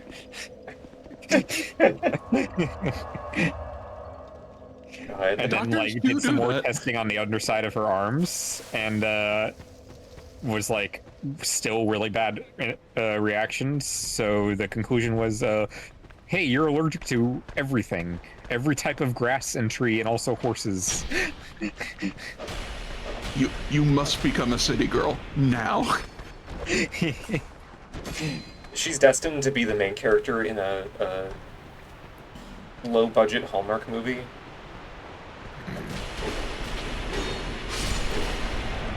Your Christmas magic will cure your allergies. I don't know if I've ever talked about this on stream. I have a intense hatred for Hallmark movies, like all the Christmas ones specifically. This tracks with what I know about you, but please elaborate. Like I've never gone out of my way to watch them for most of my life, but my mom really liked the Hallmark Christmas movie, so eventually I was like, handshake emoji. It's such a mom thing to like. Mm-hmm. She ordered a whole bunch of them on DVD after too. Oh my god. What? Okay. Really fucking funny. It was like That's eventually such a decision. it's like, okay, I'm gonna see what there is to these. Like I'm actually gonna pay attention to them. So many of them are the same movie. Yeah, it's just a formula. Yeah. But not even just a formula. There's a couple of different Hallmark movies that are specifically about a woman who enters an alternate Christmas dimension inside a snow globe. There's at least 2 of them. I think I know the ones you're talking about. Like, no, my pen is dying. There's only so many ways to talk about Christmas. I feel like you don't gotta reuse the snow globe thing specifically twice. Like that's telling that there's something wrong with the Hallmark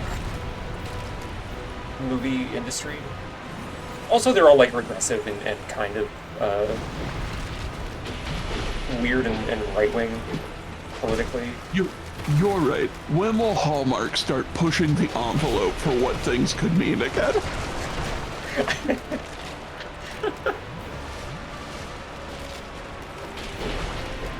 They're all very like.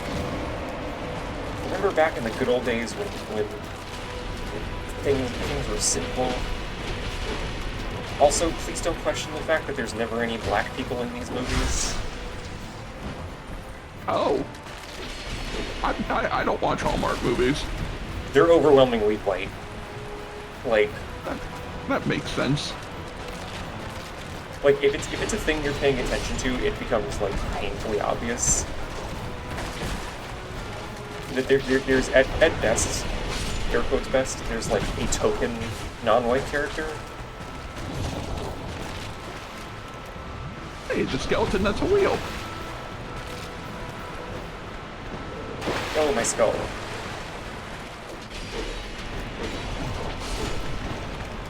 Wait, I should heal before I get blended, actually.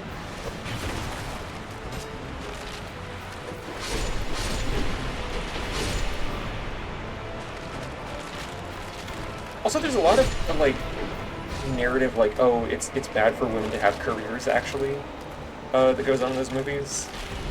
Yep. Where, like, women will not ever be fulfilled if they have real careers.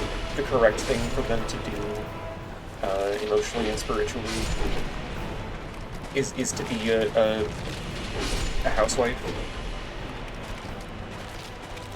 You. But then, like, you try to talk about that with anybody, and it's like, what are you talking about? They're just fun Christmas movies, and it makes you feel insane. It's like, no, they're just fun Christmas movies to make it easier to sell this weird, regressive worldview that they have. Oh, people's media literacy and reading comprehension sucks. Yeah. Minor segue. I used Reddit for the first time last week. Oh, I'm so sorry. Yeah, you brought that up. They were just like, hey, we're doing, the extremely brief bullet point is, there's 2 versions of RuneScape. The modern version sucks, and they're spending this entire year revamping it to not suck. They said on a stream, hey, give us your feedback on Reddit. I was like, okay, I've never used Reddit before. So I made a post on Reddit. lots of responses just going like, it sounds like you don't like this game. I was just like, yeah. It's almost like I left feedback saying, here's why I didn't like this game and stopped playing it. Yeah, that's kind of the point of the prompt, isn't it? Yeah. And I do wonder, is it because I signed off using a woman's name? Almost certainly. Yeah. Reddit users are just like that to everyone. Well, yeah, but they are more likely to be weird towards women. Like, that is undeniably a thing that happens. Mm-hmm. But they are just weird in general. True. Also, real quick, I want to show a funny bug. I do like funny bugs. There's a little bit of a drop here. Because the collision between these two maps, like, there's a map seam right here. And there's like a subtle drop, because the floor on this level is not actually lined up with this one correctly. And it prevents you from walking back this way. Unless you go over here. Oh.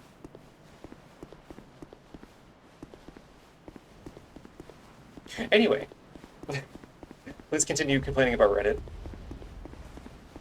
Oh, it mostly just ends with me thinking in my heart, now I could respond to each one of these comments and try and convince them of the righteousness of my argument. Ooh, never do that on Reddit. Or I could go my own way. And I rode off into the sunset.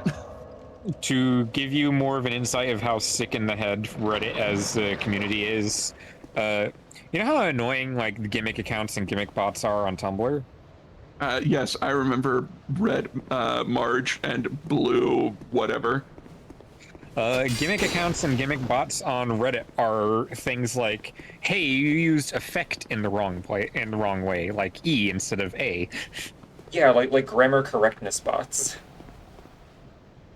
I've come to a decision. We should delete Reddit. We should only let Reddit be used by people who are like... Because there is one thing that Reddit is good for, and it's people who are actually knowledgeable about a profession or a subject matter, and are normal about it. Like, it's just like, hey, I have some information for you. Those people can use Reddit. Everybody else, the gamers and the fucking... The people who like, watch ragebait YouTube, they should not be allowed to use Reddit. It should just be an information hub. Yeah, the most striking thing to me was I was just like, I can't believe there's not like a community email form or something I can just fill out. Like they said, just post on Reddit about it. I was like, that's a weird way, because now like my feedback is getting upvoted and downvoted. Yeah, I guess I can kind of understand the purpose of using Reddit for that, because then it turns into like, okay, people are maybe more likely to give their feedback in response to other feedback, so it helps you get a more accurate, broader net of what people think. You know what RuneScape used to have? Forums. I came here. Oh yeah. It did. Trying. Also, this is true in G-Boy. A lot of subreddits are just echo chambers. To remember. I've said perhaps. Oh, They shut down the official subreddit 2 years ago. No, not subreddit, forum. God. Yeah. After basically existing for the entirety of the 21st century so far. These forums. Oh, nice! You go to a place and it just exists. And you go like, wow, there's info here, and I don't have to join a Discord server and feel out how skeezy it is. Also, Discord servers are bad for preserving information. Like, when places have Discord servers instead of wikis, it pisses me off so much. Because Discord search is bad. And you can't organize a Discord server in a sensible way for information. Also, G-Boy, thank you for the follow. Hello, horse. And Discord implemented, like, threads and a special channel type for basically turning it into a forum when we could just be using forums. We could just be using forums. Discord is also opening up public stock options this year, so that's exciting. Oh boy, never go public. You know how you want like shareholders deciding what Discord's future is going to be, right? We all like this. Looks up Skype. Looks at Skype. It's so cool how Discord started as like, hey, wow, it's if Skype was no longer bad, and then progressively has made itself into a piece of shit piece of They software. forgot their roots. I do miss the animated rotisserie chicken emoji though. From Skype. From Skype. Oh wait, yeah, I know the one you're talking about. Yeah, that should just She be cooked me. that should just be a Discord feature. Here we Hold on, are. are any of the servers I'm in have that emoji? What if we went back to TeamSpeak? Oh my god. I already use work? TeamSpeak for a lot of things. I hate it. Catch me on Mumble. So we'll call it MSN Online, and you'll be able to message people on there, or leave a message while they go away. Whoa. You know what a really annoying feature of that was? What MSN? Poking someone. Poking someone for sure. Because there was a button in like DMs on MSN Online. You could poke someone, and it would pop the like DM window back into the foreground of their desktop and shake it. Oh my god. Oh, that's hostile. Did that have a cooldown? No, you could spam it. Oh no. No, I love that actually. Immediately I'm thinking of just like, what would the worst person do with this? I kind of miss IRC. The virtual equivalent to tugging on your sleeve until you pay attention to them. Okay, but that's cute. Yeah.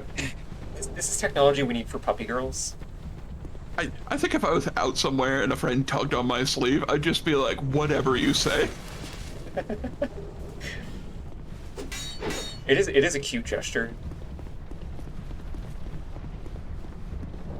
Hey look, there's beautiful women here that want to obliterate me with 1,500 fire damage.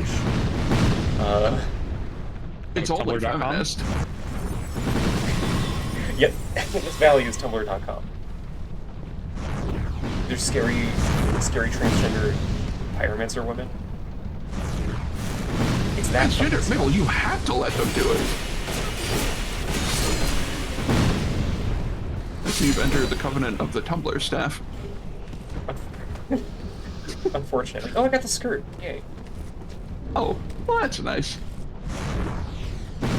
Oh, buddy. Maybe not the time. Oh, this What the hell? There's a zoom feature on the Discord screen share now? Oh yeah, I accidentally triggered that the other night. And I thought your stream did something, because all of a sudden it was just zoomed in on your Hunter and Bloodborne, and I was like, what is happening? What are you trying to show me? And then I realized that I did it. I didn't play Bloodborne last night. Did I say last night? Yes. I meant to say the other night. I'm bad at language. Hi, Mo. Well, you know what? In Bloodborne, it's an eternal night. Holy shit. But the animation for their fire cast looks a lot like Incinerator Snap.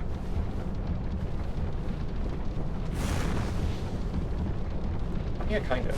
I think she's blowing a kiss there. Well then, accept it. It's your birthday.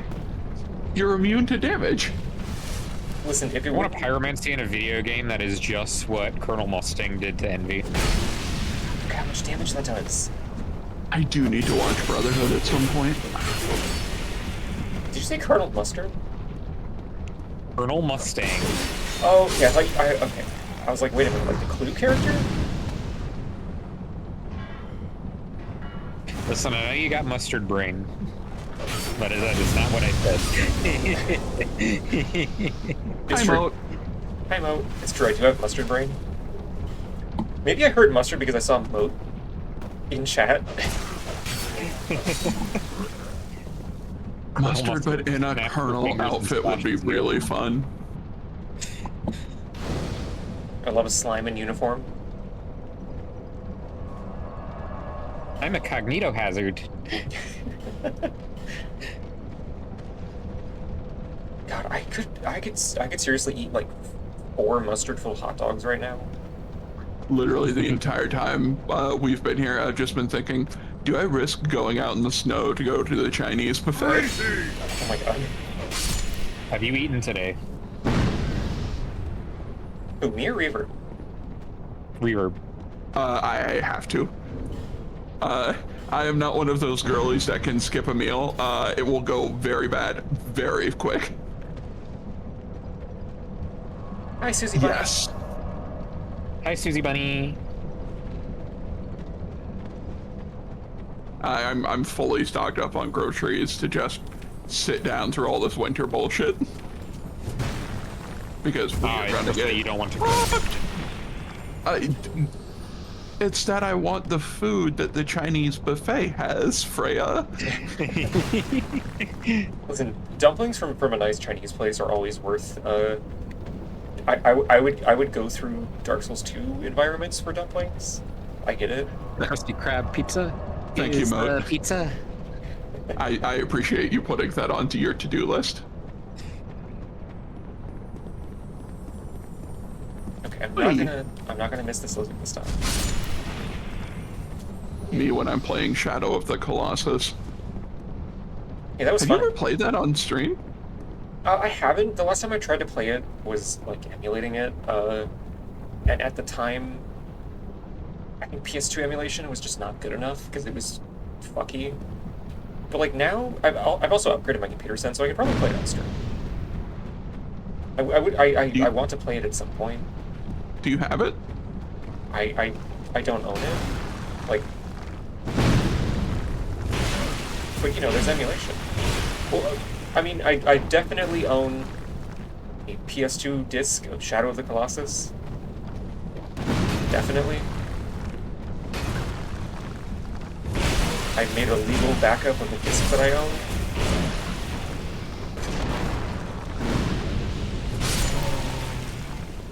Smiles. I don't have the remake on PS5. Because it kind of looks ugly, honestly. Yeah, it's kind of that whole, Let's make it photoreal with no regard for art direction kind of thing. yeah. Shadow of the Colossus is not available on Steam. Nope. No, because it is PlayStation exclusive. Huh, that's surprising. PS2 and then the PS4 with the remake. I was going to give you a birthday gift, but I guess not. Let's donate to your coffee at coffee.com/Grossi and Goose.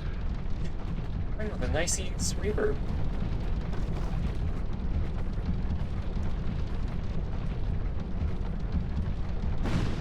My brain just turned off for a second.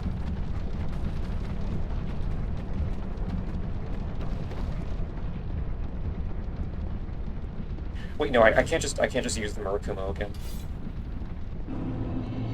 I feel like every time you dodge in this game, there could be a mod that just plays the opening piano riff of Rolling Girl by Wowaka. I'm not familiar with that one. It is actually the most famous Miku song. Oh. Yeah, I'll send you a link to it. But it is considered by many to be the original Miku song. Wow. As much as I love, like, the Vocaloid characters as characters, I am not familiar with most Vocaloid music.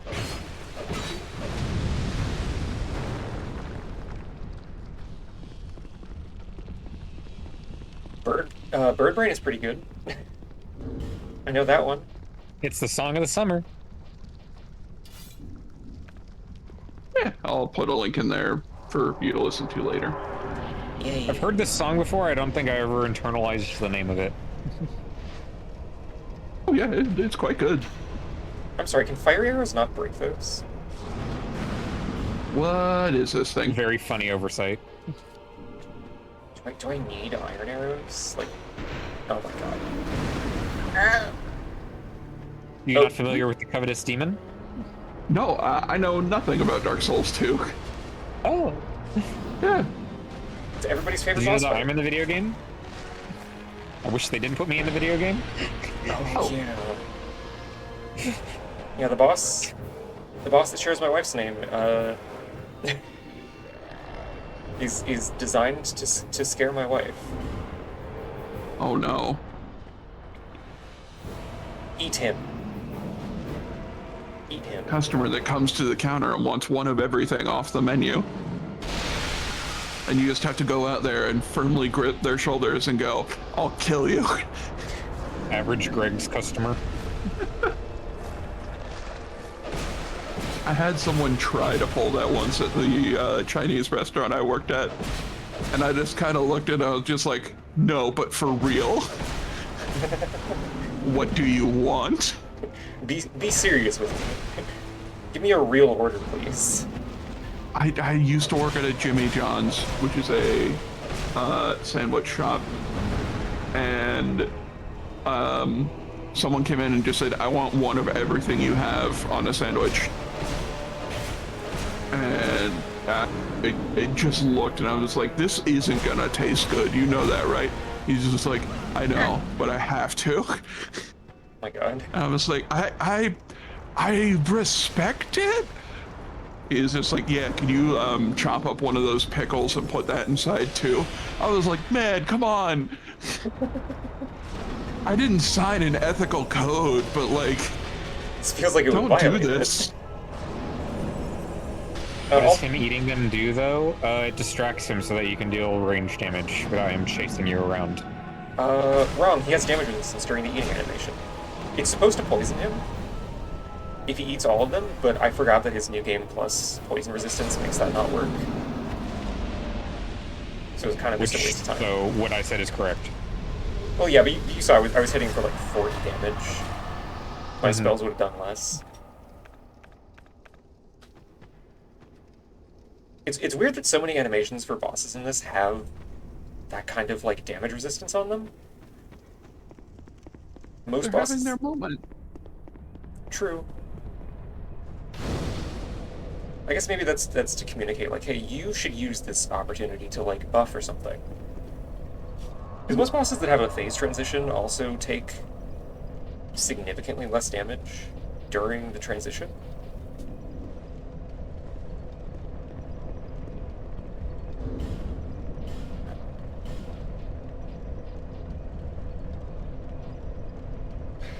Okay, does Chloe? I think I have enough Titanite to like get another weapon up to max level. If Chloe has a chunk for me.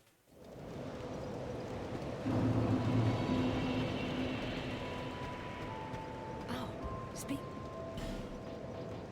No. What a hairstyle. No, she doesn't have chunks yet. No interest.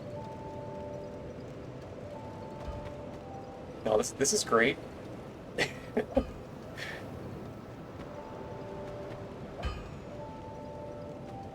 Hey, wait a sec. Strawberry Girls has a new album on their Bandcamp? Oh. And I didn't hear about it? Oh, really? Yeah. Hot damn. Yay. Oh, wait, I can probably go, Did chat. one of them transition at this point? Nope. Oh. Next time. Every member of Strawberry Girls is still a man. We'll work on it. Oh, wait, it's not a new album. It's a re-recording of their first album. Okay. Okay. I mean, that's still fun. That's something. Yeah.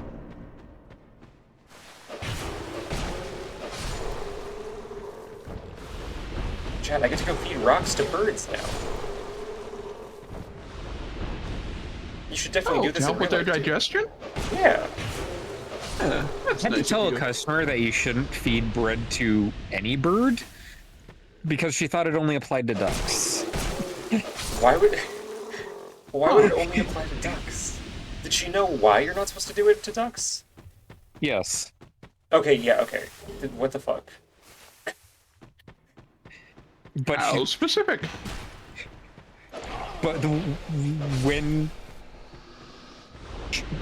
when I like explained that, she's just like, okay, so you're not supposed to feed bread to birds and ducks. Like ducks are not a bird. like ducks are some other thing. Oh my god. That's fucking incredible. What? I feel like we're kind of it's the same nature of thing as my argument that penguins aren't normal birds. Maybe she thought that about ducks. Now, hang on here. A penguin is a bird. You get that, right? No. Okay, here we go again. Okay. Penguins are birds. We're not having this conversation again. No, I veto this. But if you ask most people to think of a bird, to name any bird, it's probably not going to be a penguin. Penguins are a weird variety of bird. Like, they're shaped weird, they don't fly. Well, yes, but if I ask anybody to name a video game, they're not going to name, like, Pizza Tower, but Pizza Tower is still a video game. Well, yes. You ask someone to name any shark, they're probably not going to say Greenland shark. No, right. That is still a shark, though. But it is still a shark. But, like, there's nothing really distinct about a Greenland shark. Or Pizza Tower. Like, Pizza Tower isn't so Greenland avant-garde. shark is distinct in that it is made mostly out of pee. Right, but if you just look at it, it's like, oh, yep, that's a shark. But if you handed somebody a penguin... I see the logic you're trying to show here. I just don't appreciate it. That's fair. I'm sorry, I can't follow you down this road, even as one of your strongest and most devout warriors. That's fine. I understand. A penguin is not any weirder anatomically than, like, say, a puffin compared to an ostrich. Now, I would say that ostriches also aren't normal birds. That I will give you. Kiwis. Kiwi is not a normal anything. Kiwi is a little freak. A kakapo. I do love kiwi noises, though. They're so unsettling. Is a kakapo a normal bird? Hold on, I gotta Google something real quick. I think I know what bird you're talking about. This thing. Yes, that is a normal bird. It has no wings. What do you mean it doesn't have I wings? don't care. That's a normal bird. Look at her. I would look at her and I'll say, you're perfect. It doesn't have any wings? That's fucking weird. That's a weird bird. It does not have any wings. It's just like a kiwi, except it has, like, more normal looking feathers. Okay, yeah, I would say the kakapo is not a normal bird, then. I'd look at her and I'd But it tell looks her like one, every day, yes. you're perfect. No, because before you said the wing thing, I was gonna say, like, it looks like halfway between a bird and a weird bird. Like, it doesn't look that much like a normal bird. It's a little... It looks exactly like any other parrot. If No, you it doesn't. want a weird bird, that's a shoebill. Or like the secretary bird. Those are weird birds. Like, the more different types of quote-unquote weird birds we bring up, it's just going to be, like, more obvious that there is not a morphologically normal bird. Okay, because, like, a toucan is a normal bird. No. A pigeon is a normal bird. A crow is a normal bird. Yes. A falcon Both is a of normal those things bird. are very different in, like, shape and behavior and... No, right. But... A cassowary is very much not a normal bird. Cassowary is a dinosaur that didn't get the memo that everybody else was gonna do some other shit.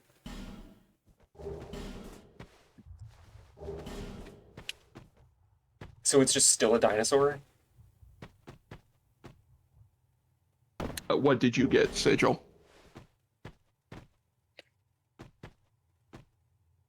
Did I get any chunks from that? Yes. I got 1 chunks. Mabel has an unrealistic Western beauty standard for birds. No, it's not even...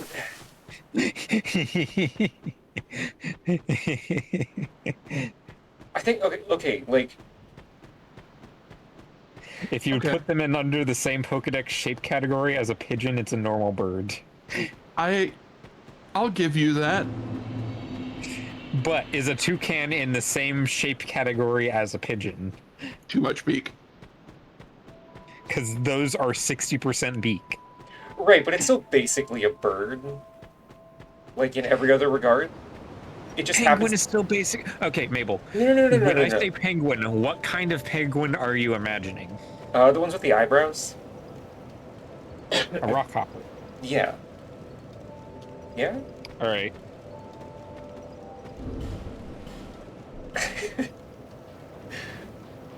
How about this thing?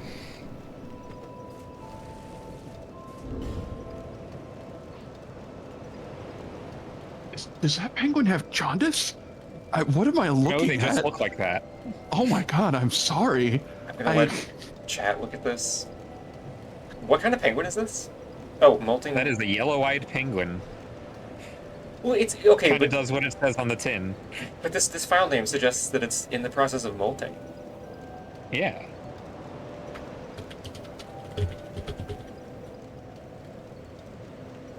No, this is still basically a penguin. It's the same kind of like. So I think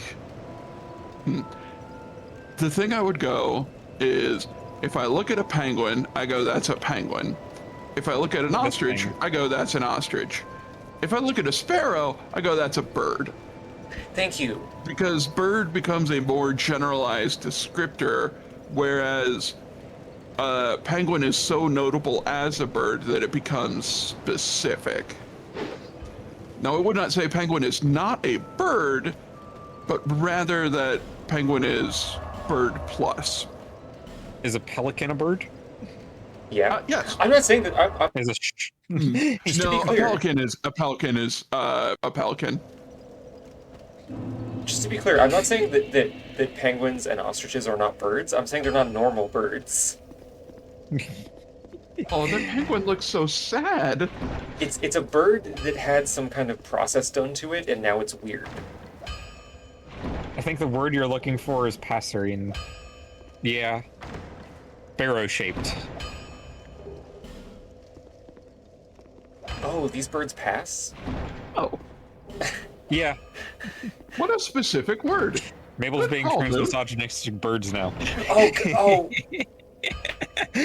I'm gonna fling you.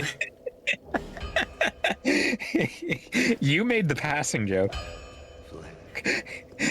I did, but you didn't. Oh.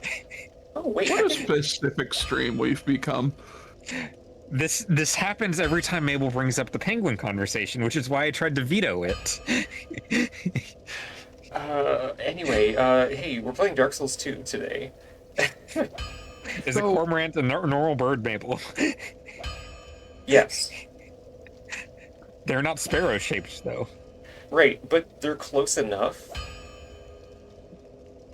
In Behold a bird. I don't know. Have you sensed an image? Well, look, it's an ugly bird, but it is a bird. Wow, Frey, are you saying that this bird can't be a normal bird because it's kind of ugly? You were saying that about penguins. No, I'm not saying that penguins are ugly. I'm saying that they are structurally and Wow. Hot ecologically take from Mabel. different from most other birds that exist. So are cormorants, so are pelicans, so are shoebills, so are ostriches, so are cassowaries. Okay, but the thing is, it's Cormorant's favorite bird are not normal birds. there's layers, right? So like there are some birds that like swim, right? Mm-hmm. Yes. And there are some birds that live in cold environments. It's fascinating watching you trying to dig a hole out of this. Yes. And there are some birds that are like kind of weirdly, they have weird body plans relative to like,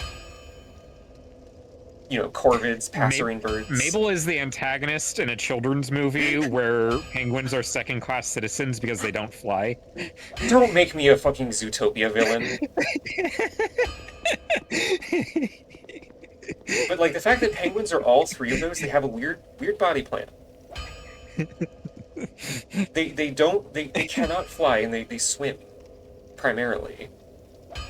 Or they exist on land and they swim. They're amphibious. Like notably so. They're in an environment that otherwise doesn't really have a lot of bird species. Like there are other birds that coexist with penguins, yes. Mm-hmm. Nobody mentioned that. I'm aware of it. But the fact that they have all three of those qualities, my phlegm, it makes them weird. I would not call a penguin weird. I would just say that's a penguin, not a bird.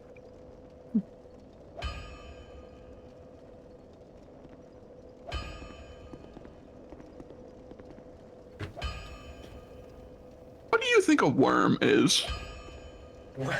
If multiple other bird species take up similar ecological niche and body shape, then it's not a weird bird. There are several species of penguin that are all very distinct looking. Right, but they all. They have superficial differences. They're all penguin shaped. You've lost me again. There's multiple birds that are passerine. Yeah. But are those not all... God, I'm gonna have to get a sheet of paper. See, this is why I vetoed this conversation. I'll meet Mabel and someday, and I'll just have rolled in a whiteboard, and I'll hand you an expo marker and just go, all right, you have 1 hour uninterrupted. What is a clade, Moon? Where does that fall in Kingdom, Phylum, all that? Yeah, what is a worm? Which worms are normal? I don't have opinions on worms. Worms are not a thing that I think about. I look at a worm and I just go, you're not a mammal, but I wouldn't call you an insect. So what are you? They're just something.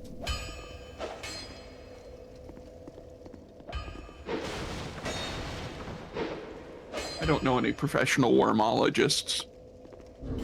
Wait, I work at a university. I'll just go ask a biologist. Except the university is closed, which is why I'm working from home. Don't show this stream to anybody that I work with, chat. Please. Okay, I think I'm gonna use the Lili's Greatsword. We're moving on from everything that just happened. We're going back to Dark Souls 2 land. Twink Titanite. I'm sorry, enough what? Twinkling Titanite, but I call it Twink Titanite because it's funny. Gotcha. Shout out to Twinks.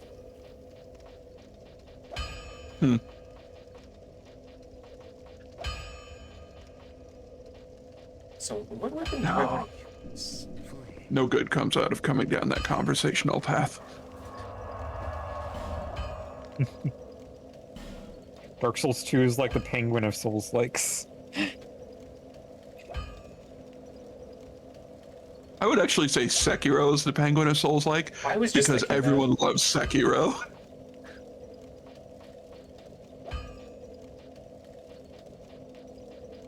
Yeah, I would say, like... Dark Souls 2 is more of a normal bird, and Sekiro is more of a penguin.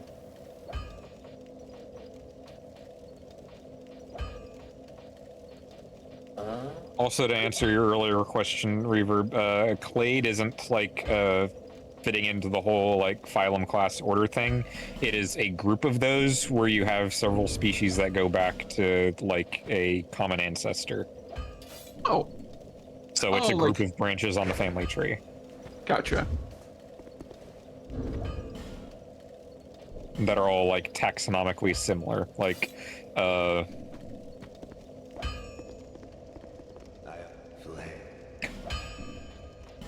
tigers and snow leopards are on the same clade in like Panthera because they have a recent common ancestor. Yeah. I was paying attention. This uses Twinkling Titanite as well. God damn it. I can't believe I'm about to say this. Sigil, I think Crow might just be a normie mainstream bird.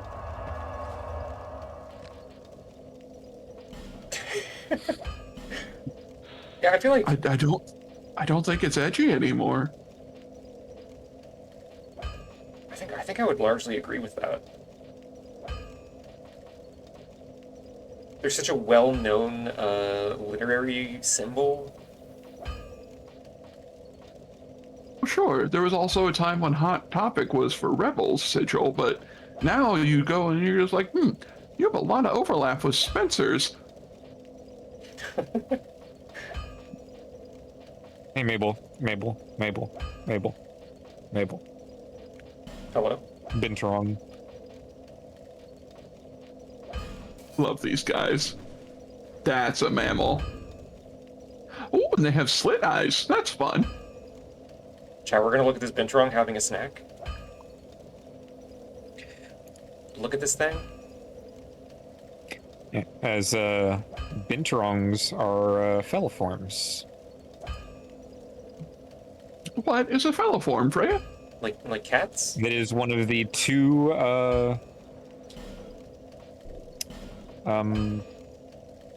what's the word for it?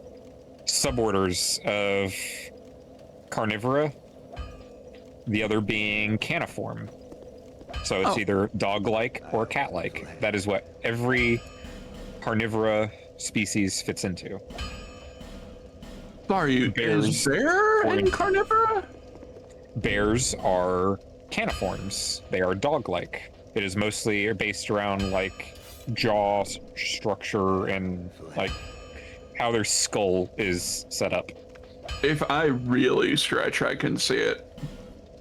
I guess if I'm making extremely broad taxonomies, okay. Yeah.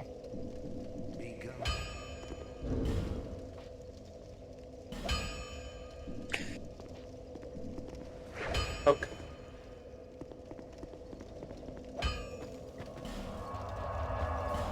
I was listening to something yesterday that was just like, a bear, one of the largest animals on the planet, and I just immediately pictured a blue whale.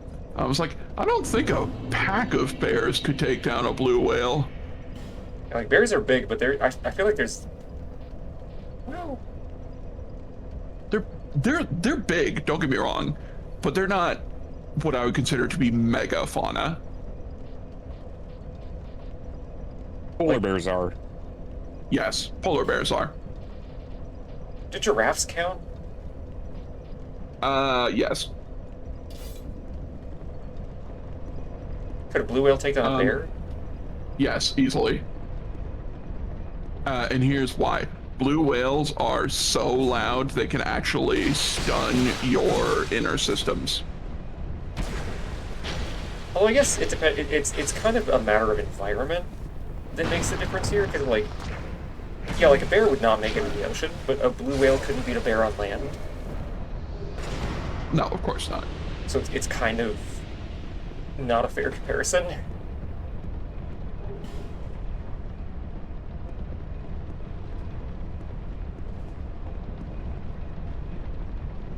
We're not allowed to do animal power scaling here without being fair. I've decided, I guess. Oh my god, I was animal power scaling. I've become what I have sought to destroy. Oh right, binturongs are actually a distant cousin of hyenas. Whoa. Makes sense. Weird long hyena. Yeah.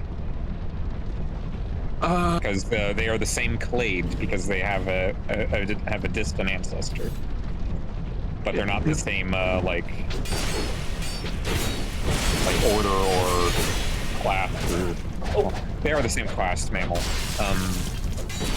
Family. Family, yeah. In Florida, I'm gonna go with the bears because pack tactics has time and time again shown that it just works. Yeah, I think the 50 flying bears would beat the blue whale. Yeah. Hey, buddy. You gonna Flying, aggro like, on me? real life, a 3 versus 1 fight does not really work.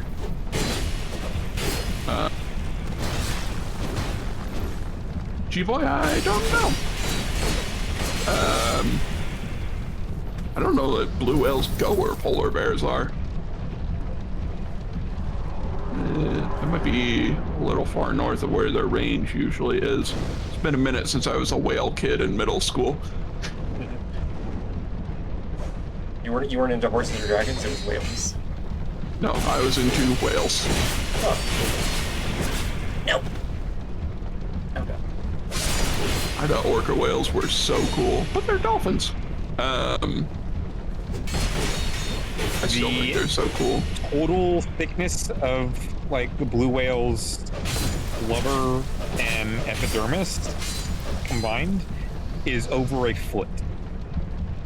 Oh yeah, no, that's the whale then. It just wins. Oh. The bear. I think the whale just wins. Yeah. Unless It's a very effective hide. the bears would have to do some Metroid shit and like go inside of it and attack it from within to do anything. At that point. Why would the whale? The whale is so innocent and a noble creature. The thing about like herbivores. Well, I guess A whales whale aren't is herbivores. a Really, whale is plants? a carnivore, but it It's not a almost is a predator. tridivore. No, they're herbivores. Squids and krill are plants. Confirmed. Follow me. Blue whales don't eat squids, do they?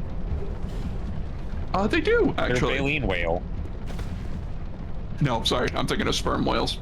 No, all whales eat squids. And squids are plants. Follow me at PlinyTheElder.bluesky.com for more biology facts.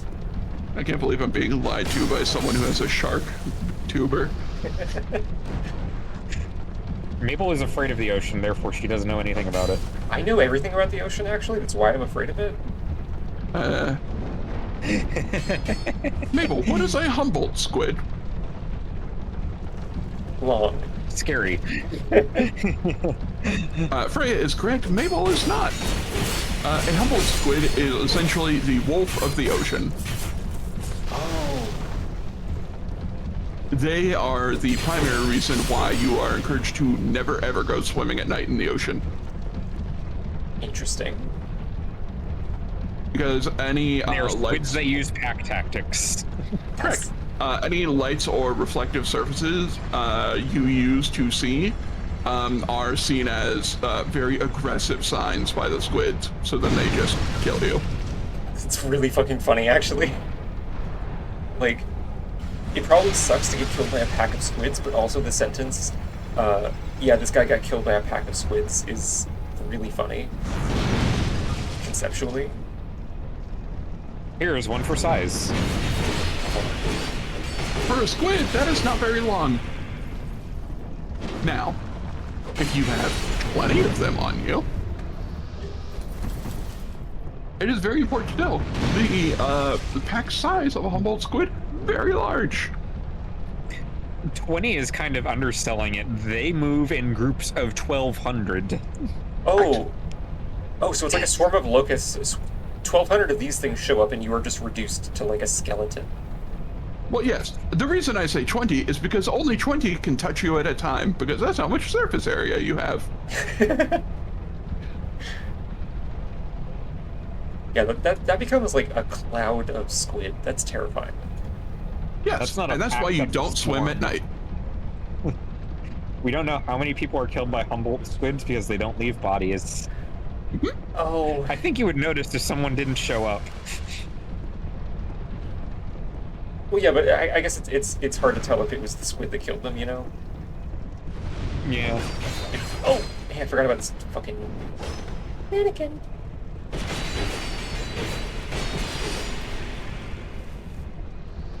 Can I jump to that?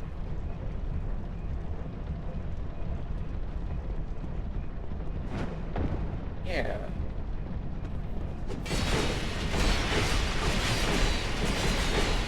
Although Humboldt squids have a reputation of being aggressive towards humans, some disagreement exists on the subject. Research rune suggests that mine. squid are aggressive only while feeding. At other times, they are quite passive. Some scientists claim the only reports of aggression towards humans have occurred when reflective diving gear or flashing lights have been present as a provocation.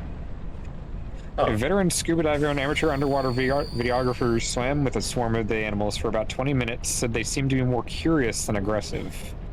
In circumstances where these animals are not feeding or being hunted, they exhibit curious and intelligent behavior. Oh. I guess that tracks because octopi and squids are just smart animals.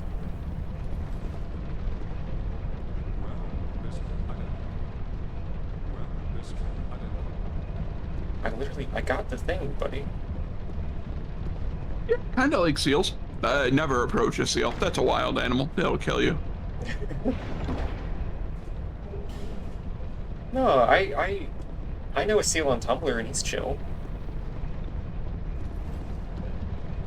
Surely they're all like that.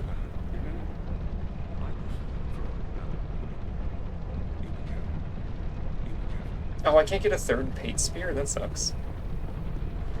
Why?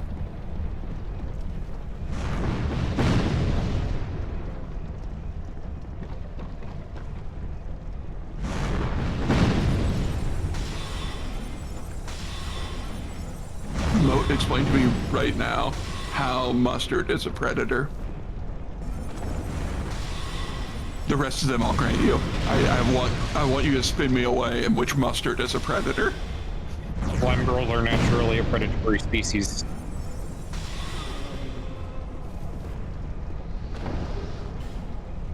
I genuinely don't see why people think Creighton is the good guy between the two. Well... You got me. Ah!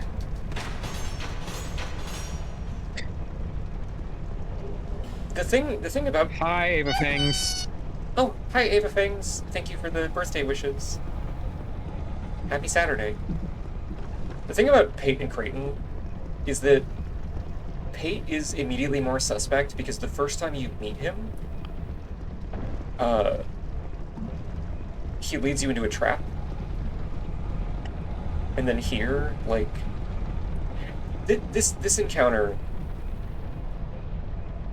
kind of doesn't work as well in Scholar because they changed the enemy placement, but he's like, oh, there's treasure ahead.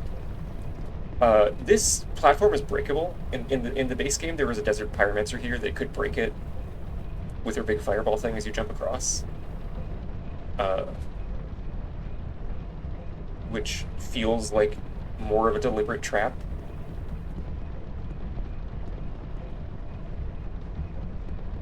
So, like, this encounter doesn't feel as sketchy. Yes, he warns you, but, like... I don't know. Something about his demeanor just makes me think that he's sketchy. Like, he's being the center. He's like, oh, I didn't make you go into the trap, but you know, if you die and I loot you, then that's fine. Do we think estrogen would have saved Patches? No. Estrogen would have made Patches, like... I think it would have been a horizontal change. I don't think there's a scenario in which Patches is no longer sketchy and annoying and weird. I think it'd be more fun if Patches was a girl.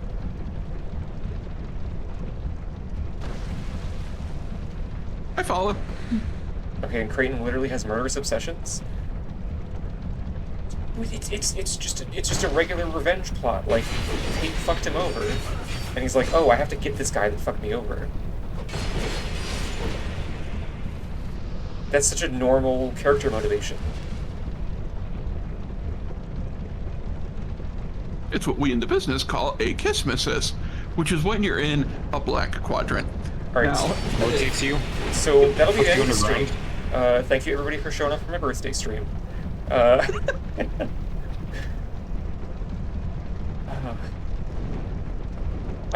thing is that you're not wrong.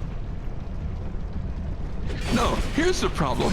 The problem with that quadrant is it's genuinely useful a lot of the time. People just hate hearing it.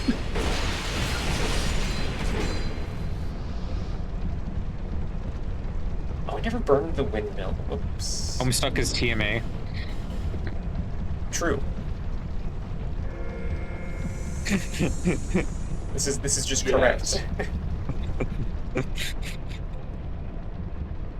I haven't kept up with it since it originally finished. So I don't know if June Egbert is canon or just a really June Egbert is detailed... canon, but is not in the comic yet.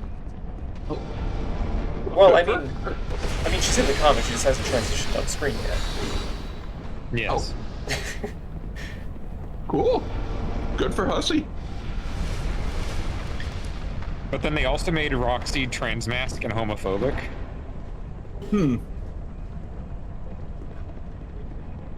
That's weird.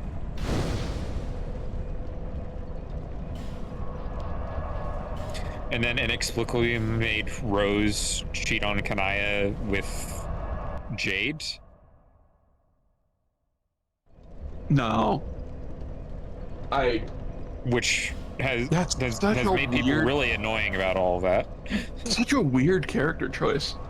Well, okay, the people that are going to be really annoying about all that are the people that are going to be annoying about Homestuck in general, I think. Mm-hmm. Oh, I just don't engage with online community. It's very relaxing. That's probably smart, actually. In a lot it's of very cases. freeing. I just don't follow tags for stuff, and I just go like, I'm here to make my post. Oh. And then someone's just Also, like, there's like two successors to the original comic. There's like... Wait, how?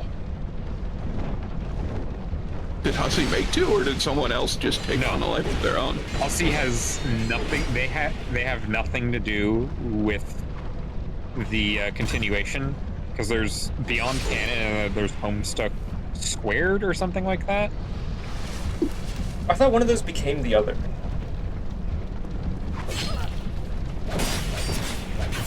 You're right. Like it was like a rebrand. I fucking hate these mannequins so much. I hate these mannequins so much. Poison mannequins. That's pretty bad. Poison and bleeding. Wow. My kind of mannequins. Homestuck just degenerated into high school couple drama after the main comic. Yes, and then there's also like a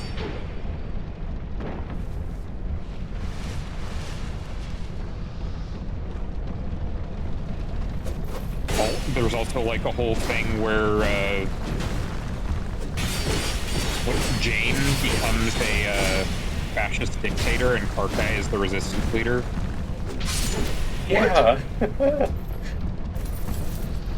Oh, this is why you should always just end a piece of media when it ends. Dave is a robot now. Sure.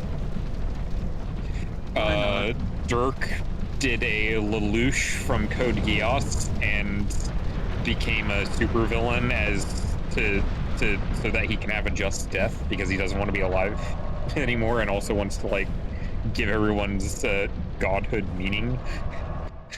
Oh. Sure. I do actually think the Homestuck death mechanic is the Homestuck death mechanic is fascinating. I think it's one of the cooler ones. Yeah, I do like the just heroic death thing. Mm-hmm. There's a lot that I like about Homestuck. A lot of what I don't like about it kind of ties into like trying to talk to people about Homestuck online is just annoying. Sure. Robot Dave has been a thing for ages. Here's the thing, Mo. I have not read Homestuck since 2016. Yeah, I haven't read it since like 2013. So when I say this is a thing now, I'm just talking about the sequel stuff in general. Oh my god, don't double thrust me. Okay, can you stop fucking chasing me for a second, please? So I can heal? Oh my god, oh my god. Everything that I have learned that has happened after, like, the actual finale and epilogue and everything has been against my will.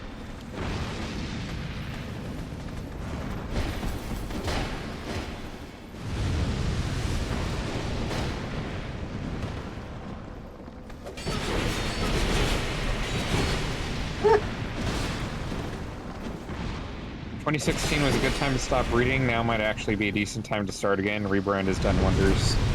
No, Homestuck has had enough of an influence on, like, my entire being as a person. It can stay the way it was, ending in 2016 in my brain. I'm almost 30. I'm not rereading Homestuck. I turned 31 this year. I am not rereading Homestuck. Unless it is, like, to introduce it to a friend who would need a reading partner. Because, hey, I like this comic. It was very important to me. I also hate this comic. I hate that it was important to me. But if someone wants to read it, then, like, sure, I will be there to, like, guide you through this. And hold your hand. Yeah. Oh, that reminds me, I should watch Korra, now that I'm, like, an adult. Oh, please get out of the poison, please. Oh, Assassination Classroom is great. Please lure her out of the poison. Final chapter made me fucking bawl at, like, 3 a.m. Oh, Reverb is balling. Bro, can you get out of the poison, please? If you liked Assassination Classroom, same mangaka has been doing The Elusive Samurai. Very fun. That one is also very soon to wrapping up.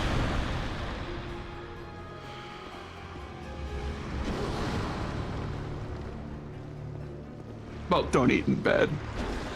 Why are you eating a cup of beans in bed at 3 a.m.? What the hell? I want to study microscope now, Sickle. Are you gonna come away from the poison? Can you be in the middle of the map, please? No, that's where you sleep.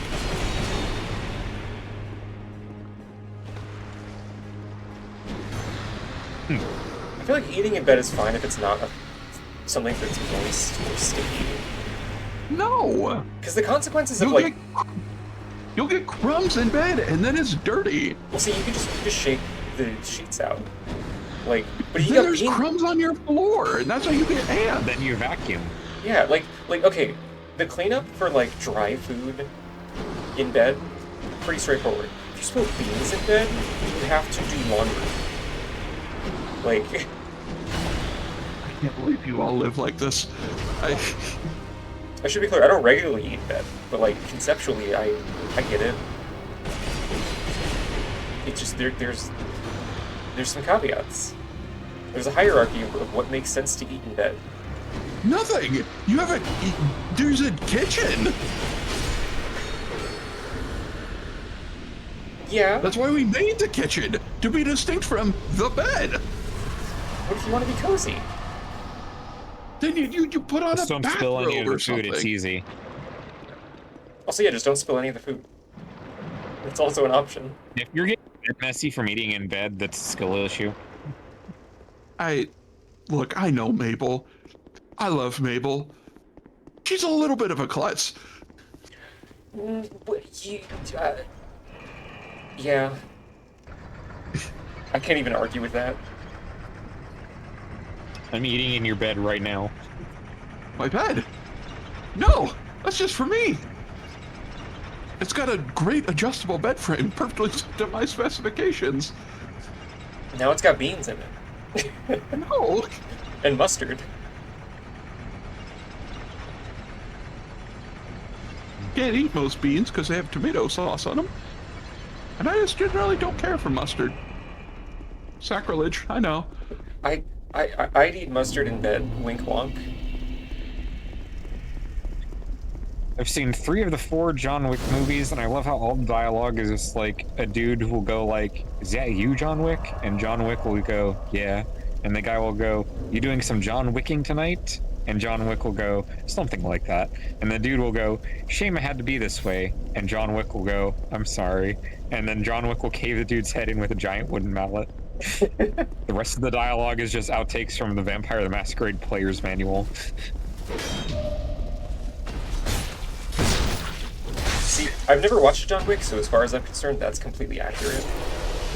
I mean, it is. I've also watched 3 of the 4 John Wick movies. Okay.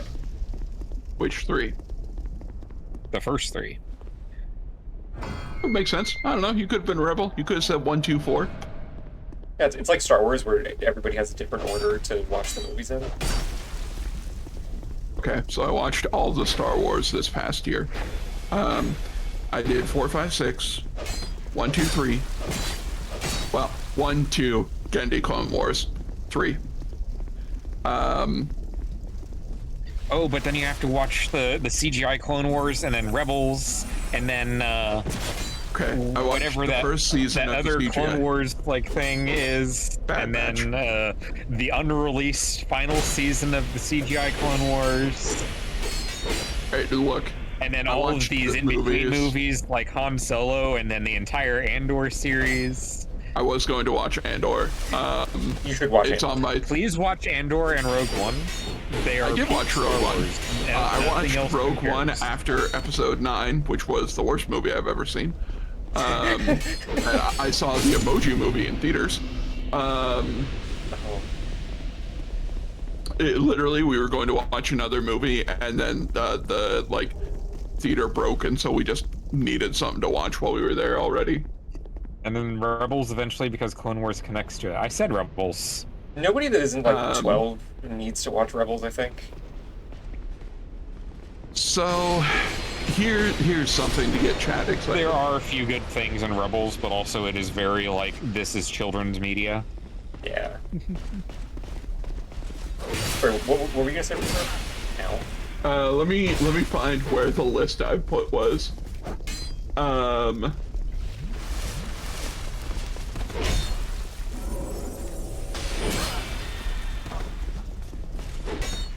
Hey buddy, can you do anything other than sprint at me and do a downward slash as soon as I try to do anything? I fucking hate these guys.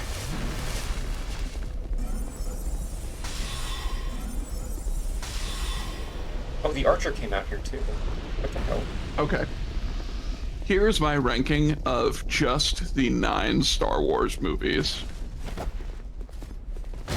Last place. Episode 9, Rise of Skywalker. Horrible.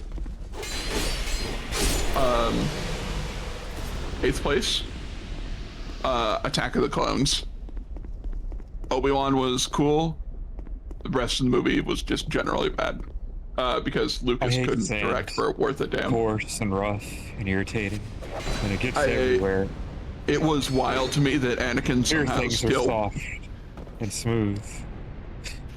It was wild to me that somehow after the conversation where Anakin said, "Hey, we should put a guy in charge who can make everybody listen to make the government more efficient," and saying, "Hey, I know you're having a treasured childhood memory by the beach.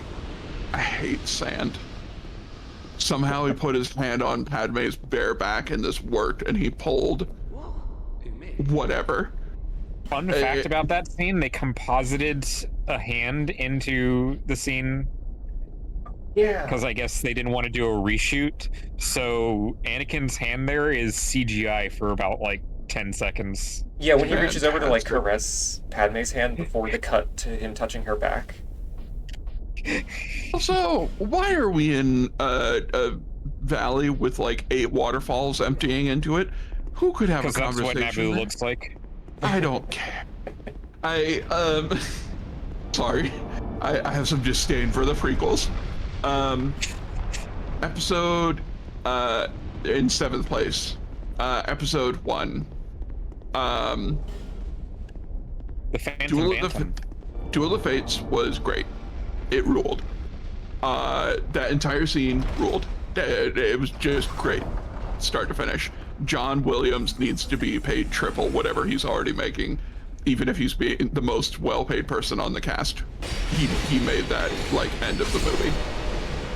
They're already paying him so much, that's why they use all of the John Williams tours over and over and over to death. Everything else about Phantom Menace though sucks ass. Yeah, pod racing would be cool if I were a kid. Otherwise, Now just, this here's is a pod CGI racing. character. God. In 6th place, we've got The Force Awakens. It's just episode 4 again. Finn is interesting. Otherwise, yes, I know Sebulba. We all love Sebulba as a meme. Sebulba foot job. Sorry. No. No. Not on your I'm life. reaching over and turning off your computer. Oh. It'd be the nastiest thing. And, like, you know, while he's doing it, he would just, like, give you some sort of weird... He's not washing his feet. You know it. Oh. But yeah, Force Awakens, it's fine. It's They're literally probably just very episode 4. exfoliated from all the sand. Moving on. We can't stay here. Veto. This is really death close. We need to get out of here. 5th place. Return of the Jedi. Movie 6. I think it's the weakest of the original trilogy. Yeah, it's cool how as soon as George Lucas's wife stops, I'm fucked. I did the thing that I tell people not to do. Oof. They got you, Mabel. It's cool how as soon as George Lucas's wife stopped editing the movies, it's so obvious with the structure that like her editing was doing most of the work. Because she didn't edit Return of the Jedi. And that's why it's like that. Oh, it's like I said, it's, you know, it's original. I'll give it that. It's not busy sucking off its own Star Wars dick like a lot of the later movies that came out chronologically did. Yeah. Also, Mark Hamill was like super high on like heavy duty painkillers for that whole movie. Yeah, that makes sense.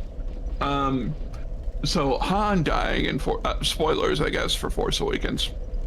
Ooh, and all of Star Wars.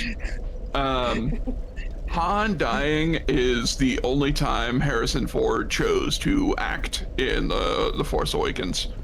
He realized he would never have to play this character again. Until he did. And he was so happy. He did it for one scene in Rise of Skywalker, which was maybe the only scene in Rise of Skywalker that I was just like, this is emotionally effective. This is acting. I like it.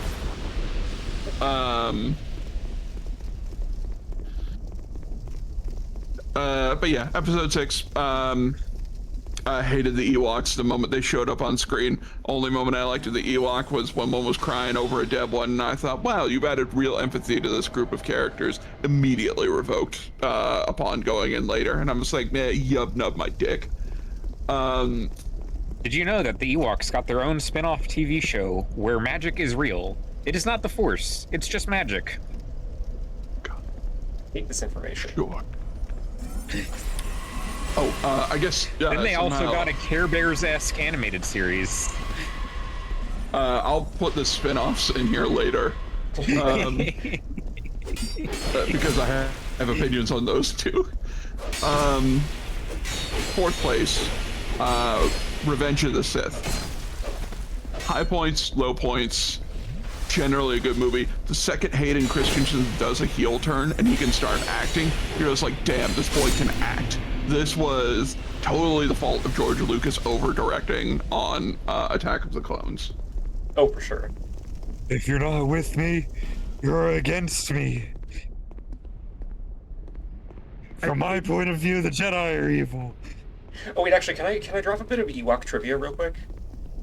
Yeah, go for it. It's your stream. Well, I know, but you're doing a whole thing. I don't want to just abruptly be like. Yeah, go for it. So originally it was going to be like a tribe of Wookiees on Endor, and they realized that casting like 15 7-foot-tall actors was like not really gonna be practical to do, and also doing that many Wookiee costumes that were on par with Chewbacca's was like not gonna cut it. So they very quickly like rewrote that whole part of the story Oh, that's an actual player favorite. Oh god. Oh god. Alia. Oh god. Uh, Like I that, believe. that's where the name Ewok comes from. It's a shortening of Wookiee. Oh my god. Oh my god, of course it is.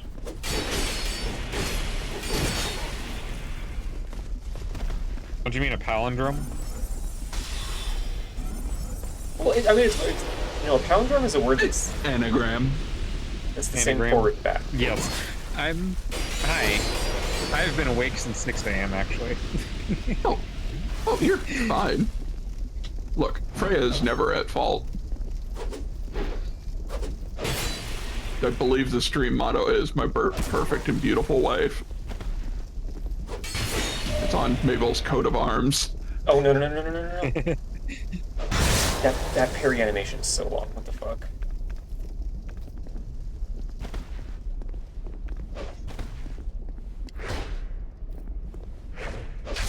Oh my god.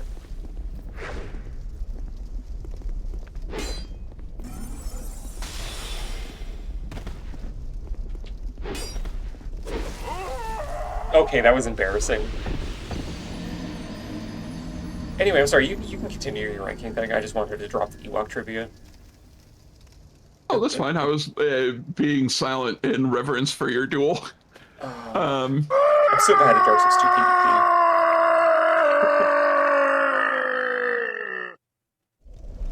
Oh wait, Fiend fact. Oh, that's cool, Fiend. The OG guy in Yeah. the suit for Chewbacca, Peter Mayhew, used to work in a hospital. My grandma met and knew him before he took the job. Wow. Neat. Wait, I just lost all my souls, also.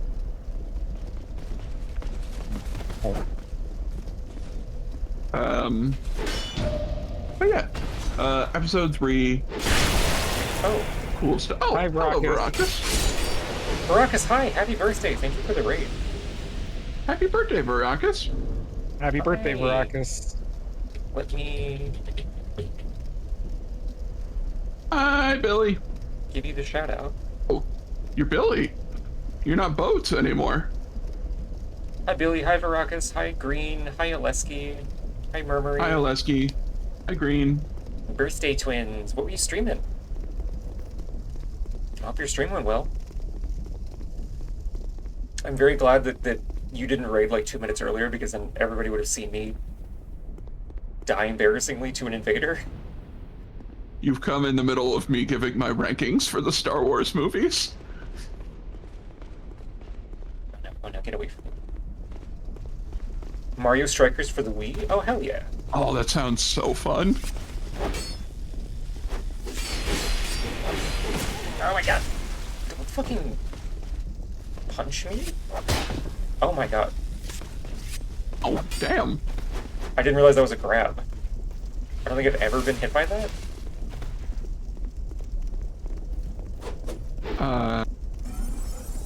Okay. Once Mabel has gotten her souls back.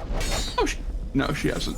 Then I will do a brief recap. No, you can go for it. I lost my souls. Like, Oh, okay. the invader killed me before I could get them back. Smiles. Gotcha. Okay. Ninth place. Episode 9. Rise of Skywalker. Just bad. 8th place. Attack of the Clones. The only good part of that movie is Obi-Wan. The rest of it sucks. Hayden Christensen is just over-directed to death and never had a chance to give a good line. And George Lucas, despite having been married at one point, can't write romance. And that's why he's divorced. In 7th place, The Phantom Menace, Episode 1. Pod racing is neat and whimsical if I were a child. While I do find trade embargoes actually interesting, and you can see the beginning of Palpatine's work, the only real salvageable part of that movie is Duel of the Fates. John Williams needed to be paid triple whatever he was being paid. God damn John Williams. Have you ever heard the original treatment for The Phantom Menace, like if they made another movie immediately after Return of the Jedi. Oh my god, I forgot about the Gungans. I... No, I haven't. Oh boy, it's a doozy.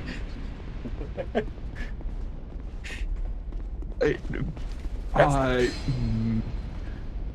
That's a discussion for later, though. Billy, I'll be honest, you're actively making me think in real time. Were the bad parts of Attack of the Clones worse than having multiple shots dealing with Gungans? You know what? I'll say it. Two is all of the one. racism in Phantom Menace. I'll change it. 2 is better than 1. Duel of Fates is good, but it's not good enough to beat out the Gungans. Yeah, that's fair. So Attack of the Clones is now 7th place. Number 6, episode 7, The Force Awakens. It's just episode 4 again. Finn is interesting but underutilized. Yeah, it's just episode 4 again. Not much more to say than that. In 4th place, or no, I'm sorry, in 5th place, we have episode 6, the Return of the Jedi. It's the weakest of the original trilogy. I think the Ewoks are dumb. The only moment I liked the Ewoks was when they had the death scene that made them feel a little more empathetic. Actually reminded me of a scene from Gundam.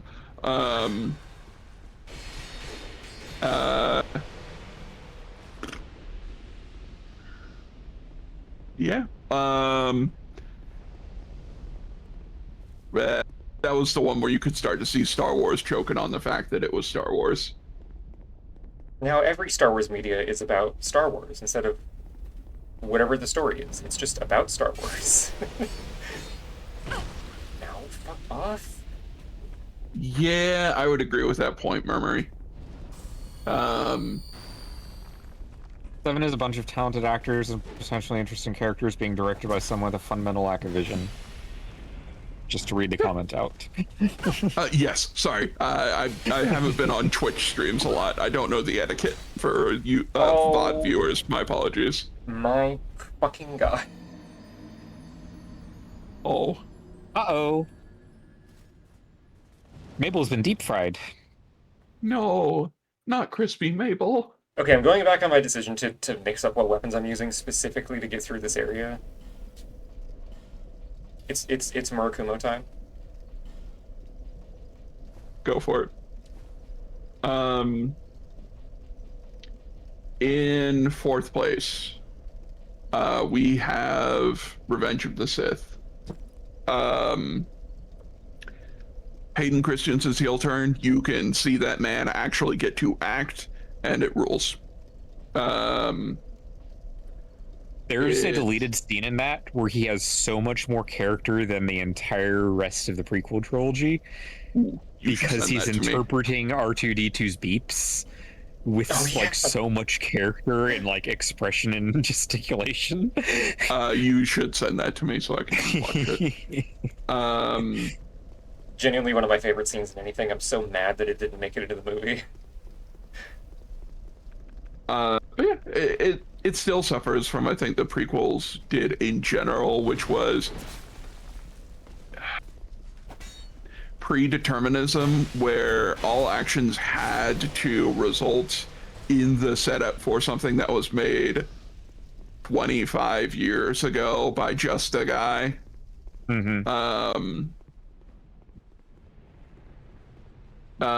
it is some interesting so things. unsatisfyingly. Yeah. She just dies of a broken heart is the craziest thing I've ever heard. Especially since there's a line from episode 6 where Leia says she remembers their mother. Correct. Like, she can't be talking about her adoptive mother because she is still alive up until Alderaan. Wild thing. Forgot that even happened. Also, episode 5 is crazy for having the Luke and Leia romance stuff still going on, even though George Lucas sets up in Episode 5 there is another Skywalker. Was it specifically another Skywalker or just another Jedi? No, there's another Skywalker There is another Skywalker. Oh, oops. in the conversation between Yoda and Obi-Wan's Force ghosts. Oh, I thought that was meant to be like in reference to Vader and not Leia. Like he isn't Well, no, completely because gone. I straight up thought that was referencing Leia because they were No, talking but about both the training. Yoda and Obi-Wan have basically given up on Vader at that point. Yeah. Because Luke's whole thing is that he's going against both of his masters and still turning out like better than Anakin did. Oh. Well, Um, to be fair, it's been like more than 10 years since I've watched a Star Wars from the original Sorry, trilogy. this is how you get me to yap, is talk about Star Wars. Why are I you like sorry? Freya, yeah.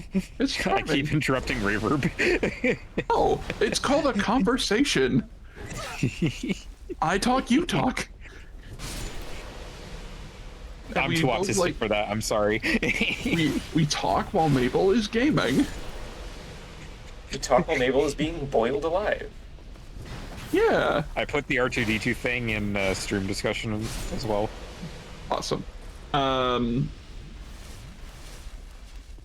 In third place, we have the original Star Wars Episode 4. It's good. It was refreshing to just watch a movie and go, this is a movie-ass movie. It starts, finishes, ends, and I'm just like, God damn, I miss when everything wasn't trying to set up infinite sequels. You watch episode 4 and it's like, wow, it's like a film in here.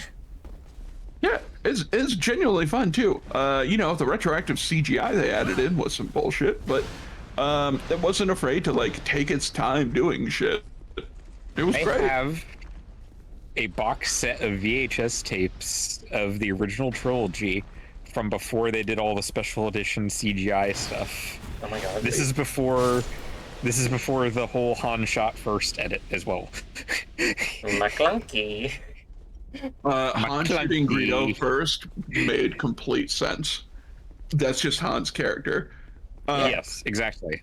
That movie is an inept guy meets a slightly less inept guy, and they're following the world's most competent woman, and it rules. That's right. Oh, wait. I just remembered something. Oh, and Tarkin, effective villain. God damn, great villain. Yeah, Tarkin is fantastic. Tarkin's actor, what was his name? Peter Cushing? Yeah. Yes. He loved Star Wars and wished he could have come back for the sequels.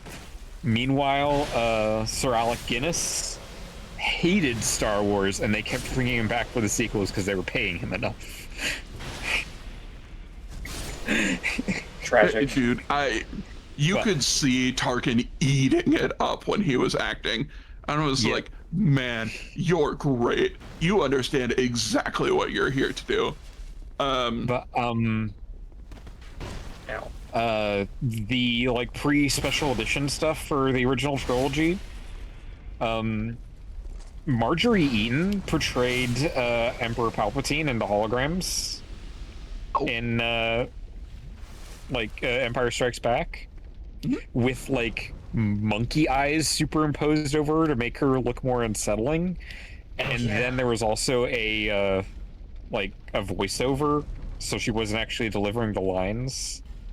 But she looked like Emperor Palpatine looked so off there that I thought like Palpatine was a woman, even though like Ian McDiarmid then portrays Palpatine in the very next movie, and I'm like, wait, what's going on here as a child? And then all we had was the DVDs and the laser discs after that. That I thought I imagined that alternate portrayal in Empire Strikes Back for like 15 years. That's really fucking funny.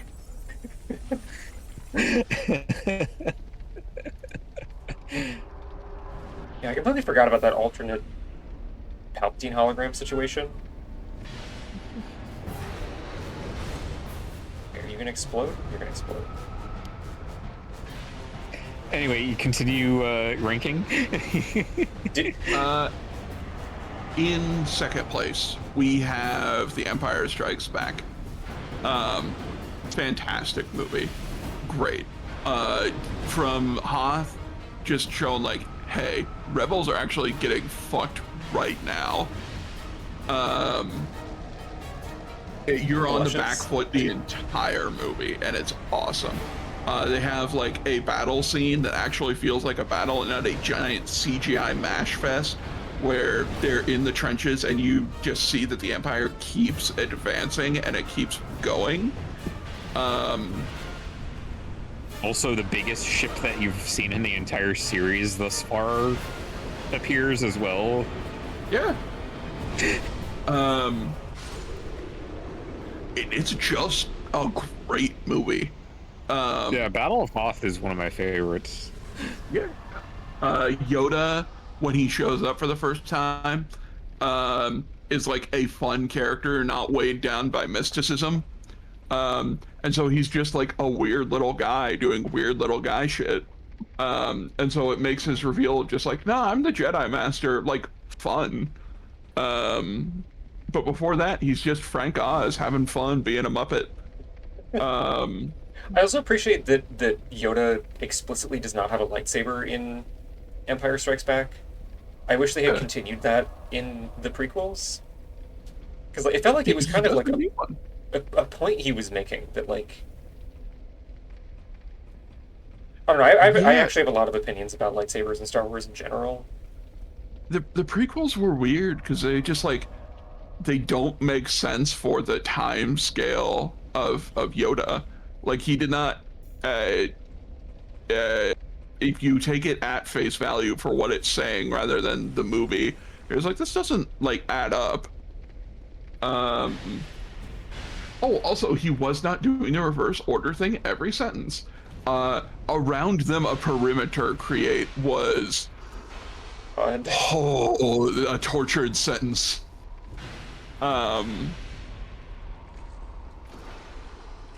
Yoda's a mess all around in everything other than Empire Strikes Back, I think. Yeah, he's also practical, which was really nice. It wasn't CGI. That's what was really great about the original trilogy, aside from all the retroactive bullshit they added in, was it's just like, these are practical effects, and so they work. He was also practical in Phantom Menace up until like the last scene. Oh, which one? When he's like talking with Mace Windu about the future of... No, not Mace Windu. There's a scene like in the Jedi Temple towards the end where Yoda is like actually walking around in the council chamber, and he's CGI there briefly. Oh. Okay. Didn't even notice that. Because they have like a big overhead shot of him walking, so he can't be a Muppet. Oh. I mean, they could have done the Fraggle thing. Have like a hidden track that he's attached to, and then just edit the track out. Okay, so I think the reason I didn't notice is Murmury brings up a good point, which is they even CGI him in the Phantom Menace release from like 2011, which is the only thing that's in syndication now. Oh yeah. So it was CGI for me because that's what I had access to. Oh, okay. Smelter Demon cosplayer. Sorry, they have both of the swords even. That's so fun. That's fun. And then the best Star Wars movie is Episode 8. Just hands down.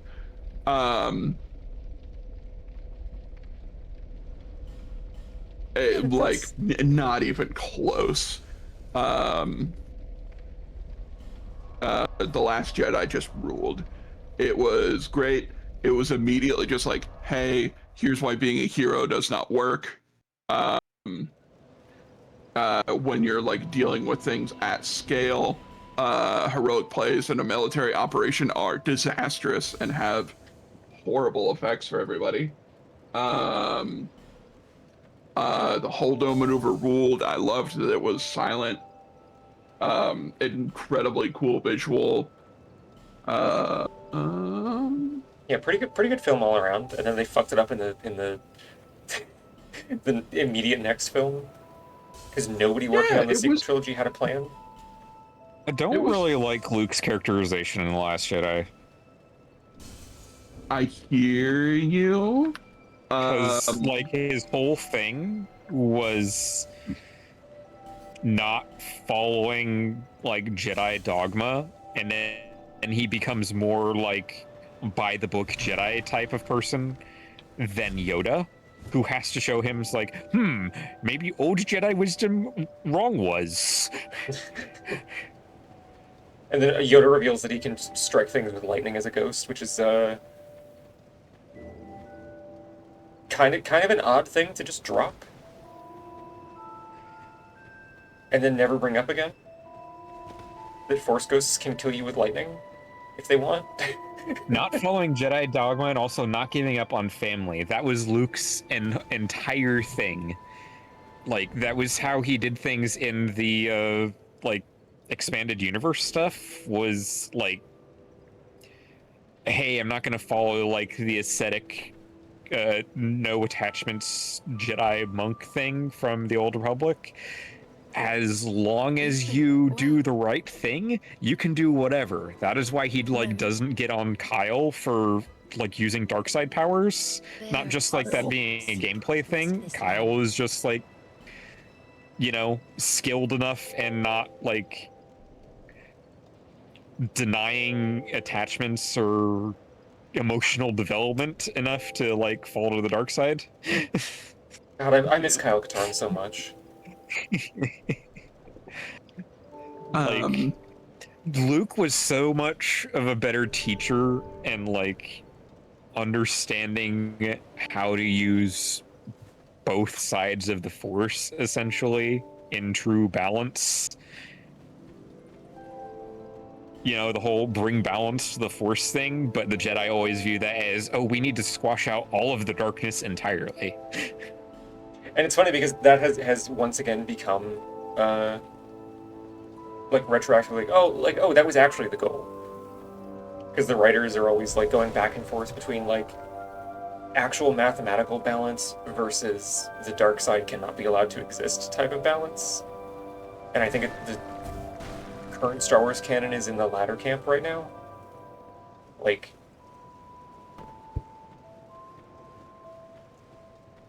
because it turns out having Mabel. Hello. Oh, continue. Sorry. No, go ahead. You know how our whole conversation about, like, reboots or remakes nowadays, they're getting showrunners or directors who hate the source material to do it, like with the Halo TV show and Star Trek? The one time that has worked... No, not, I guess, not hate the source material, but, like, not treat it as the, like, the whole truth, the only truth kind of thing, is with Star Wars, because Andor and Rogue One don't follow, like, the typical Star Wars story thing, and they're both the best Star Wars. And then for the video games, the director for Knights of the Old Republic 2 does not like Star Wars or the Force. So he turned the Force into an eldritch horror. Yeah, because that, like... Sorry, I just had a brain moment. Because, Go ahead. all of the, like, Sith Lords that you face in that are, like, basically walking, like, consequences of reaching too deeply into the Force and, like, seeing Cthulhu's face sort of thing. Where, like, there's the one Sith Lord who's, like, holding his body together through sheer force of will because he's a Frankenstein, like, half-dead thing. Oh, yeah. So he's, like, physically changed by the Force. And then, the guy on the cover, I forget his name, has to, like, energy vampire things that have a connection to the Force constantly to keep his soul intact. That was Nihilus, right? Yes. And then Kriya, who is basically just, like, emotionally vacant, or, like, morally.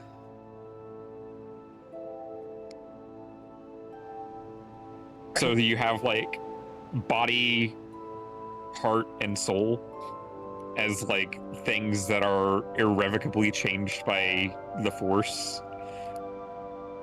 I really gotta Like, play the KOTOR games on stream at some changing point. you. I just got a weather alert on my phone saying 12 inches of snow. Damn it. Oh my god. Oh, no. When I said we're closed and in the thick of it, the reason I've been quiet is one, the two wives were having a conversation. Two, I was clocking out from work. Because I have been working from home today. Streaming on the clock. I did a lot of video editing. Did you know video editing takes a lot of time and patience? I've heard. Oh boy. Someone could do a supercut of Mabel VODs for greatest clip moments and put those up on a thing as like a, hey, come check out Mabel streams. That's a good idea. If I were to do that, I would lead with the one time Mabel barked on stream. Hey, you see this? You see You this did clip? You did make a puppy yelping noise. Never done that. You have. It was. Freya was there. She agreed with me. Nope, nope, nope, nope. I've never barked. Mabel, genuinely. What is wrong if you did? Like, this has gone beyond you just, like, denying it as a bit. Are you okay? Like, is it embarrassing for you? Or... No, I'm just doing a bit. Just gotta Okay. down and run around.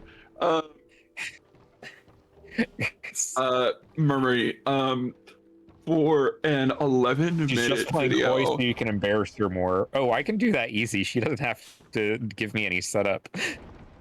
For an 11-minute video, had to, and I didn't even do any editing. This was just straight start here, stop here, throw this one clip into a timeline. That's it. No noise, changing, no transitions, no nothing. Just hard cuts. Taking me like 3 weeks to work on. My goodness. Now, granted, this is at work. I'm not working on it while I'm not at work, and I do have other things I'm doing at work. Okay, gotcha. Yeah. No, I'm hourly, not salary. I don't work when I'm not on the clock. Which is a healthy attitude for all hourly workers to have, I feel. True. True. Yeah, it's true.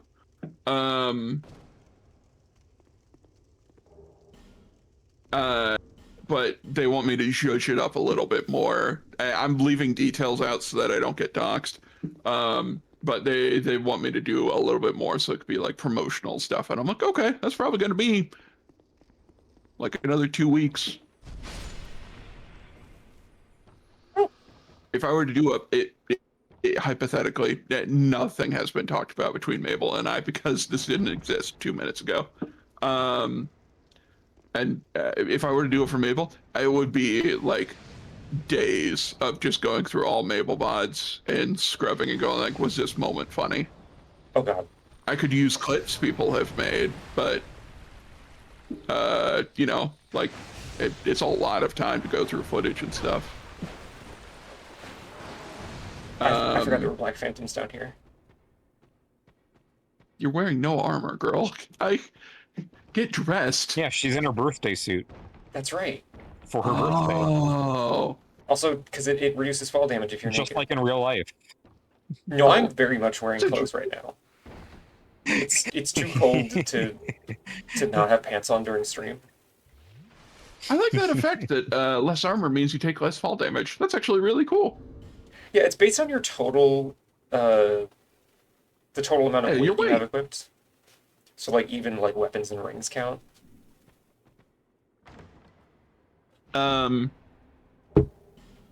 It's also the only game where that actually matters to a significant degree.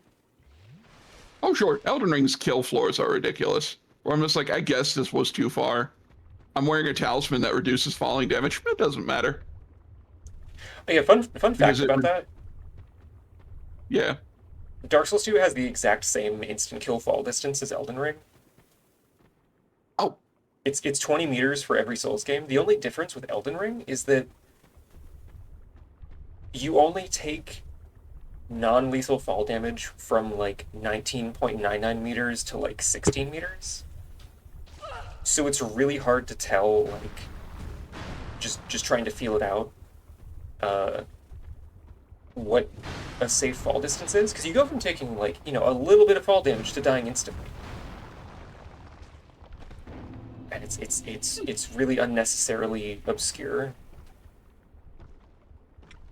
Is the gutter like Blight Town? Yeah, it's like if Blight Town was dark and scary. Blight Town is already dark and scary. But now it's even darker. Huh, it's scarier? Not really scarier. Okay. There's towers of garbage. To finish off a thought. Right, sorry. The reason you're perfectly fine. Again, this is your stream. I wasn't even a planned guest for today. I just messaged you on Discord. Was like, do you want to co-host?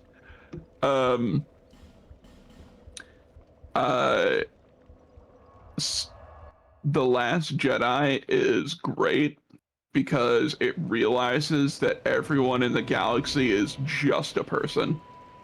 And I think that's when Star Wars is at its best. It's also why I really liked Rogue One, and I would put it in upper half, probably even upper third of the Star Wars movies. You are going to love Andor then?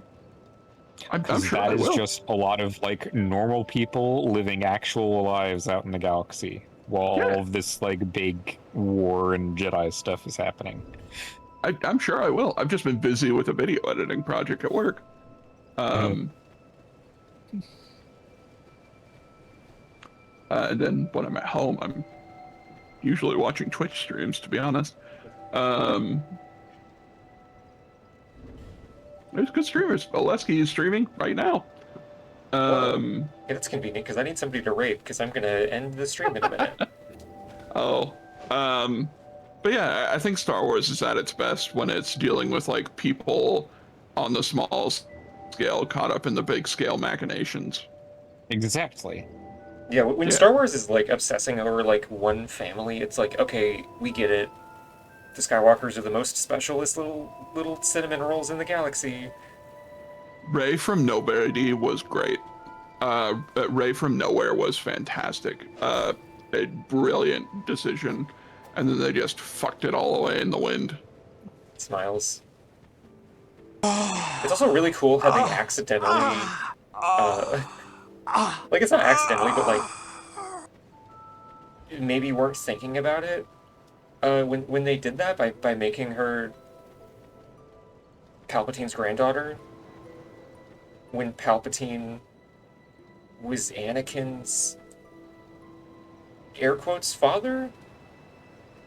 That makes the Kylo and Rey thing kind of weird. Weirder. Look, it's not the first time Star Wars has dealt with incest, and this one's even further branched out. So you know. Oh, it's so yeah. I mean the. Okay, Palpatine being Anakin's father isn't really accurate. He was the IVF doctor. Well, okay. Like, that's true. You're not wrong, but I still feel like it counts as this makes this situation weird. You know? Burying the lightsabers at the moisture farm, a place Leia never went to, and that Luke and Anakin both famously despised. It was the spot where Luke's grandmother died after being sold into slavery. It was also where she was sold into slavery too. That's not where Shmi died. That was where she was sold into slavery. Oh, whatever. It was so bad. All of Rise of Skywalker was so bad. I watched a documentary about why it was so bad. Documentary is a strong word. I watched a 1-hour YouTube video about why it was so bad. And I get it. It was time, it was casting decisions. They were supposed to be on Naboo, which had like done a weird, dark, corrupting thing. Rose wasn't shafted because of Twitter. It was because of the oh my god, what's her fucking name? Carrie Fisher died. Yeah, but that whole movie's production was a huge mess. It was, yeah. It really, if it wasn't for marketing, I would have said take 5 years. I'm serious. Take 5 years and figure this shit out. Oh well. Maybe one day somebody will make Star Wars, but if it was good. I heard that's what Andor is. Well, I mean, like as a whole, like a new thing that's like if Star Wars was good, not like trying to do more Star Wars but make it good, you know? Like. Problem with sci-fi is sorry, you're trying to wrap up. I'll continue this conversation with you later, not on stream. You're perfectly fine.